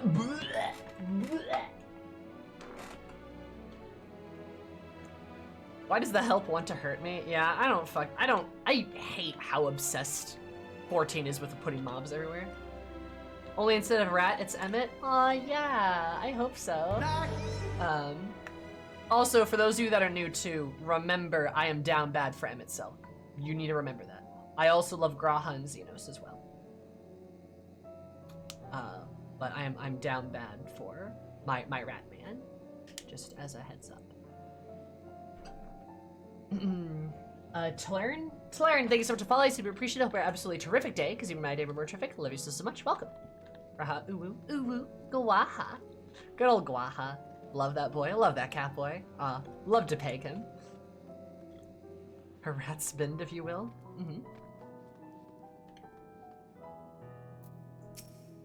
Nero series opinion, I would put near number 3. Even though I still don't think I've technically finished the raid series. I think I've got that last quest that I haven't done yet. Oops. I'd say it's probably my 3rd favorite raid series.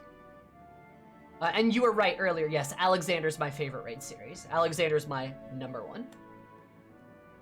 Need the Graha introduction clip? Oh, please do. Oh, yeah, the old one? That's so good. We've come so far.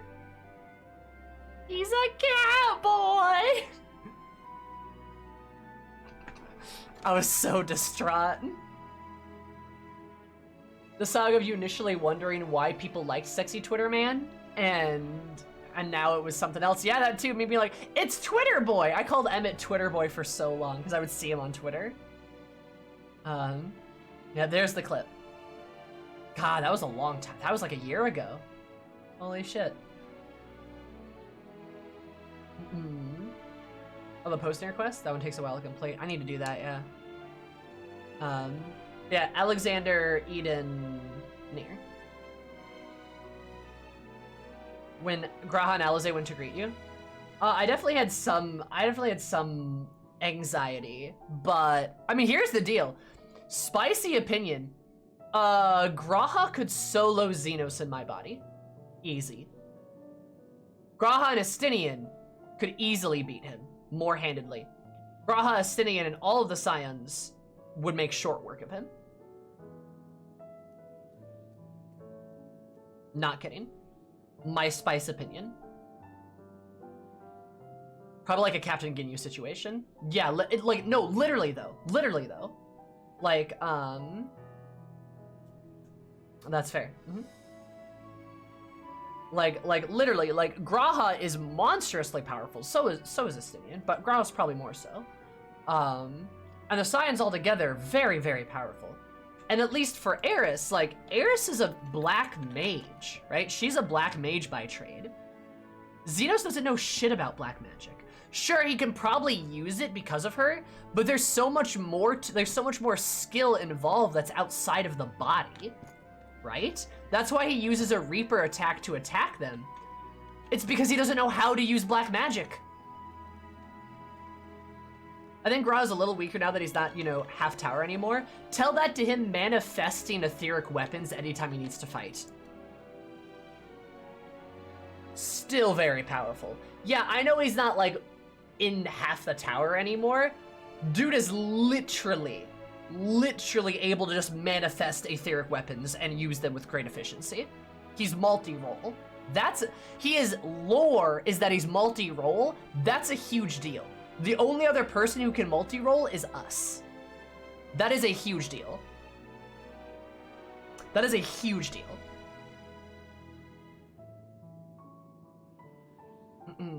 Yeah, remember when he caught all those people? Remember when he just learned, like he can just turn invisible because he just learned an invisibility spell because he could, or a levitation spell because he could? Remember when he memorized, like, an entire computer screen within seconds? Like, you're telling me Graha could not fucking at least beat Xenos in our body? Nah, he definitely could. He definitely has the ability to. Easily. Like, easily. Now, Xenos in his own body, that is a fight I would like to see. It'd be a lot harder. But I don't know if he couldn't do it. Not gonna lie. He also knows Break, which is supposedly one of the most powerful spells in FF canon. He does, that's true. He does know Break.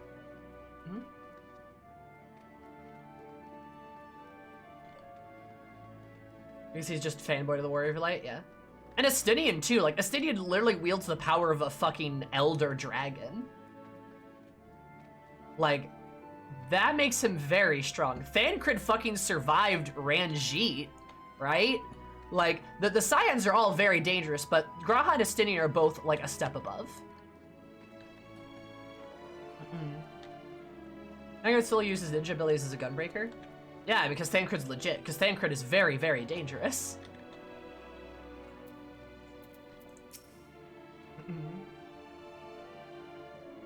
Estinian plus Gaius couldn't beat Xenos in his own body.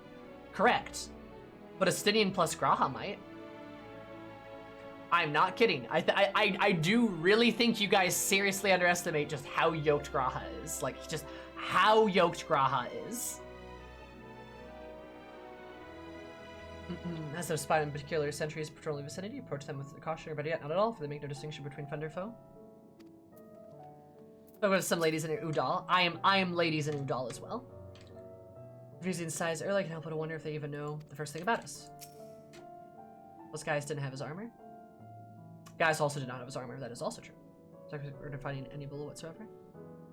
This is we're not gonna find anything edible, true. It's like all my name days have come at once. There's context. Oh, you subscribed with that, okay. Thank you so much, Weird, for the 6 months. Did you know that 3 plus 3 equals 6, which is how much subscribe for? That's kinda poggers.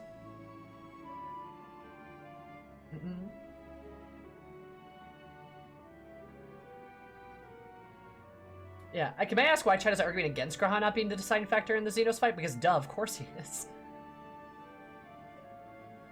I mean, I don't know why. People just like arguing with me sometimes. But we know why. We know why people do that. The fact that Gaius can fight at Estinian's level without armor makes him really scary. That is also correct. That just is a testimony to how dangerous Gaius is.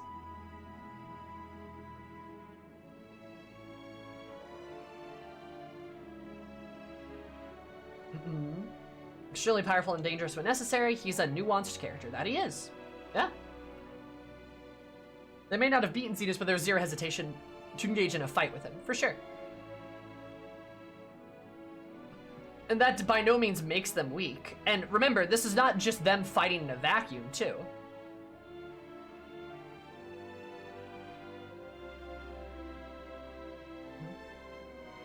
G'raha managed to stand up to Emmett, and Emmett could kick Xenos' ass, therefore G'raha can really make kick Xenos' ass. Simple. This makes me want to see a tournament arc in the patches. That would be kind of cool, I'm not gonna lie.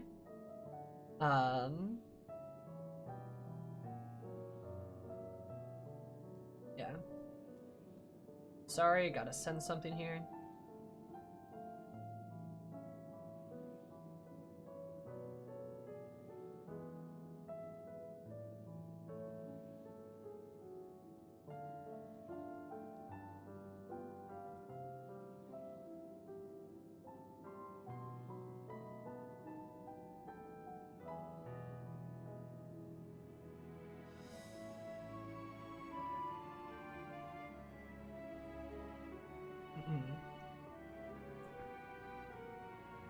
Okay, G'raha managed to stand up to Emmett. This really makes me want to see... Yeah. A mini Omega comes back and hosts a tournament arc because reasons. Why not? Yeah. Thinly veiled disguise. It's just Xenos wearing glasses. Oh my god. He's just wearing glasses like, yes, I am not a Xenos. I am Xenos. Very different. Warrior of Light, please won't you fight me? In fairness though, again, Xenos is also a monster in his own right. A fight between G'raha and Xenos would be interesting. Could G'raha win? Maybe. I don't know. But he stands a good chance. He definitely does. So Nero's disguise? Exactly, yeah. I'm Genos ass Zalavis. Oh my god. Mustache Xenos. He's got the mustache and the glasses. What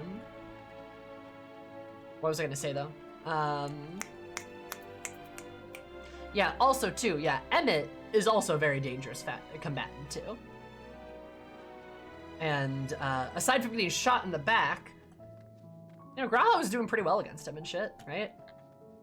Also, G'raha got shot in the back and was like fine. Or maybe not fine, but survived.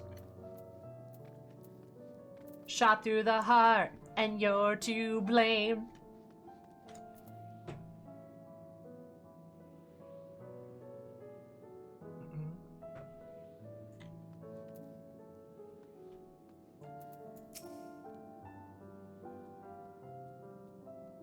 What if it's because of either people are more durable? I'm sure it is. I mean, that's how like warriors and tanks operate, right?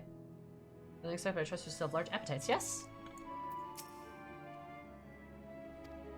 Okay.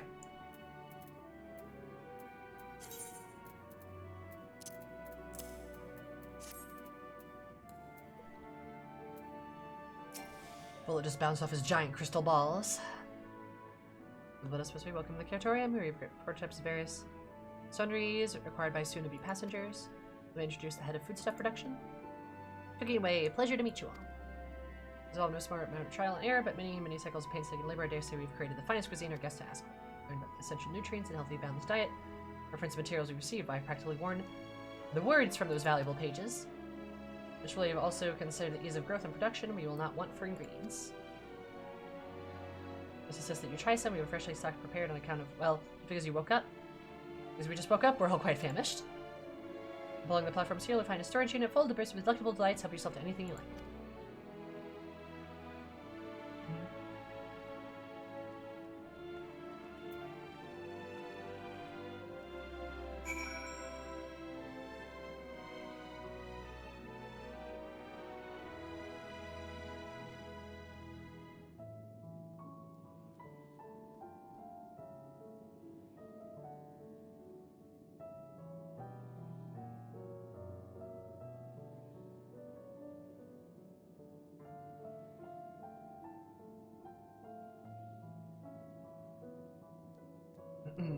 There we go. Sorry. Moon food. Sorry, trying to organize things with friends. Trying to share some small improvement. Comment to be satisfied. Okay, for seconds and thirds, I'm sure. Okay.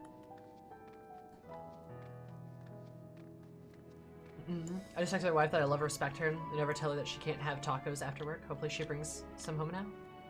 Oh my god. Nice. Also, imagine having a wife. Could be you. What's it like being in love? God.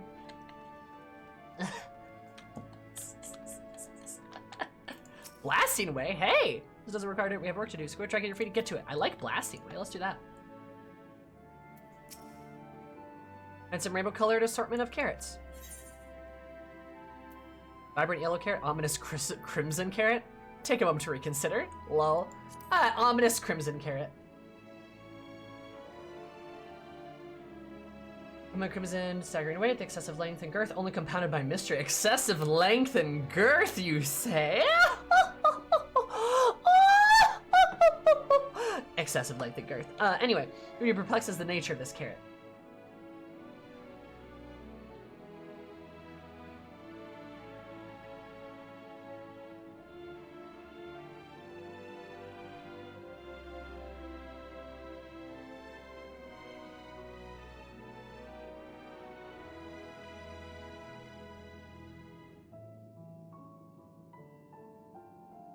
Staggering weight.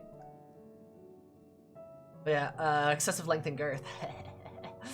Let's go. Are you certain you wish to eat the carrot? Yes. Eat the carrot.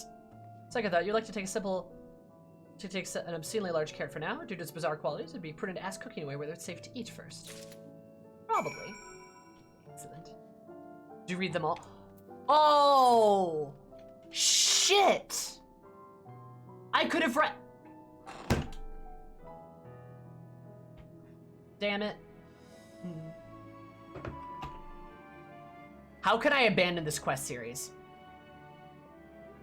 How can I abandon this quest series? I don't believe I can. How can I do? There has to be a way. There has to be a way. Or there has to be a way, right? I forgot I could have done all of them. Can't abandon MSQ. Damn it. I'm mad.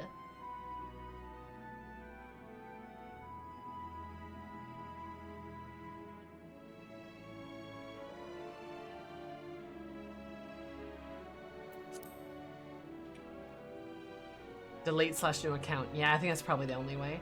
I'm so mad! I should have read all of them! Ah!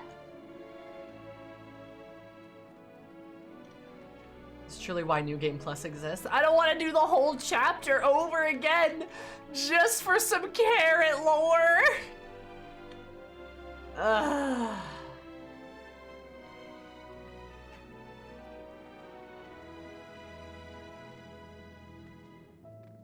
Do you guys know what the other stuff? Oh, hey, look, another Aether. You guys know what, like, the other stuff is?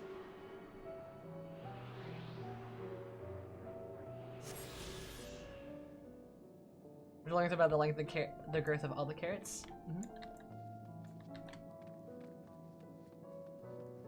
Call the wiki. I can share with you on Discord later. If you guys find it, feel free to post it in chat. I'm mad. I'm mad. I hate that shit. That just went right over my head. Oh, hey, work.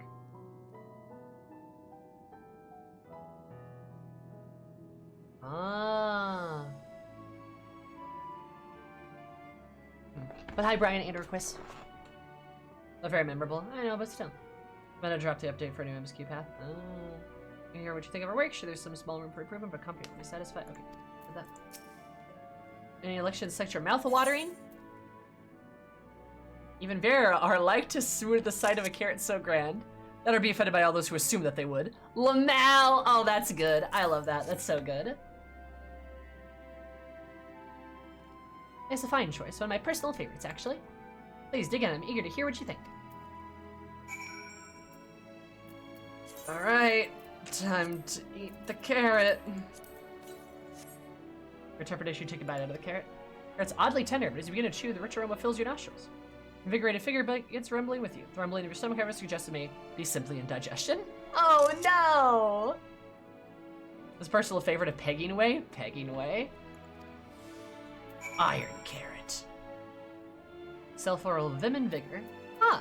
Is that how that works? With your approval, yes?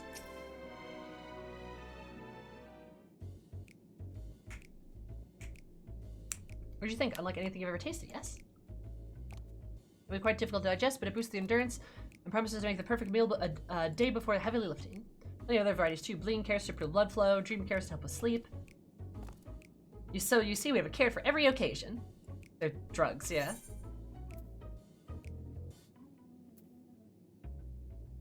You can certainly see a demand for this in Charlian. I think Eris is gonna be like, but what if I don't like carrots? Viagra carrot? Don't like carrots? What do you mean you don't like them served in this fashion? Don't worry, we have pureed versions on hand if you don't have the time to chew. Yeah, this sure is Charlian, huh? I think you two had a wide assortment of carrots to choose from and not else.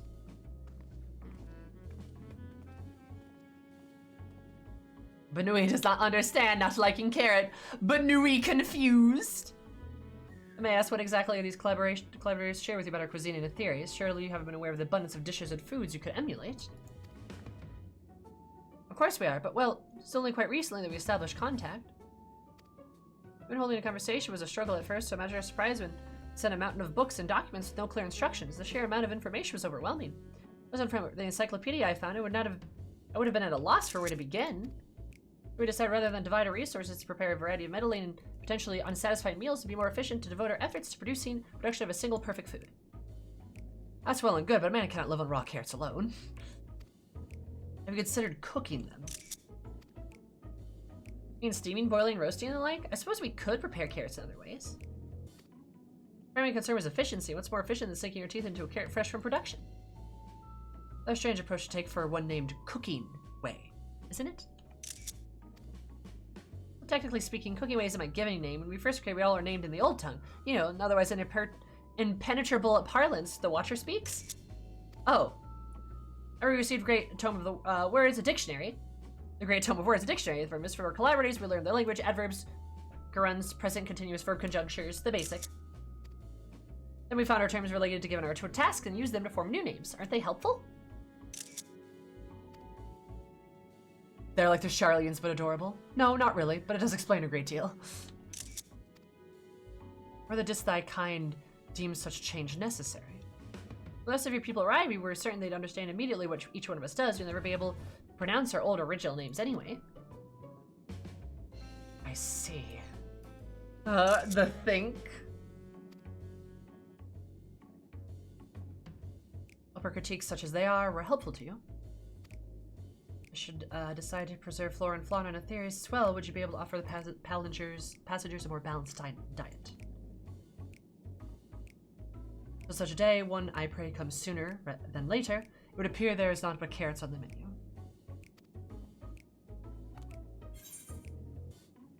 The purple carrot juice, nice. They do a think. And Uri's just thinking back there like, sure, Panzer, if you'd like. Go for it. Style the hero. Good God. They're such a hoot. I like the Banuis quite a bit. The Loporrits are very cute. Very cute. Too adorable for me. Oh, right. Yeah, it's gonna be unhappy when you do that. Oh, fuck. I need to permit a user. Duh. There you go. Sorry about that. Only subscribers can post links without a permit. And that is all for good... Hello, buddy boy. You're very attractive. That is all for good safety reasons. Lot of bots just post links at random.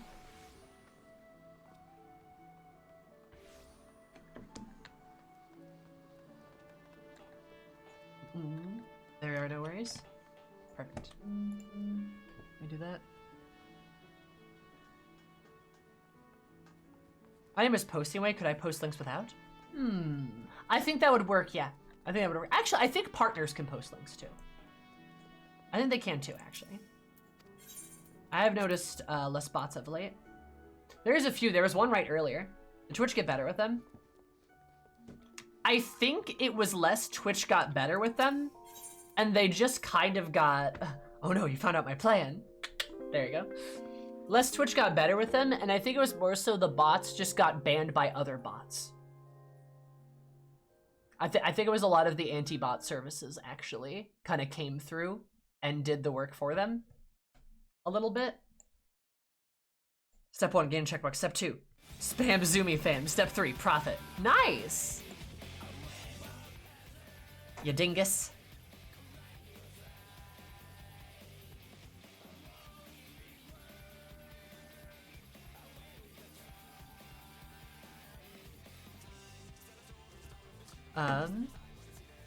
Yeah, interesting.